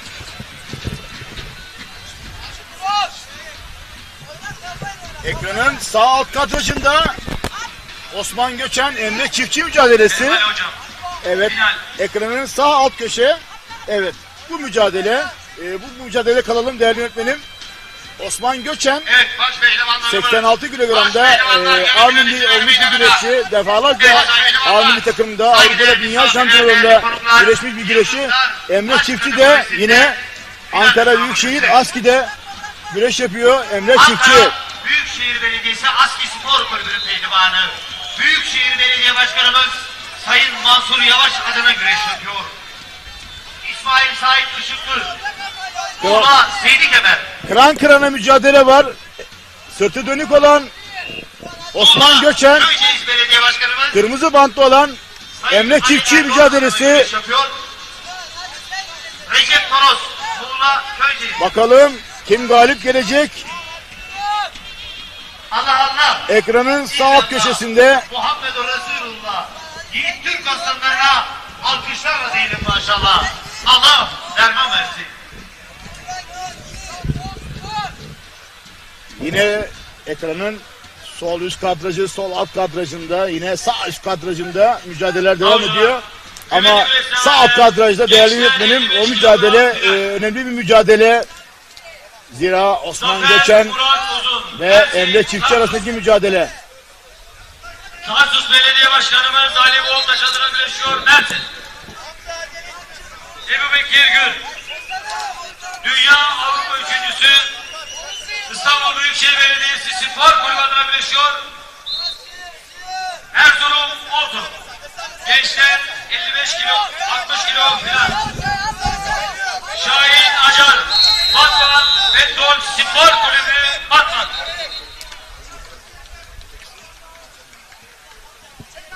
Bayram İlhan.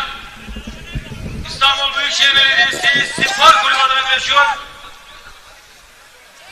Bursa Tom Hocalar adına güreşiyor. Bursa 70 kilogram 65 kilogram final. Ankara Büyükşehir Belediyesi ASKİ Spor Kulübü adına güreşiyor. Serhat Yiğit. Çorum Eskilip. Bekir Özcan. TKİ Kömür İşletmeleri sporcusu Sait Bingöl. Evet, ekranlarda gördüğünüz mücadele bir tek dalma girişimi ve Emre Çiftçi bastırdı. Bir puan geldi Emre Çiftçi'ye. Ahmet Özcan Dalaşlar Diyarı Erzurum. Evet. 75 kilogram final. Şaptan kaldıracak mı bakalım? Ankara TEDAŞ Spor Kulübü adına güreşiyor. Değerli yönetmenim Turgut, ben tam acaba karşıya bu arada aşırdı. Yasin Yeşil. Ankara Evet, Büyükşehir Emre Belediyesi Çiftçi. Spor Kulübü Aski Spor Kulübü adına güreşiyor. Osman Göçen.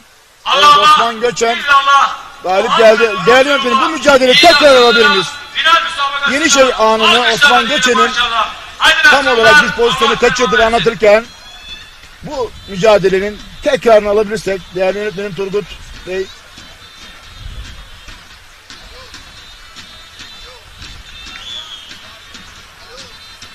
Orada bir yeniş mi tam olarak, yoksa müsabaka süresinin bitti tam olarak anlayamadık.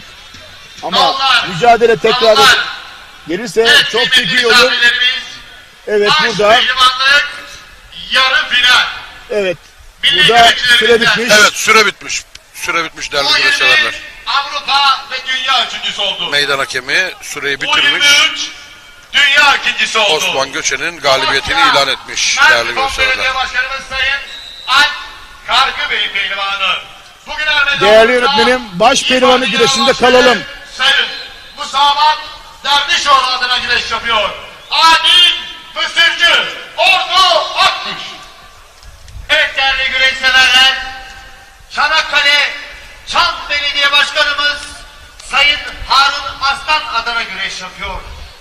Bugün burada Keçiören İlçe Milli Eğitim Müdürümüz Sayın Yaşar Türk adına güreş yapıyor. Aynı zamanda güreşlerimizin tertip komite başkanı Keçiören Belediye Başkanımız Sayın Mesut Özarslan adına güreş yapıyor.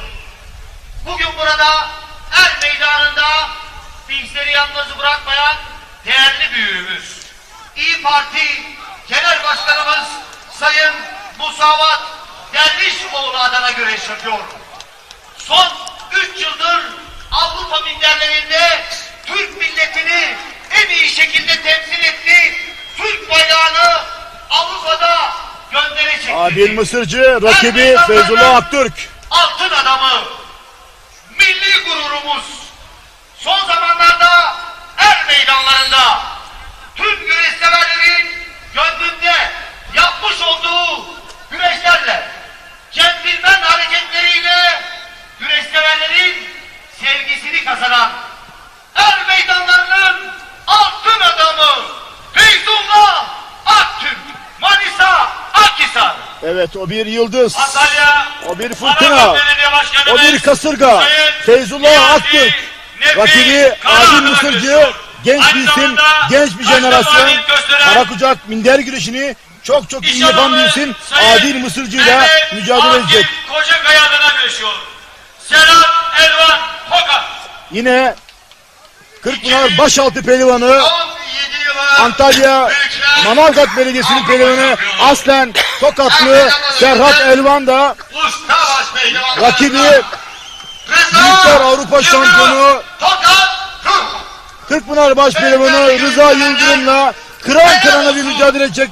Değerli güreşseverler, Keçiören Bağlum Er Meydanı'nda baş pehlivanlık yarı final mücadelesi.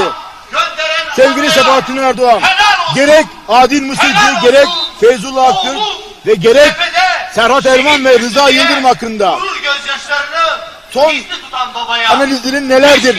Değerli güreş severlerimize son durumlar hakkında. Değerli güreş severler, Keçiören Belediyesi 1. Tahakkül Karakucak güreşlerine tam 69 baş pehlivan katıldı. Ve bu yarı final müsabakaları 69 pehlivandan son 4'e kaldılar değerli güreşseverler. Tabi Feyzullah olsun, Rıza olsun, Serhat Elvan olsun, Adil Mısırcı olsun, gerçekten çok iyi rakiplerini yenerek buraya kadar geldiler. Bakalım hangisi final müsabakasını hak edecek. İnşallah çok güzel güreşler olur. Ekranlardan da güreş seyircimiz güreşleri izlerler. Şimdi Cazgır Şerif El Esen baş pehlivanlık yarı final müsabakasını salavatladı. Pehlivanlar Er Meydanı'na çıkış yaptılar değerli güreşseverler. Final müsabakası yapacak olan Evet. tüm bisikletler Ekran pehlivanlar yanında hazır olsunlar. yerden temannalarını alıyorlar. Kıymetli güreşseverler, gençler 80 kilogram final.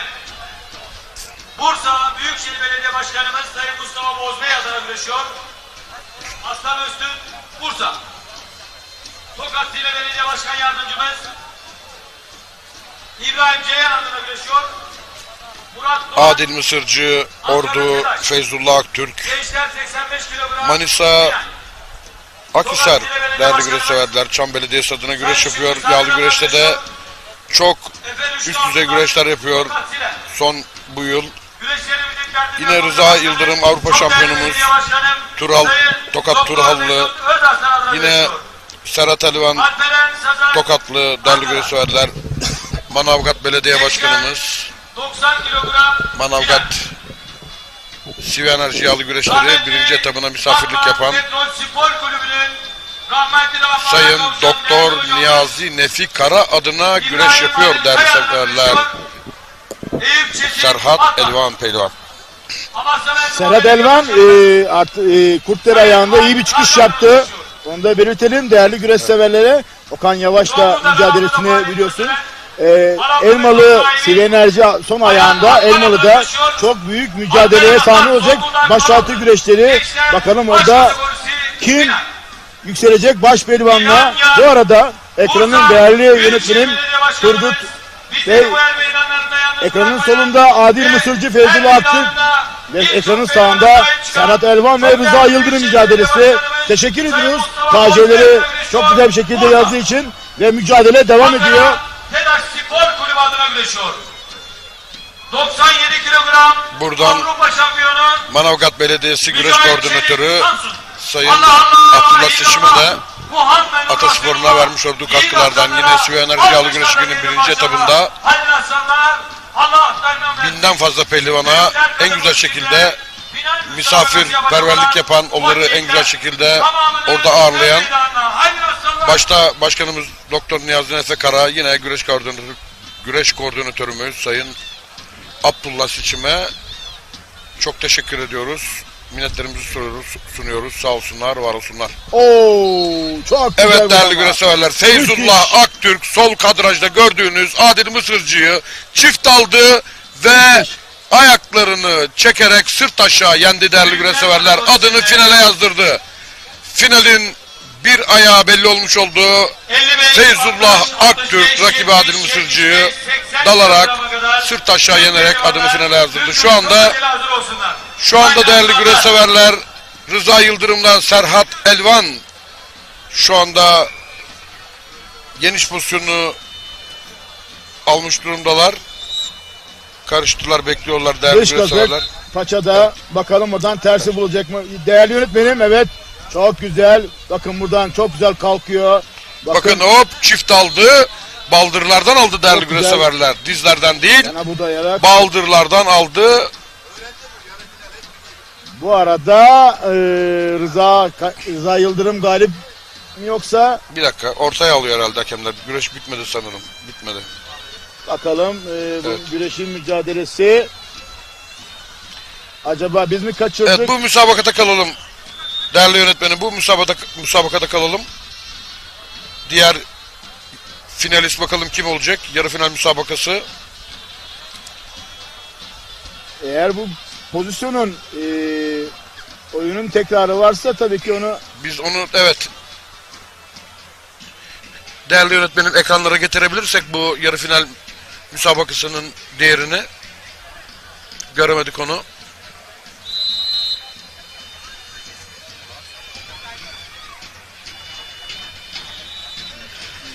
Evet.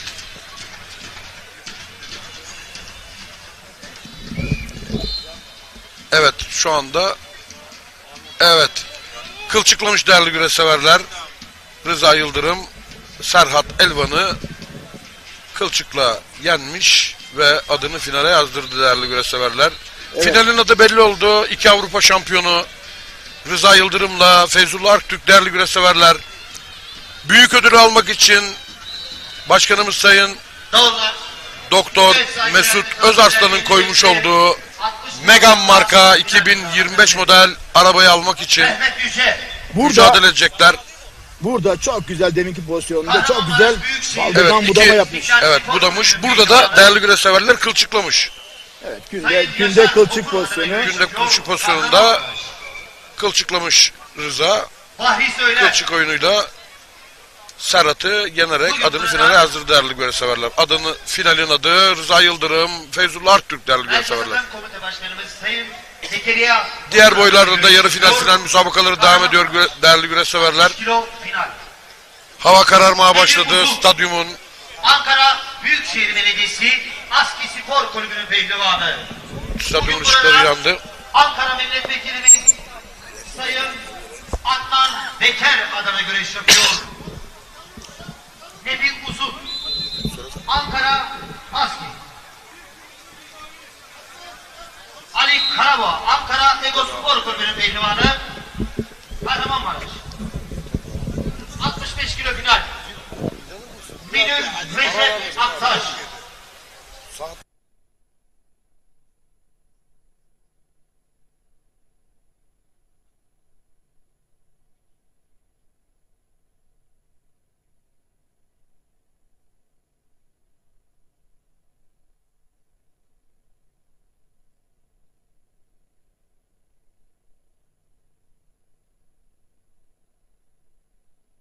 Milletvekilimiz Yüksel Aslan adına güreş yapıyor. Yapma Allah aşkına. Ahmet Duman, Ankara. 75 kilo final. Evet değerli güreş severler, bu arada baş pehlivanlık finali başlamadan önce kısa bir araya gidiyoruz. Tekrar görüşmek üzere. İmamoğlu adına güreş yapıyor.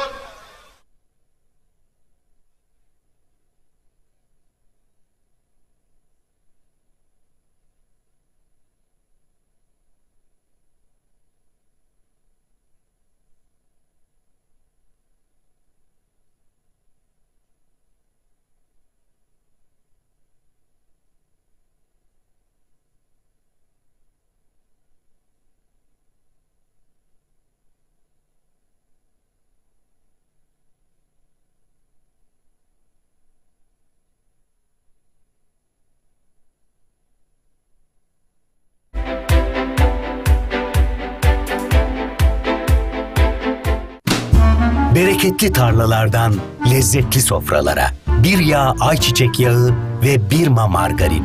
Türkiye'nin en büyük ayçiçek yağı üreticisi Trakya Birlik'ten.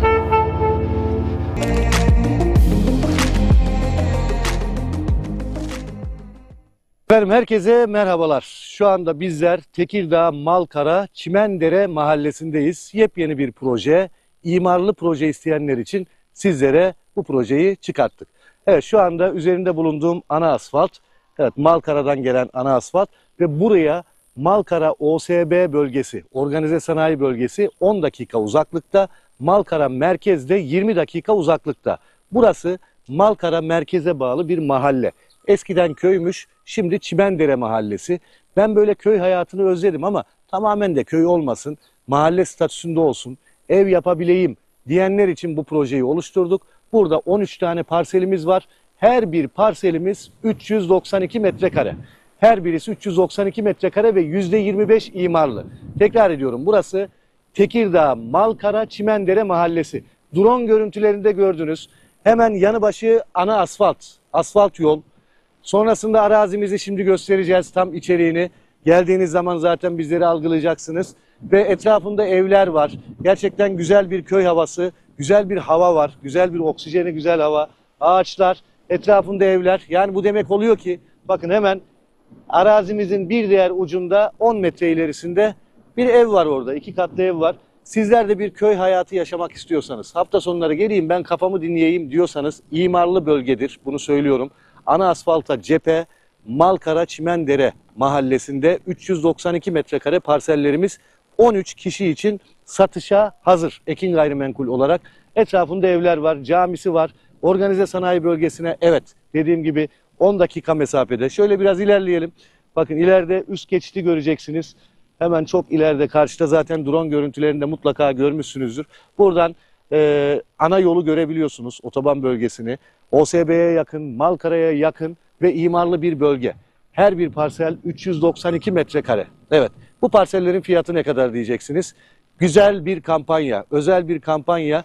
Bu parseller 529.000 değil, imarlı olmasına rağmen kısa süreliğine 479.000 TL. Evet, yanlış duymadınız. 529.000 değil, kısa süreliğine 13 parselimiz var. 479.000 TL. Evet, arabalar geçiyor görüyorsunuz. Burası dediğim gibi ana asfalt. Şimdi telefon numaramızı veriyorum. Hafta sonları servisimiz var. Serviste bizzati bizler geleceğiz. Bizler sunumumuzu yapacağız. Geldiğimiz zaman buradaki beton direkleri, parsel arası direklerini göreceksiniz. Yine söylüyorum, elektrik su sorunu yok. Şebeke suyudur, elektriği mevcuttur. İstediğiniz zaman hemen %25 olarak 2,5 kat inşaatınızı başlayabilirsiniz değerli izleyenler. Ekran altında numaramız var, ben tekrar ediyorum. 0212 594 4 594 0212 594 4 594. Çağrı atmanız yeterli. Unutmayın, bizlerde proje çok. Evet, hangi projeye dahil olmak istiyorsanız, hangi yeri görmek istiyorsanız çağrı merkezinde bulunan müşteri temsilcimize ne yapacaksınız? Bölgenizi, hangi reklamı izlediyseniz onu görmek istediğinizi belirteceksiniz. Kaç kişi gelecekseniz onu belirteceksiniz. Cumartesi ve pazar Beylikdüzü'nde ofisimizden saat 10'da ve 11'de servisimiz kalkıyor. Hangi servisi arzu ediyorsanız, vakit önemli olduğu için yapmanız gereken onu da dile getirmek. Arayın, isminizi, soy isminizi, kaç kişi geleceğinizi söyleyin, gerisini bize bırakın. 529.000 TL değil, 392 metrekare imarlı parsellerimiz kısa süreliğine 479.000 TL. Geç kalmayın, son kez numaramızı veriyorum. 0212 594 4 594 0212 594 4 594. Hadi bakalım, hayırlı olsun şimdiden, mutlu günler diliyorum. Efendim, herkese merhabalar. Şu anda bizler Tekirdağ Malkara Çimendere mahallesindeyiz. Yepyeni bir proje, imarlı proje isteyenler için sizlere bu projeyi çıkarttık. Evet, şu anda üzerinde bulunduğum ana asfalt, evet, Malkara'dan gelen ana asfalt ve buraya Malkara OSB bölgesi, organize sanayi bölgesi 10 dakika uzaklıkta, Malkara merkezde 20 dakika uzaklıkta. Burası Malkara merkeze bağlı bir mahalle. Eskiden köymüş, şimdi Çimendere mahallesi.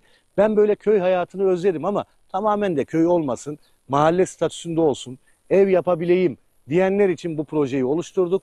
Burada 13 tane parselimiz var. Her bir parselimiz 392 metrekare. Her birisi 392 metrekare ve %25 imarlı. Tekrar ediyorum, burası Tekirdağ Malkara Çimendere mahallesi. Drone görüntülerinde gördünüz. Hemen yanı başı ana asfalt, asfalt yol. Sonrasında arazimizi şimdi göstereceğiz, tam içeriğini. Geldiğiniz zaman zaten bizleri algılayacaksınız. Ve etrafında evler var. Gerçekten güzel bir köy havası, güzel bir hava var. Güzel bir oksijeni, güzel hava. Ağaçlar, etrafında evler. Yani bu demek oluyor ki, bakın hemen arazimizin bir diğer ucunda 10 metre ilerisinde bir ev var orada. 2 katlı ev var. Sizler de bir köy hayatı yaşamak istiyorsanız, hafta sonları geleyim ben kafamı dinleyeyim diyorsanız, imarlı bölgedir, bunu söylüyorum. Ana asfalta cephe, Malkara Çimendere mahallesinde 392 metrekare parsellerimiz 13 kişi için satışa hazır. Ekin gayrimenkul olarak etrafında evler var, camisi var. Organize sanayi bölgesine, evet, dediğim gibi 10 dakika mesafede. Şöyle biraz ilerleyelim. Bakın ileride üst geçidi göreceksiniz. Hemen çok ileride, karşıda zaten drone görüntülerinde mutlaka görmüşsünüzdür. Buradan ana yolu görebiliyorsunuz, otoban bölgesini. OSB'ye yakın, Malkara'ya yakın ve imarlı bir bölge. Her bir parsel 392 metrekare. Evet, bu parsellerin fiyatı ne kadar diyeceksiniz? Güzel bir kampanya, özel bir kampanya. Bu parseller 529.000 değil, imarlı olmasına rağmen kısa süreliğine 479.000 TL. Evet, yanlış duymadınız. 529.000 değil, kısa süreliğine 13 parselimiz var. 479.000 TL. Evet, arabalar geçiyor görüyorsunuz. Burası dediğim gibi ana asfalt. Şimdi telefon numaramızı veriyorum. Hafta sonları servisimiz var. Serviste bizzati bizler geleceğiz. Bizler sunumumuzu yapacağız. Geldiğimiz zaman buradaki beton direkleri, parsel arası direklerini göreceksiniz. Yine söylüyorum, elektrik su sorunu yok. Şebeke suyudur, elektriği mevcuttur.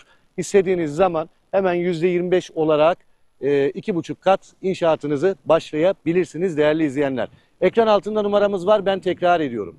0212 594 4 594 0212 594 4 594. Çağrı atmanız yeterli. Unutmayın, bizlerde proje çok.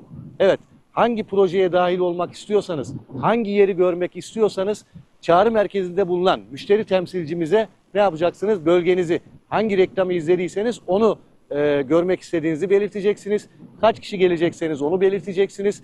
Cumartesi ve pazar Beylikdüzü'nde ofisimizden saat 10'da ve 11'de servisimiz kalkıyor. Hangi servisi arzu ediyorsanız, vakit önemli olduğu için yapmanız gereken onu da dile getirmek. Arayın, isminizi, soy isminizi, kaç kişi geleceğinizi söyleyin, gerisini bize bırakın. 529.000 TL değil, 392 metrekare imarlı parsellerimiz kısa süreliğine 479.000 TL. Geç kalmayın, son kez numaramızı veriyorum. 0212 594 4 594 0212 594 4 594. Hadi bakalım, hayırlı olsun şimdiden, mutlu günler diliyorum.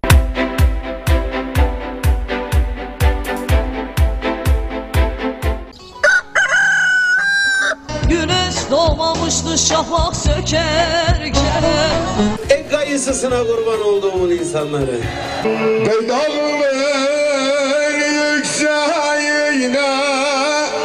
Malatya'nın gençleri nerede? Malatya hazır mıyız?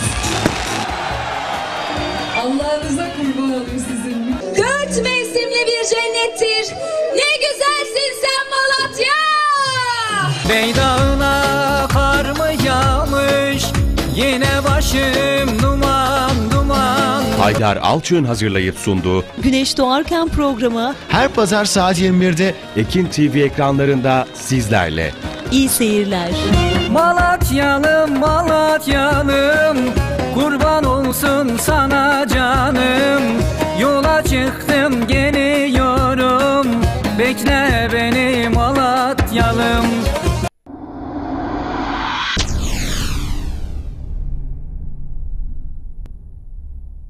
Yepyeni bir program. Bol türkü, hoş sohbet, eğlenceli, heyecanlı, muhteşem.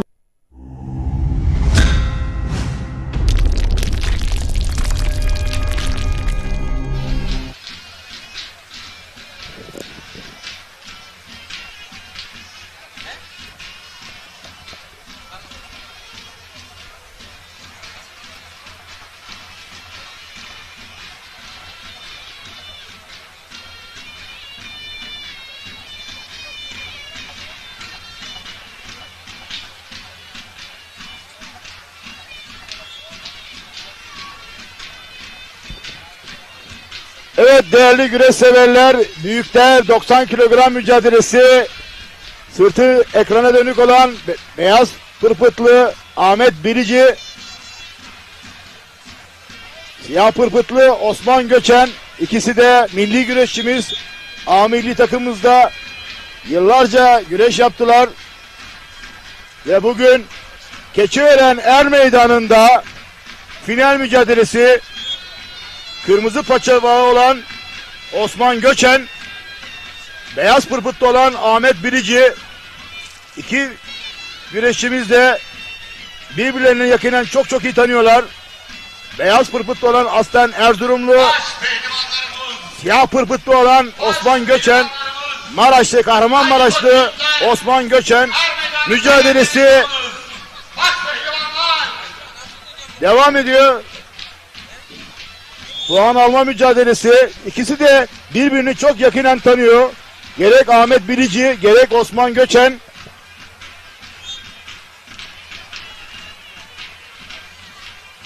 Ahmet Bilici daha tecrübeli ama Osman Göçen de bir o kadar da genç ve dinamik ve son yıllarda 86 kilonun değişmez ismi oldu.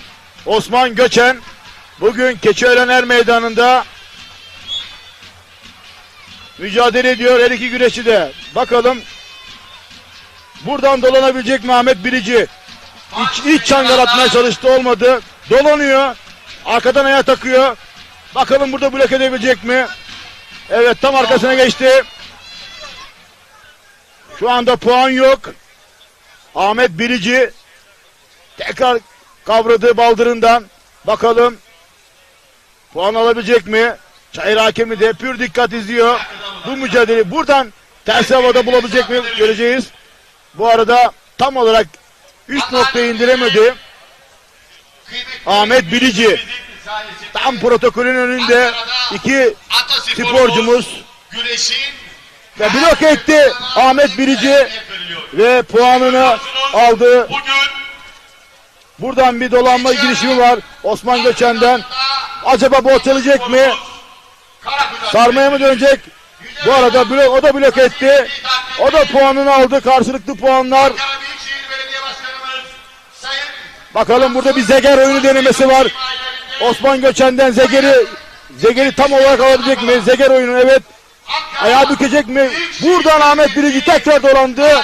Bir puan daha Ahmet Bilici'ye. Çayır hakemi verdi. Yan kastakta, yan paçada Ahmet Bilici. Buradan bir aşırma olacak mı? Hayır. Bu arada Osman Göçen'in kolu kalkacak. Bakalım burada bir kararsızlık var. Çayır hakemi VAR kontrolü istiyor. Değerli yönetmenim, bu mücadelenin tekrarını alabilmiş pozisyonu. Atan kim? Altta kalan kim tam olarak? Bir daha ağır çekimde. Bakalım. Çok güzel baldıra girmiş Osman Göçen. Burada tam olarak Ahmet Bilici atmaya çalıştı ama benim görüşüm tabii ki burada kule hakemlerimizin son kararı çok önemli. Sanki burada Osman Göçen tabii ki galip gibi geliyor. Pozisyon icabı. Ahmet Bilici tam olarak istediği oyunu yapamadı. Ve köprü kırar gibi oyunu denemeye çalıştı. Ama Osman Göçen de tam olarak bir açılma söz konusu değil. Ama VAR hakemlerimiz şu anda müsabakanın oyun anını VAR'da inceliyorlar. Bakalım bu mücadelenin galibi kim olacak? Bugünün şampiyonu kim olacak? Büyükler 90 kilogramda Osman Göçen mi, Ahmet Bilici mi? Tam olarak Ahmet Bilici tam olarak eli arka kasnakta ve üzerine doğru çekti. Ya da yapmak istediği oyunu tam olarak iyi yapamadı. Tabiri caizse. Bu arada bir altta kalma söz konusu Ahmet Bilici tarafından ama Osman Göçen de çok kolay oradan bir dönüş yaptı ama tam da bir açılma söz konusu değil. Tabii ki son kararı kule hakemleri verecek. Çayır hakemi VAR kararı istedi. Tabii ki benim kendi tecrübelerime faydalanarak söylüyorum, bilgilerime. Burada bir Osman Göçen'in tabii ki bu pozisyonda galip olduğunu benim düşüncem. Burada Ahmet Bilici altta kalmış. Tekrar izliyoruz. Oyunu yaparken bir köprü kurma söz konusu var burada. Yani tam olarak Ahmet Bilici açılmış gözüküyor. Bizim tabii ki görüşümüz ama değerli VAR hakemlerimiz var orada, pozisyonu an be an inceliyorlar. Bakalım VAR'ın kararı, kulenin son kararı ne olacak? Değerli güreş severler. Hem Ahmet Bilici sahada, çok tecrübeli bir güreşçimiz Ahmet Bilici. Yanında Osman Göçen, ikisi de pozisyonun son değerlendirmesini, son kararını ikisi de bekliyorlar. Bakalım Osman Göçen mi, Ahmet Bilici mi?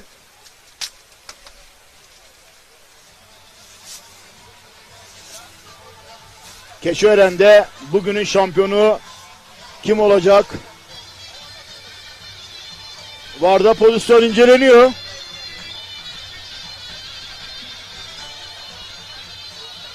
çok kıvrak, dolanık bir isim. Osman Göçen çok yumuşak, esnek bir pehlivan ama diğer tarafta da çok kuvvetli bir isim. Bu arada karar anı, evet benim dediğim gibi oldu. Osman Göçen 90 kiloda büyüklerde, Keçiören'de boyunda, kategorisinde, kilosunda şampiyon oldu. Ahmet Birici bugün ikinci oldu. Tüm sporcularımızı tebrik ediyoruz. Bu arada Taha Akgül ve Ahmet Ayık kendisini tebrik ediyorlar. Mansur Yavaş, Ankara Büyükşehir Belediye Başkanı, Özgür Özel, Cumhuriyet Halk Partisi Genel Başkanı, Musavat İYİ Parti Genel Başkanı, milletvekilleri, Keçiören Belediye Başkanı kendisini tebrik ediyorlar. Osman Göçen'i mücadelelerinden dolayı. Aslında gerçi de bizim sporcularımız, onlar birer yıldız. Final müsabakası. Amasya Merzifon Belediye Başkanımız Sayın Alp Karga adına güreş yapıyor. Aynı zamanda bugün bizleri meydanında yalnız bırakmayan değerli büyüğümüz Cumhuriyet Halk Partisi Genel Başkanımız Sayın Özgür Özel adına güreş yapıyor. Okan Tahtacı, Dadaşlar Diyarı, Erzurum. Evet, Okan Tahtacı, Erzurumlu. Sivas Belediye Başkanımız Sayın Doktor Adem Uzun adına güreş yapıyor. Halit Ozmuş, Sivas Torsuk. Okan Tahtacı, Halit Özmüş mücadelesi ekranlarınızda.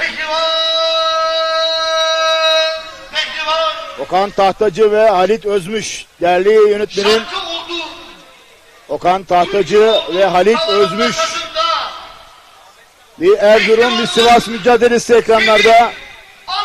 Beyaz tenli olan Okan Tahtacı, Halit Özmüş mücadelesi ekranlarımızda değerli güreş severler. Sivas Belediyesi'nin pehlivanı Halit Özmüş ve Okan Tahtacı, Erzurum mücadelesi ekranlarımızda. İllallah Muhammedur Resulullah yiğit. Büyük ihtimal Mehmet Özmüş hocamızın da oğlu olabilir. Tam olarak dilim tabii ki öyle istiyor ama öyle tahmin ediyorum. Halit Özmüş, Mehmet Özmüş'ün güreş yapan çok değerli oğlu. Okan Tahtacı da Erzurumlu. İki mücadele ekranlarınızda değerli güreş severler. Keçiören Meydanı'nda değerli güreş severler.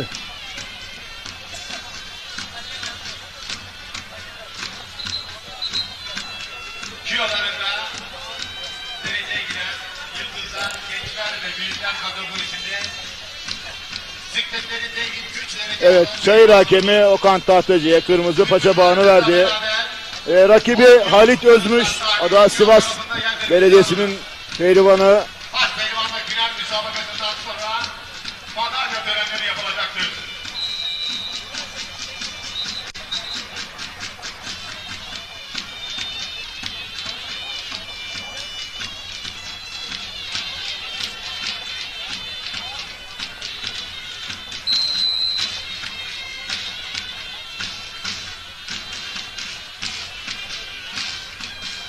Evet, Okan Tahtacı ve Halit Özmüş mücadelesi başladı. İki güreşçi de birbirlerini yokluyorlar. Pür dikkatlar. Elenselerle rakiplerini birbirlerini bozmaya çalışıyorlar. Bir dalma girişimi Okan Tahtacı'dan. Halit Özmüş. Bakalım o ne yapacak, ne karşılık verecek.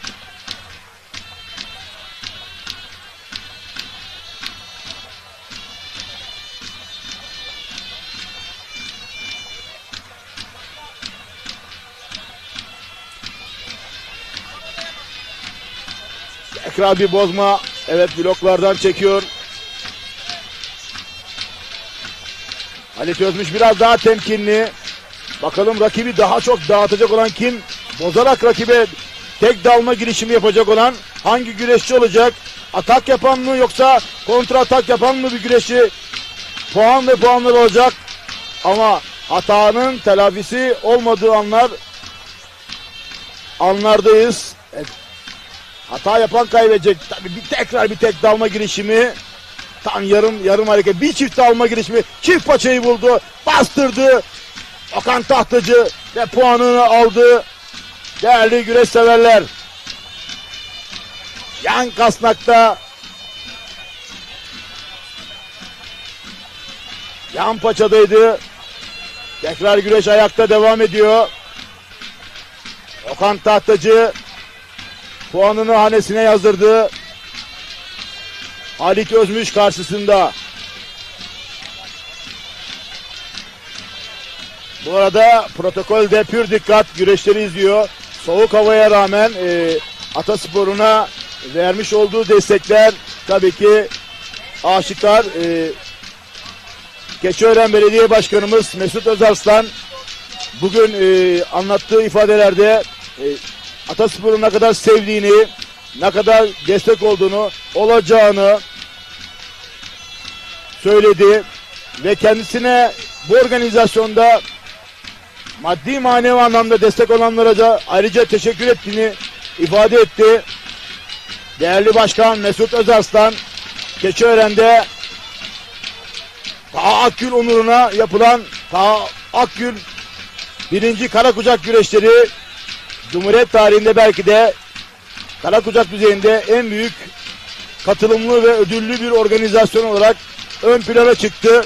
Bunun da baş mimarı tabii ki Keçiören Belediye Başkanımız Mesut Özarslan. Burada çok önemli isimler var. Keçiören'de eski baş pehlivanlarımız var. Eski Avrupa Dünya şampiyonlarımız var. Ahmet Taşçı buradaydı. Altın kemerin ebedi sahibi. Recep Kılıç burada. Ve Şaban Yılmaz, Taha Akgül, Rıza Kayal, Abdullah Çakmar. Milli takımda görev yapmış değerli hocalarımız, değerli sporcularımız, eski milli güreşçilerimiz, genç milli güreşçilerimiz, antrenörlerimiz, Ankara Büyükşehir'in teknik ekibi kurmayları, bugün Keçiören'de Türkiye Geleneksel Güreşler Federasyonu Karakucak'tan sorumlu başkanı Şahin Opur başkanımız ve burada bir tek dalma girişimi bloke etti Okan Tahtacı ve hanesine puanını yazdırdı. Okan Tahtacı çok güzel dalışlarıyla oyunu çok iyi arıyor. Gelecek vadeden bir sporcu Okan Tahtacı, Halit Özmüş karşısında, genç Halit Özmüş karşısında ve üstünlüğünü devam ettiriyor. Bu arada çayır hakemi uyarısını yapıyor. Oyuna bu arada ters kepçeleyecek mi? Okan Tahtacı bloke edip tekrar ayağa kaldırıyor. Meydan hakemi her iki güreşçiyi de güreşi arayan ve yoklayan, koklayan puanların sahibi oldu. Kim oldu? Okan Tahtacı oldu. Daha çok müdafada kalan, güreşe girmeyen Halit Özmüş acaba tekrar güreşe girecek mi? Tabii ki zaman daralıyor. 8 dakikalık bir süre var. Bu sürede eşitliği sağlaması gerekiyor. Ya da risk alıp bir oyun denemesi yapması gerekiyor. Halit Özmüş'ün. Burada yan bloktan çekmeye çalıştı. Ama yarım yapılan oyunlar tam olarak iyi olmadığı için de oyuna giriş hamlesi yapıp tekrar çekti. Bakalım blok edecek mi? Girdi beline ve bastırdı. Okan Tahtacı ve puan hanesine yazdırdı.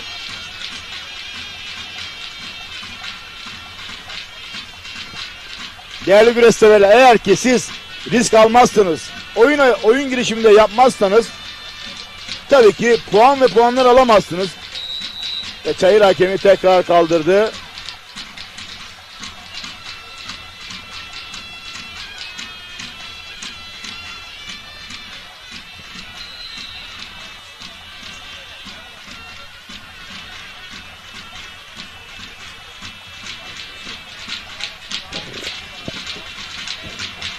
Bir dalma girişimi Halit Özmüş'ten.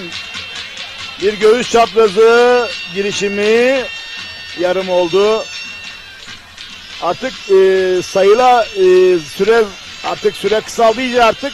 Halit Özmüş'ün artık tüm riskleri alması gerekiyor. Yani varını yoğun ortaya koyması gerekiyor. Çünkü artık rakibi Okan Tahtacı üstünlüğü ele geçirdi. Puanlarını veya tek dalma girişimi boyunduruk karşıladı. Okan Tahtacı bakalım daha birden tek daldı. Bakalım indirebilecek mi? Evet tek daldı. Çiftleyebilecek mi? Arkadan evet çangalı taktı. Bakalım buradan alabilecek mi? Blok edebilecek mi? Tekrar bastırdı. Okan Tahtacı puanhanesine puanları yazdırdı. Değerli güreş severler.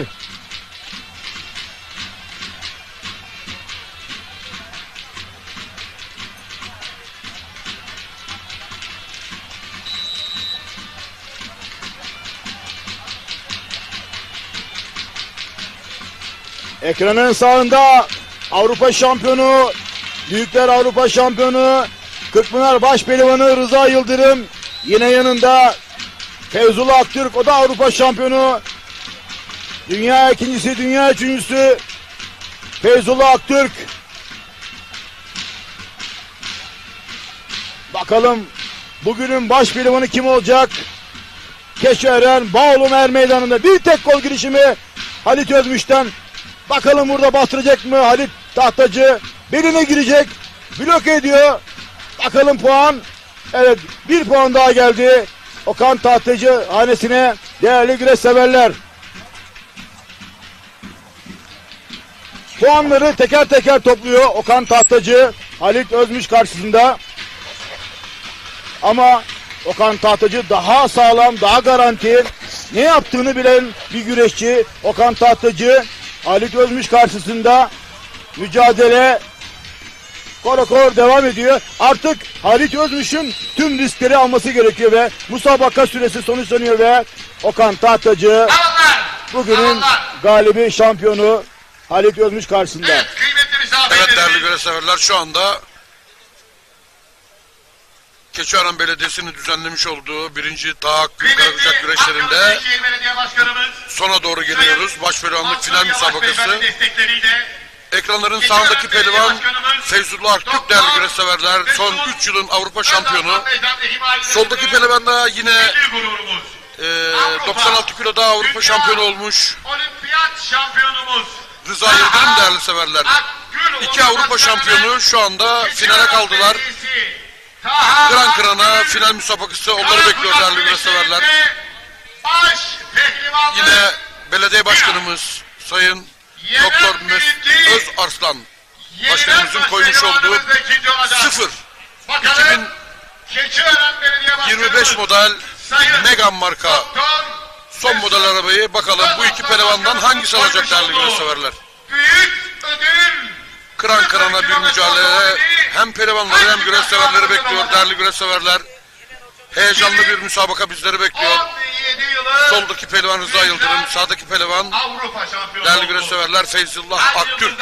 Milli gururlarımız. Evet. Doktor Mehmet'in dediği gibi cazgır. Bütün dünyaya adeta ezbere dinlettirmiş olan bir yiğidimiz.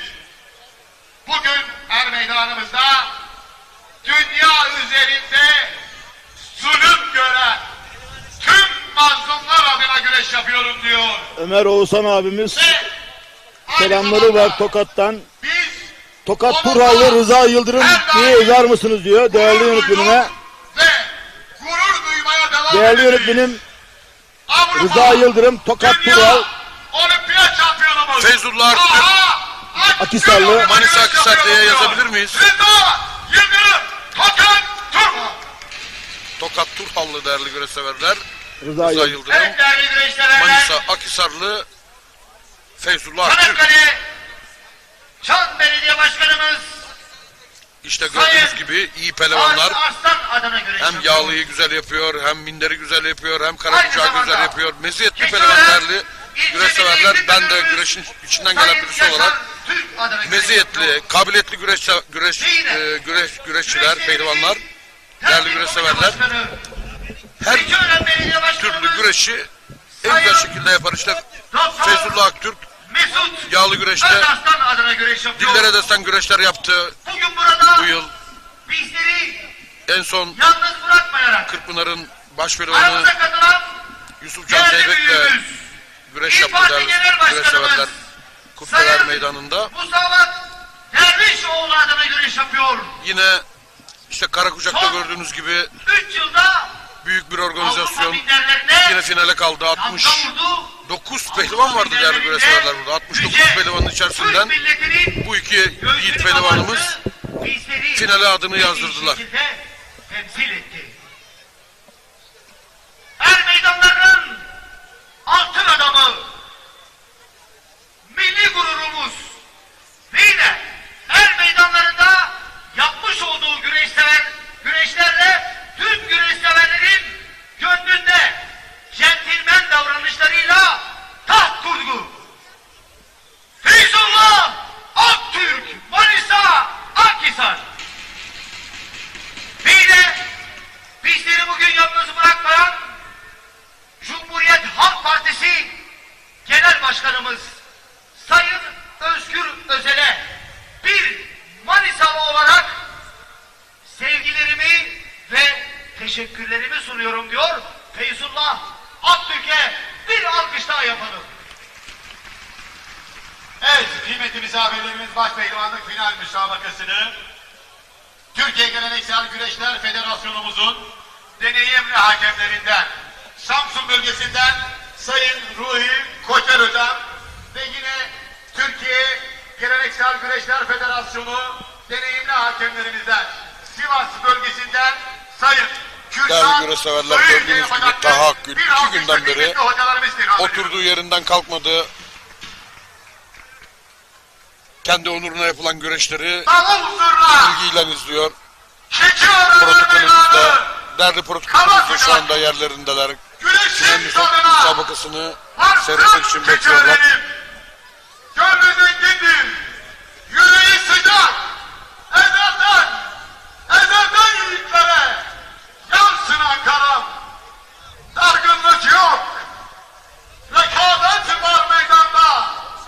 Koç yiğit başpehlivanların Evet değerli güreş severler şu anda Tarih Kırkpınar Cazgırları'ndan benim de arkadaşım olan namı değer Tokur Mehmet. Tokur Mehmet şu anda final müsabakasını salavatlama öncesi kendi şovunu yapıyor değerli güreş severler. Evet, iki başpehlivan artık finale geldiler. İkisi de Rıza Yıldırım biraz daha tabii ki tecrübeli ama Feyzullah Aktürk'te çok formda bir Feyzullah var. Evet, özellikle Balıkesir Kurtdere'de Türkcan Zeybek ve Mustafa Doğan Özkaya mücadeleleri olsun. Çok güzel formda olduğunu gösterdi. Alabilirdi belki o maç ama bugün finalde tabii ki iki başpehlivanımızda başarılar diliyoruz.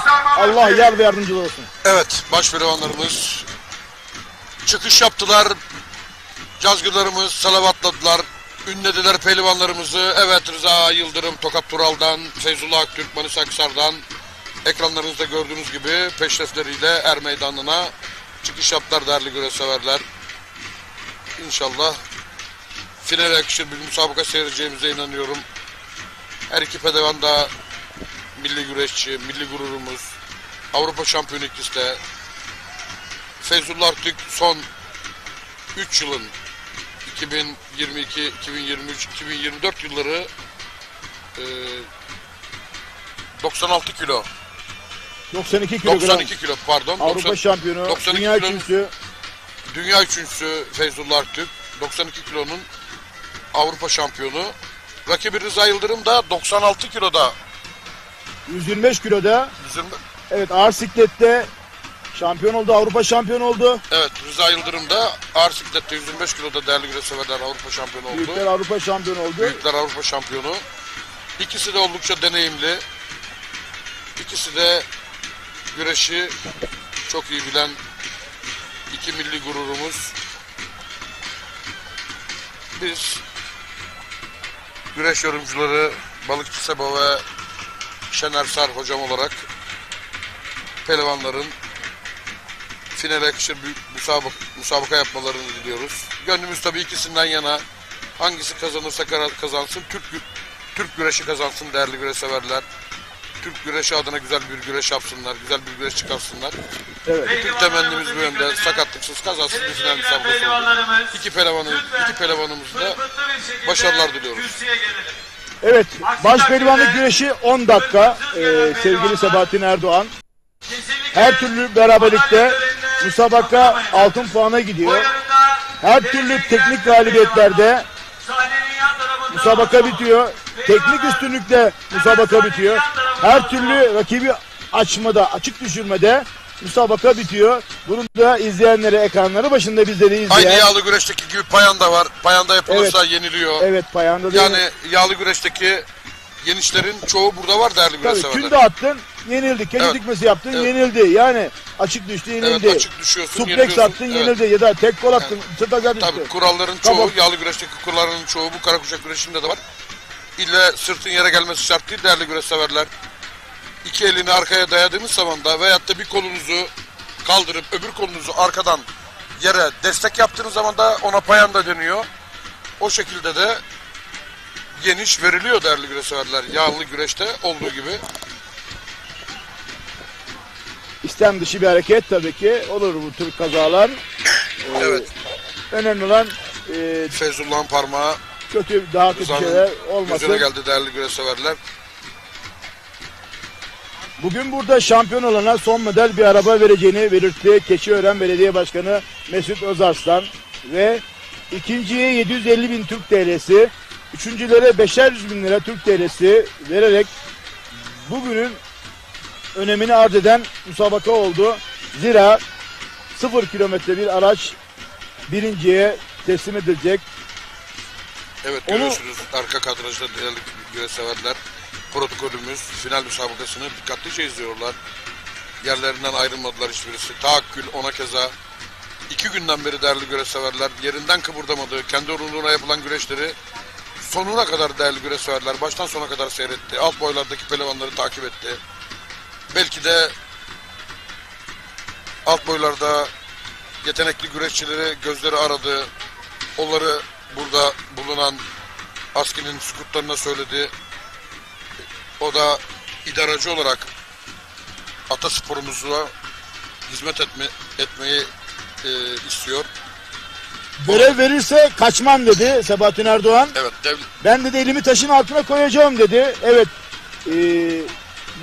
Aktif spor yaşantımı noktaladım ama bundan sonra Türk güreşi için hizmet edeceğini beyan etti.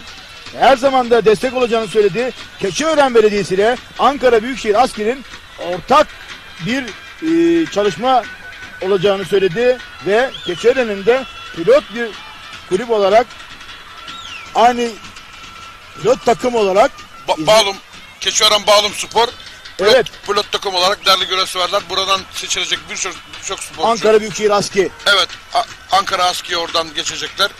Oradan Aski'nin takıma ulaşacak. Oradan milli takıma zaten Aski milli takıma çok pehlivan veriyor. O manada Türkiye'nin en büyük kulübü diyebiliriz Aski güreş kulübüne. Evet, değerli üstadım Rıza Kayar, Rıza Yıldırım 2017 97 kilogram Avrupa şampiyonu ağır siklet.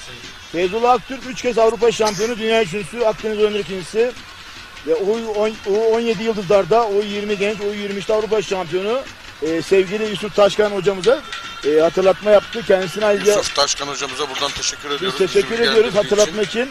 Tabii ki bazen 97 kiloda değerli güreş severler Avrupa şampiyonu olmuş bir güreşçimiz Rıza Yıldırım. Lütfen baş pehlivanlarımızın etrafını açalım. Çok değerli basın mensuplarımız. Feyzullah Aktürk olimpiyatlarda güreşemedi çünkü 92 kilo olimpiyatlarda yok. 96 kilo olmuş olsaydı güreşecekti değerli güreş severler. Akdeniz oyunları şampiyonluğu var değerli güreş severler. Ayrıca Feyzullah'ın dünya üçüncülüğü var büyüklerde. Başarılı bir sporcu Feyzullah Aktürk. Ona keza Rıza Yıldırım da başarılar kazanmış bir sporcumuz. İki denk mücadele geçiyor değerli güreş severler. Şu anda pehlivanlar birbirlerini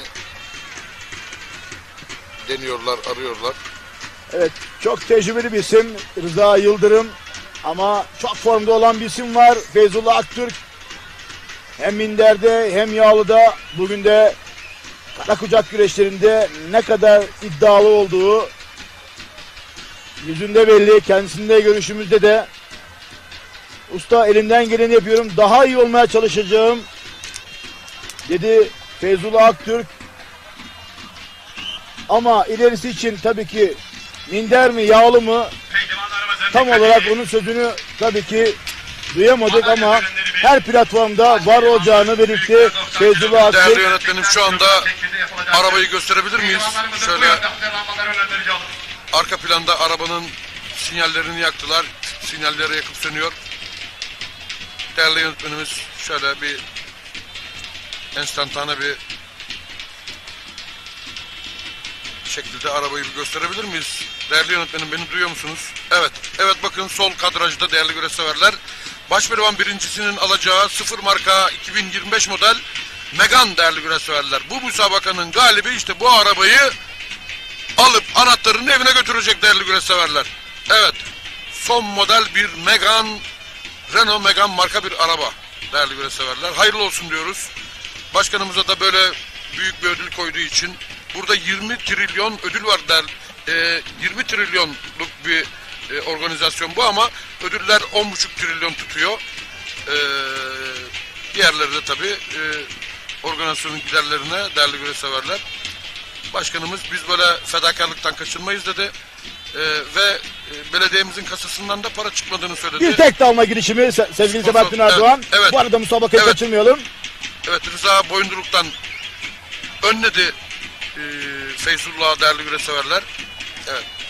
Bu arada her an bir ihtar gelebilir Rıza Yıldırım'a. Evet. Daha çok güreşi arayan, dalma girişimi yapan Feyzullah Aktürk, Rıza Yıldırım karşısında bu tempoya Rıza Yıldırım ayak uydurabilecek mi ya da karşı bir atak gelecek mi Rıza Yıldırım'dan Feyzullah Aktürk'e? Değerli güreş severler, Feyzullah Aktürk çok istiyor, çok arzuluyor ama Rıza Yıldırım hep tabii ki kontra atakta bekliyor. Her an kontra atakla karşılık cevap vermek isteyecek tabii ki ama Feyzullah Aktürk de rakibine üstüne gidiyor. Her an çayır hakemi olsun, kule hakemi olsun bir ihtar söz konusu olabilir. Evet, Rıza geri Yıldırım gitmemesi üzerinde. lazım. Geri giderse 3 sefer geri gittiğinde evet uyarıyor gördüğünüz gibi meydan hakemi onu uyarıyor. Bir kere daha gittiği takdirde ikinci ihtarı alacak. Birinci ihtarı alacak değerli güreş severler Rıza Yıldırım. Bir tek dalma girişimi. Bakalım bastıracak mı? Evet kurtardı. Rıza Yıldırım kurtardı. Gerçekten bakın yine dalma girişiminde bulunuyor. İşte burada ustalıklarını konuşturuyorlar ikisi de. İkisi de çok usta pehlivan, ikisi de Avrupa şampiyonu. Yüksek kilolarda. Her meydanında kıran kırana güreş var. Kıran kırana. Şöyle bir alkış yapalım. Salih Bozan Cazgır seyirciyi ateşliyor.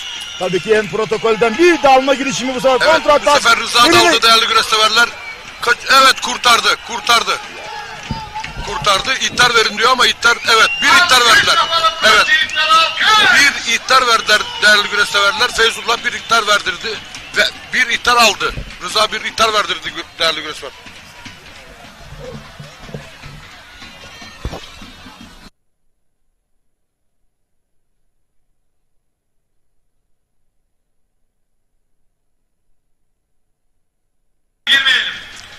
Değerli hocalarımız, her meydanında boşaltalım arkadaşlar. Evet demin dediğim gibi acaba bir karşı atak girecek mi dedik Rıza Yıldırım'dan. Feyzullah'ın ataklarına karşılık ve her an bastırabilirdi Rıza Yıldırım ama tekrar Feyzullah devamlı tempolu ve arıyor. Devamlı bloklardan ve yandan evet tek daldı. Bastırabilecek mi? Girdi blok etti ve bastırdı. Feyzullah Aktürk. Evet çok formda bir Feyzullah görüyoruz değerli güreş severler. Geçen haftada Balıkesir Kurtdere'de müthiş güreşler yaptı Feyzullah Aktürk. bugün de gerçekten formda olduğunu gösterdi. Rıza Yıldırım'a karşı tempolu güreş yapıyor. Ama Rıza Yıldırım da an be an kontratakları var. Tabii ki kontrol hücumları var. Her an oradan puan ve puanlar alabilir. Her meydanı boşalmadan kesinlikle müsabaka başlamayacak. Evet değerli güreşçiler. Güreş şu anda değerli arkadaşlar, protokol tribününün önünde oluyor. tribüne geçelim. Protokol tribününün önünde bir U çizdiler izleyiciler. Şimdi görevliler sahanın içerisindeki tüm güreş severleri er meydanın dışına çıkarıyor. Evet orada bir... Evet sevgili Sebahattin Erdoğan. Tabii ki final mücadelesi çok önemli. Burada çok da büyük de bir ödül de var. Bu ödülün de anlamı çok büyük. Çünkü birinci olan baş perivana 0 model Megane araba verilecek. Bu da çok önemli. O yüzden tabii ki iki tarafında seyircileri, taraftarları tabii ki deminki Rıza Kayalp'in oyununda ihtar beklediler. O ihtar verilmedi diye bir tepki tabii ki var. Çok heyecan var şu anda. Keçiören Bağlı Er Meydanı'nda değerli güreş severler. Rıza Kayalp de Rıza Yıldırım da ataklarıyla devam ediyor tabii ki ama şu anda tabii ki Feyzullah Aktürk müsabakayı önde götürüyor. Rıza Yıldırım karşısında.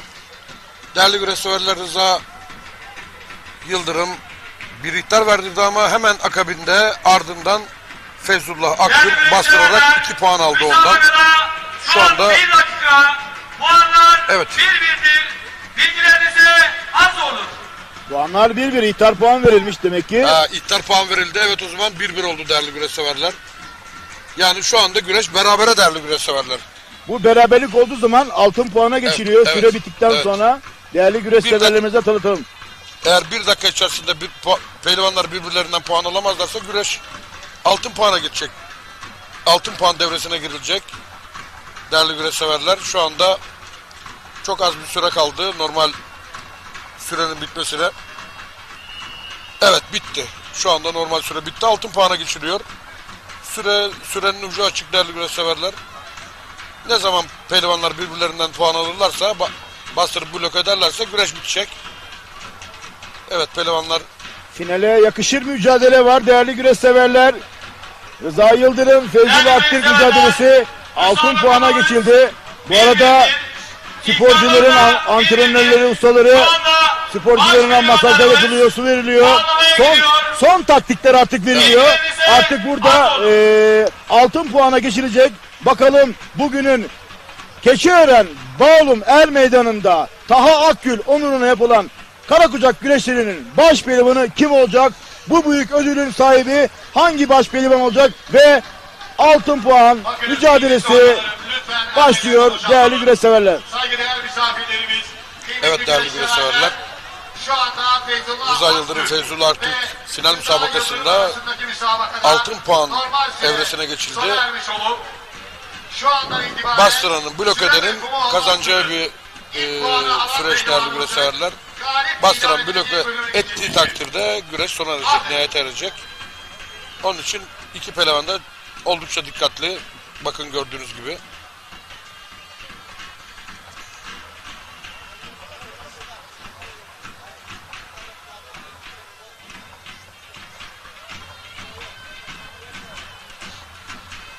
Tabii burada istemediğimiz görüntüler de var tabii ki. Yani şu anda orada o sporcu veya işte diğer görevlilerin orada olmaması gereken bir görüntü.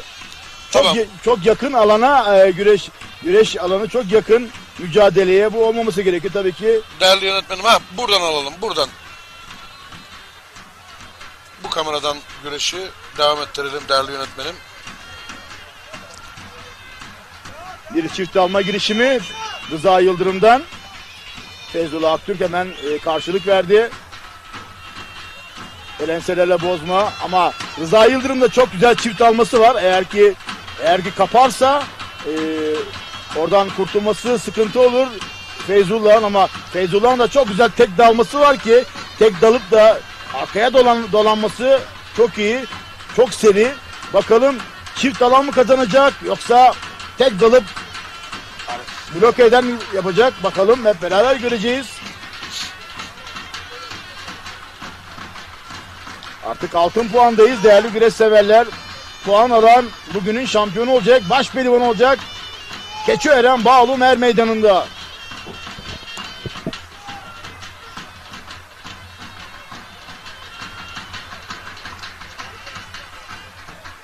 Bugünün şampiyonuna 0 kilometre Megane arabası hediye edilecek. İkincilere 750.000 Türk lirası, üçüncülere 500.000 Türk lirası verilecek.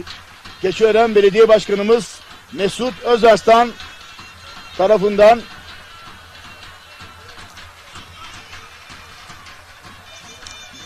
Keçiören'deki bu kara kucak güreşlerine 2 günkü mücadelesinde 1500 sporcu kayıt yaptırdı. Birbirinden önemli isimler, birbirinden değerli güreşçilerimiz mücadele etti. Keçiören Bağlum Er Meydanı'nda. Tüm sporcularımız, tüm sivillerimiz şu anda VAR sistemi sağlıklı bir görüntü alamıyor. Lütfen Er Meydanı'na boşaltalım. Bakınız, VAR sistemi sağlıklı bir görüntü alamıyor. Lütfen. İstirham ediyoruz. Lütfen Er Meydanı'na boşaltalım. Hocam daha geriye, tam geriye, en geriye.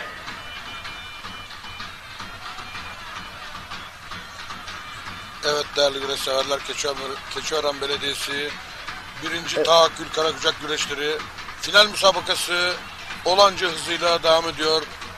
Pehlivanlar birbirlerinin hata yapmasını bekliyor değerli güreş severler. Hata yapan zaten kaybedecek.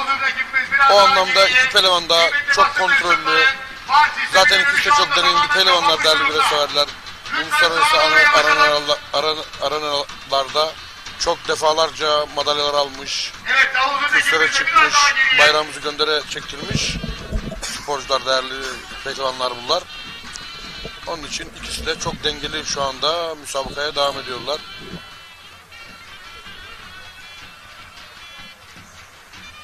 Ama birbirinin en ufak bir açığında çift dalan Rıza Yıldırım'la tekten çok güzel dalan Feyzullah Akbük rakibini bastırıp Rıza Yıldırım'ın çift dalıp sürmesi var. Güzel çift alır ve sürer ileri doğru. Buradan bastırır rakibini ama Feyzullah da rakibini sağdan soldan elenselerle bozarak, tabii ki her iki ayağa da çok iyi tek dalabilen bir isim Feyzullah Aktürk. Tabii ki refleksleri de Rıza'ya göre biraz daha seri, hızlı ve seri. Tabii Feyzullah burada tabii ki iyi bir taktik stratejisi yapacak. Acaba Feyzullah rakibinin biraz daha müsabaka uzun sürerse tabii ki rakibini yıpratmaya ve yormaya dayanıklı. Bu arada Rıza'da bir yorgunluk belirtileri var. Sevgili Sebahattin Erdoğan, katılıyor musun bilmiyorum. Evet, katılıyorum değerli hocam. Rıza biraz pasif kaldı gibi. Ama tabii deneyimli bir sporcu. Bu tarz sporcular tam yenilirken de rakibini yenebilirler yani. Güreşi karıştırıp rakibini, evet gördüğünüz gibi. Tek daldı. Bakın. Tek daldı. Beline giriyor. Müthiş. Müthiş havadan kepçeledi. Müthiş tek daldı. Müthiş kepçeledi ve sırt aşağı düşürdü. Değerli yönetmenim, tekrar pozisyonu bir daha ekrana getirelim. Tekten daldı. Ayağa kaldırdı. Çiftleyip değerli güreş severler yere düşürdü. Düşürürken de sırt aşağı yendi. Bakın şimdi çiftleyecek. Bakın çiftledi. İndirirken de sırt aşağı yendi değerli güreş severler. Net güzel bir galibiyet oldu. Ama yaptıkları müsabakalardan dolayı iki pehlivanımıza da çok teşekkür ediyoruz. Hem Rıza'ya hem Feyzullah'a böyle kıran kırana güreş yaptılar. Yani bu organizasyonun hakkını verdiler. Bu organizasyona yakışan bir final güreşi yaptılar.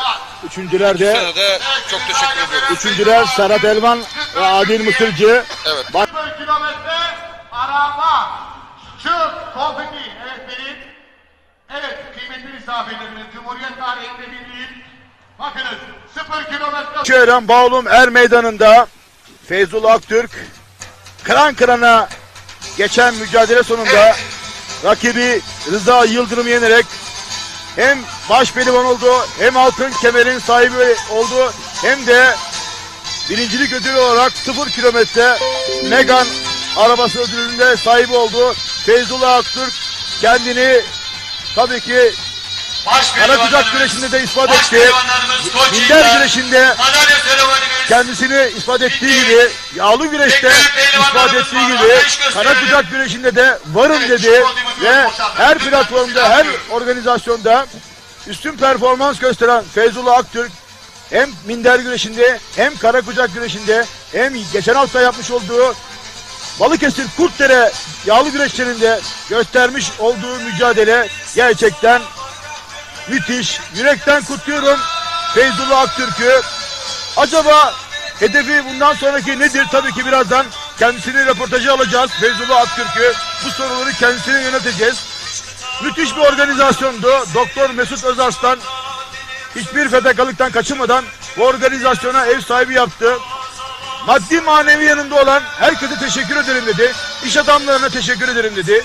Ankara Büyükşehir Belediye Başkanı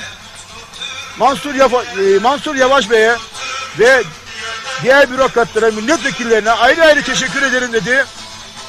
Gerçekten belki de Cumhuriyet tarihinde böyle büyük Karakucak organizasyonu, hem ödüllü hem katılımlı müthiş bir güreş oldu. Keçiören Bağlı Mer Meydanı'nda.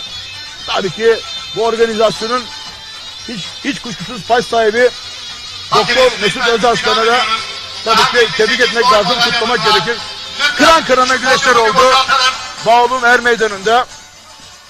Tabii bizimle burada basınla, televizyonla yakından ilgilenen Keçiören Belediyesi Spor Müdürümüz Erhan Cihangiroğlu'na ayrıca teşekkür ederiz ilgi alakalarından dolayı.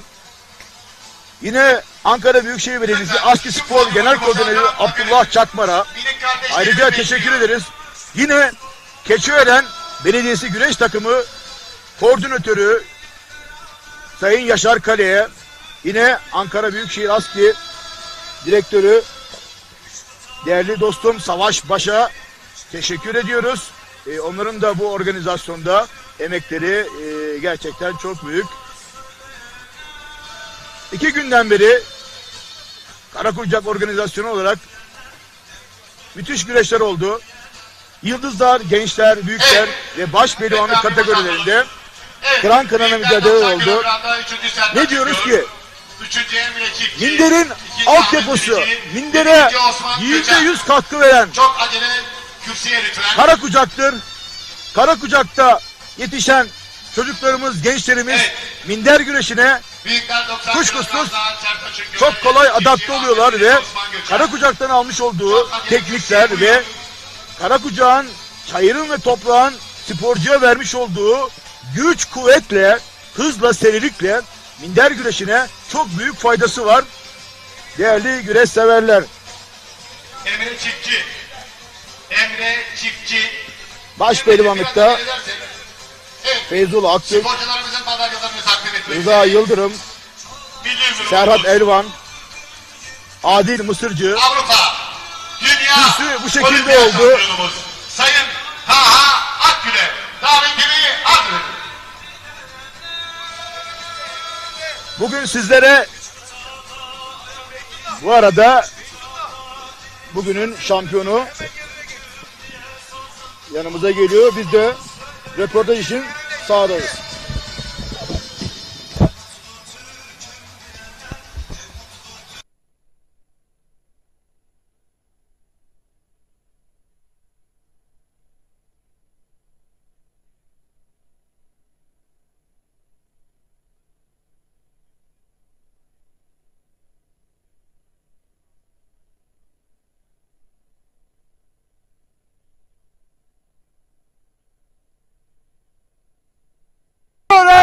Bağlum Er Meydanı'nda birincisi yapılan Taha Akgül onuruna Keçiören Karakucak güreşlerinin baş pehlivanı Feyzullah Aktürk yanımızda. Feyzullah Aktürk, tebrik ediyoruz. Duygu ve düşüncelerini alıyoruz.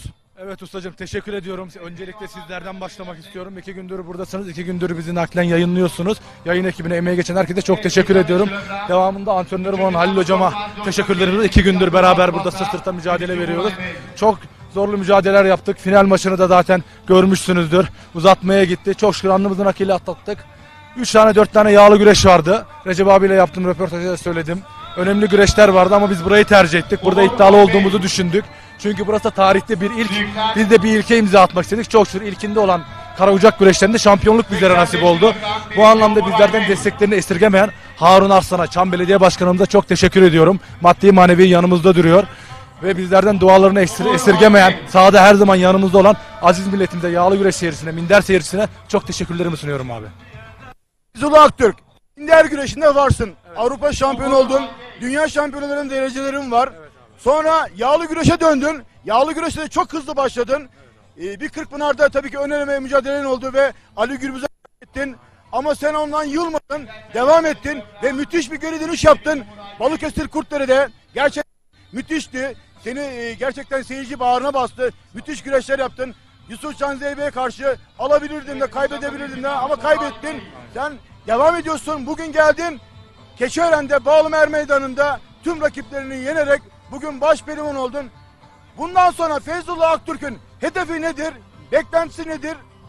Bunu alabilir miyiz? Abi şöyle söyleyeyim, ben bu çok fazla geliyor, her yerdesin diyorlar. Yağlı'da varsın, Karakucak'ta varsın, Minder'de varsın. Ben şu şekilde cevap veriyorum. Ayağımın yere bastığı her yerde olmaya çalışıyorum. Güreşin her yerinde olmaya çalışıyorum. Rabbim bana ne kadar nasip ediyorsa Karakucak'a geliyorum, elimden geldiğince mücadele. Yağlı güreşe gidiyorum, yine mücadelemi veriyorum. Minder'de keza aynı şekilde. Ama yağlı güreşte bir burukluğum var. Tam istediğim yerde değilim. Teşekkür ederim. İyisin diyorsun, müthişsin diyorsun ama tam istediğim yerde değilim. İnşallah daha iyi yerlerde olmak istiyorum. Rabbim bana ne kadarını nasip eder bilmiyorum ama elimden geleni yağlı güreşte daha iyi yerlerde olabilmek için mücadelemi vereceğim artık. Peki yağlı güreşte altın kemer hayalin? Çocukluk aşkı diyorum abi. Çocukluk aşkı. Ben Halil Hocam'a soracağım. Sevgili Halil Hocam, Feyzullah'ın hocasısın. Bugünlere gelmesinde en büyük pay sahibi sizsiniz. Çok büyük emekler sarf ettiniz biliyorum. Bir de sizden alalım. Feyzullah Aktürk nasıl bir profesyonel sporcu? Buralara nasıl geldi? Ve azmi hırsı, bizden kısaca bir Feyzullah Aktürk'ün genel bir bilgisini verebilir misiniz? Şener Hocam, Feyzullah küçüklüğünden beri hırslı, çalışkan bir çocuktu ama bunun yanında karakteri, olgunluğu hepsinin önünde geçiyordu. Başarısının yanında herkes Ali Gürbüz'le yaptığı maçtan sonra o sevinmemesi, onun elini öpmesi, hiçbir zaman büyüdükçe küçülmeyi bilmesi bu Feyzullah'ın en büyük özelliği. Kaç yıllar geçse de biz Feyzullah'la aynı, yan yanayız, beraberiz. Bu da bu karakterinin, olgunluğunun eseri. Feyzullah'tan razıyız. Allah bize böyle başarılı bir sporcu nasip etti. O bizim sporculuğumuzdan çok kardeşimiz, evladımız gibi oldu. Onun başarısı bizim başarımız, onun üzüntüsü bizim üzüntümüz. Ben son olarak Feyzullah Aktürk'e şunu sormak istiyorum. Seyirciler de çok soruyor. Feyzullah Aktürk'ten Elmalı güreşlerinde altın kemer beklentisi var. Feyzullah Aktürk içinde bir yara var diyorlar. Ve Feyzullah Aktürk'ten bir Elmalı'da bir beklentileri var. Bu konuda Elmalı güreşleriyle alakalı bir duygu düşünceleriniz sen içinde yara var derken tüylerim diken diken oldu. Gerçekten çok istiyorum. Yağlı güreşe döndüm. Tamam, iddialı isimler, kemerli ustalarıma güzel maçlar yapıyorum. Ama bir burukluk var. Tamamlayamıyorum. Bir kürsünün bir basamağına, o şampiyonluğa ulaşamadığım sürece de yani Allah'a şükür çocukluğumdan beri Allah bana Kırkpınar'da alt boyları da şampiyonluk nasip etti. Bu işin zirvesi olan Avrupa Dünya Şampiyonlarında madalya nasip etti. Yani o şampiyonluk hissini istiyorum. Bunu yağlı güreşte de istiyorum. Kırkpınar sahasında da istiyorum. İnşallah Elmalı'da bunu şampiyonlukla taşlandırabilirsem o içimdeki yara bir nebze de olsa onu böyle bir kabuk bağlatmış olacağım. İnşallah diyelim. Elmalı sahasında sonuna kadar mücadelemizi vereceğim. Seni seven, senin yanında olan seyircilerine, taraftarlarına son mesajın? Dualarını eksik etmesinler. Sağ olsunlar. Onlar bize destek verdikçe biz o sahada daha güçlü hale geleceğiz. Biz teşekkür ediyoruz. Başarılar diliyoruz.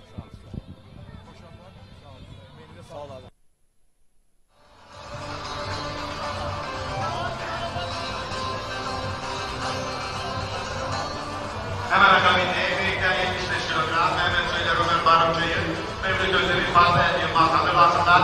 Alkışlıyoruz pehlivanlarımızı. Başarılarına sahip olmasını diliyoruz. Ankara Büyükşehir Belediyesi Halk Spor Kulübü Genel Koordinatörümüz, hocaların hocası, kıymetli hocası Abdullah Çakmar'a çok teşekkür ediyoruz. Büyükler 75 kilogram madalya töreni 3. Mehmet Söyler, Hasan Faruk Sayın, 2. Mehmet Özdemir ve 1. Fazlı Ayrılmaz. Hemen pehlivanlarımızı Değerli görüşürüz. güreş severler, birinci Tahakkül Karakucak güreşleri 2 günden beri devam ediyor. Değerli hocamız Sayın Şener Sar'la beraber 2 günden beri buradaki ambiyansı, buradaki müsabakaları sizlere aktardık. İşte final müsabakası çok güzel geçti Feyzullah'la Rıza Yıldırım arasında. Gerçekten finale yakışır bir müsabaka yaptılar. Ben tüm güreş severlere saygılarımı sunuyorum, sevgilerimi sunuyorum. Diğer programlarda buluşmak dileğiyle diyorum. Mikrofonu değerli hocam Şener hocama veriyorum.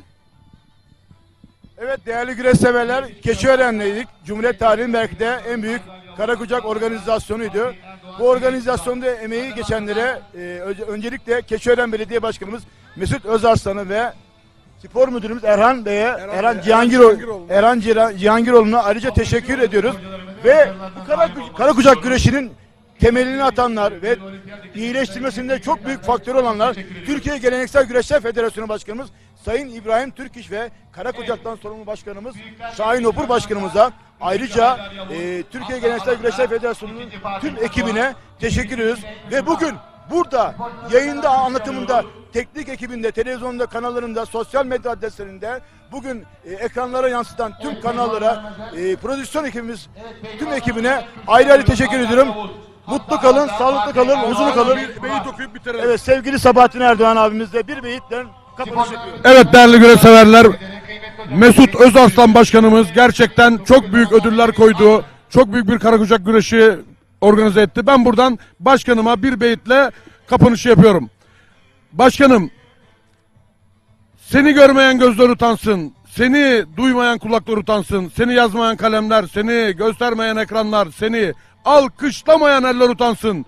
Türk güreşine, hizmetlerine devam et değerli başkanım. Tarih seni ömür boyu yazsın diyoruz. Herkese sevgilerimizi, saygılarımızı sunuyoruz. Sağ olun, var olun, hoşça kalın.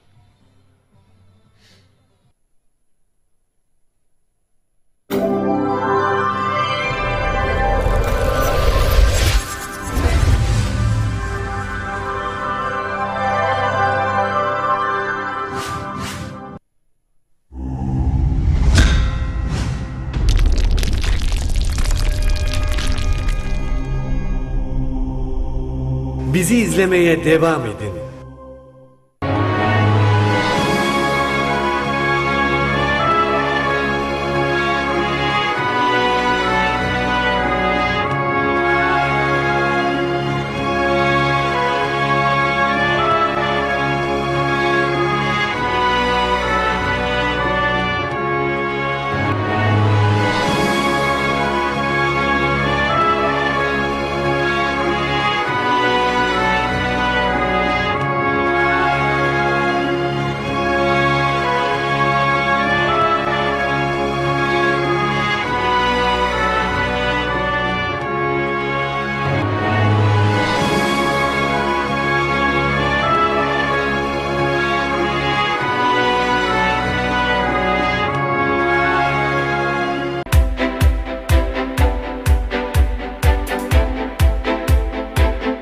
Efendim herkese merhabalar. Şu anda bizler Tekirdağ Malkara Çimendere mahallesindeyiz. Yepyeni bir proje, imarlı proje isteyenler için sizlere bu projeyi çıkarttık. Evet şu anda üzerinde bulunduğum ana asfalt, evet Malkara'dan gelen ana asfalt ve buraya Malkara OSB bölgesi, organize sanayi bölgesi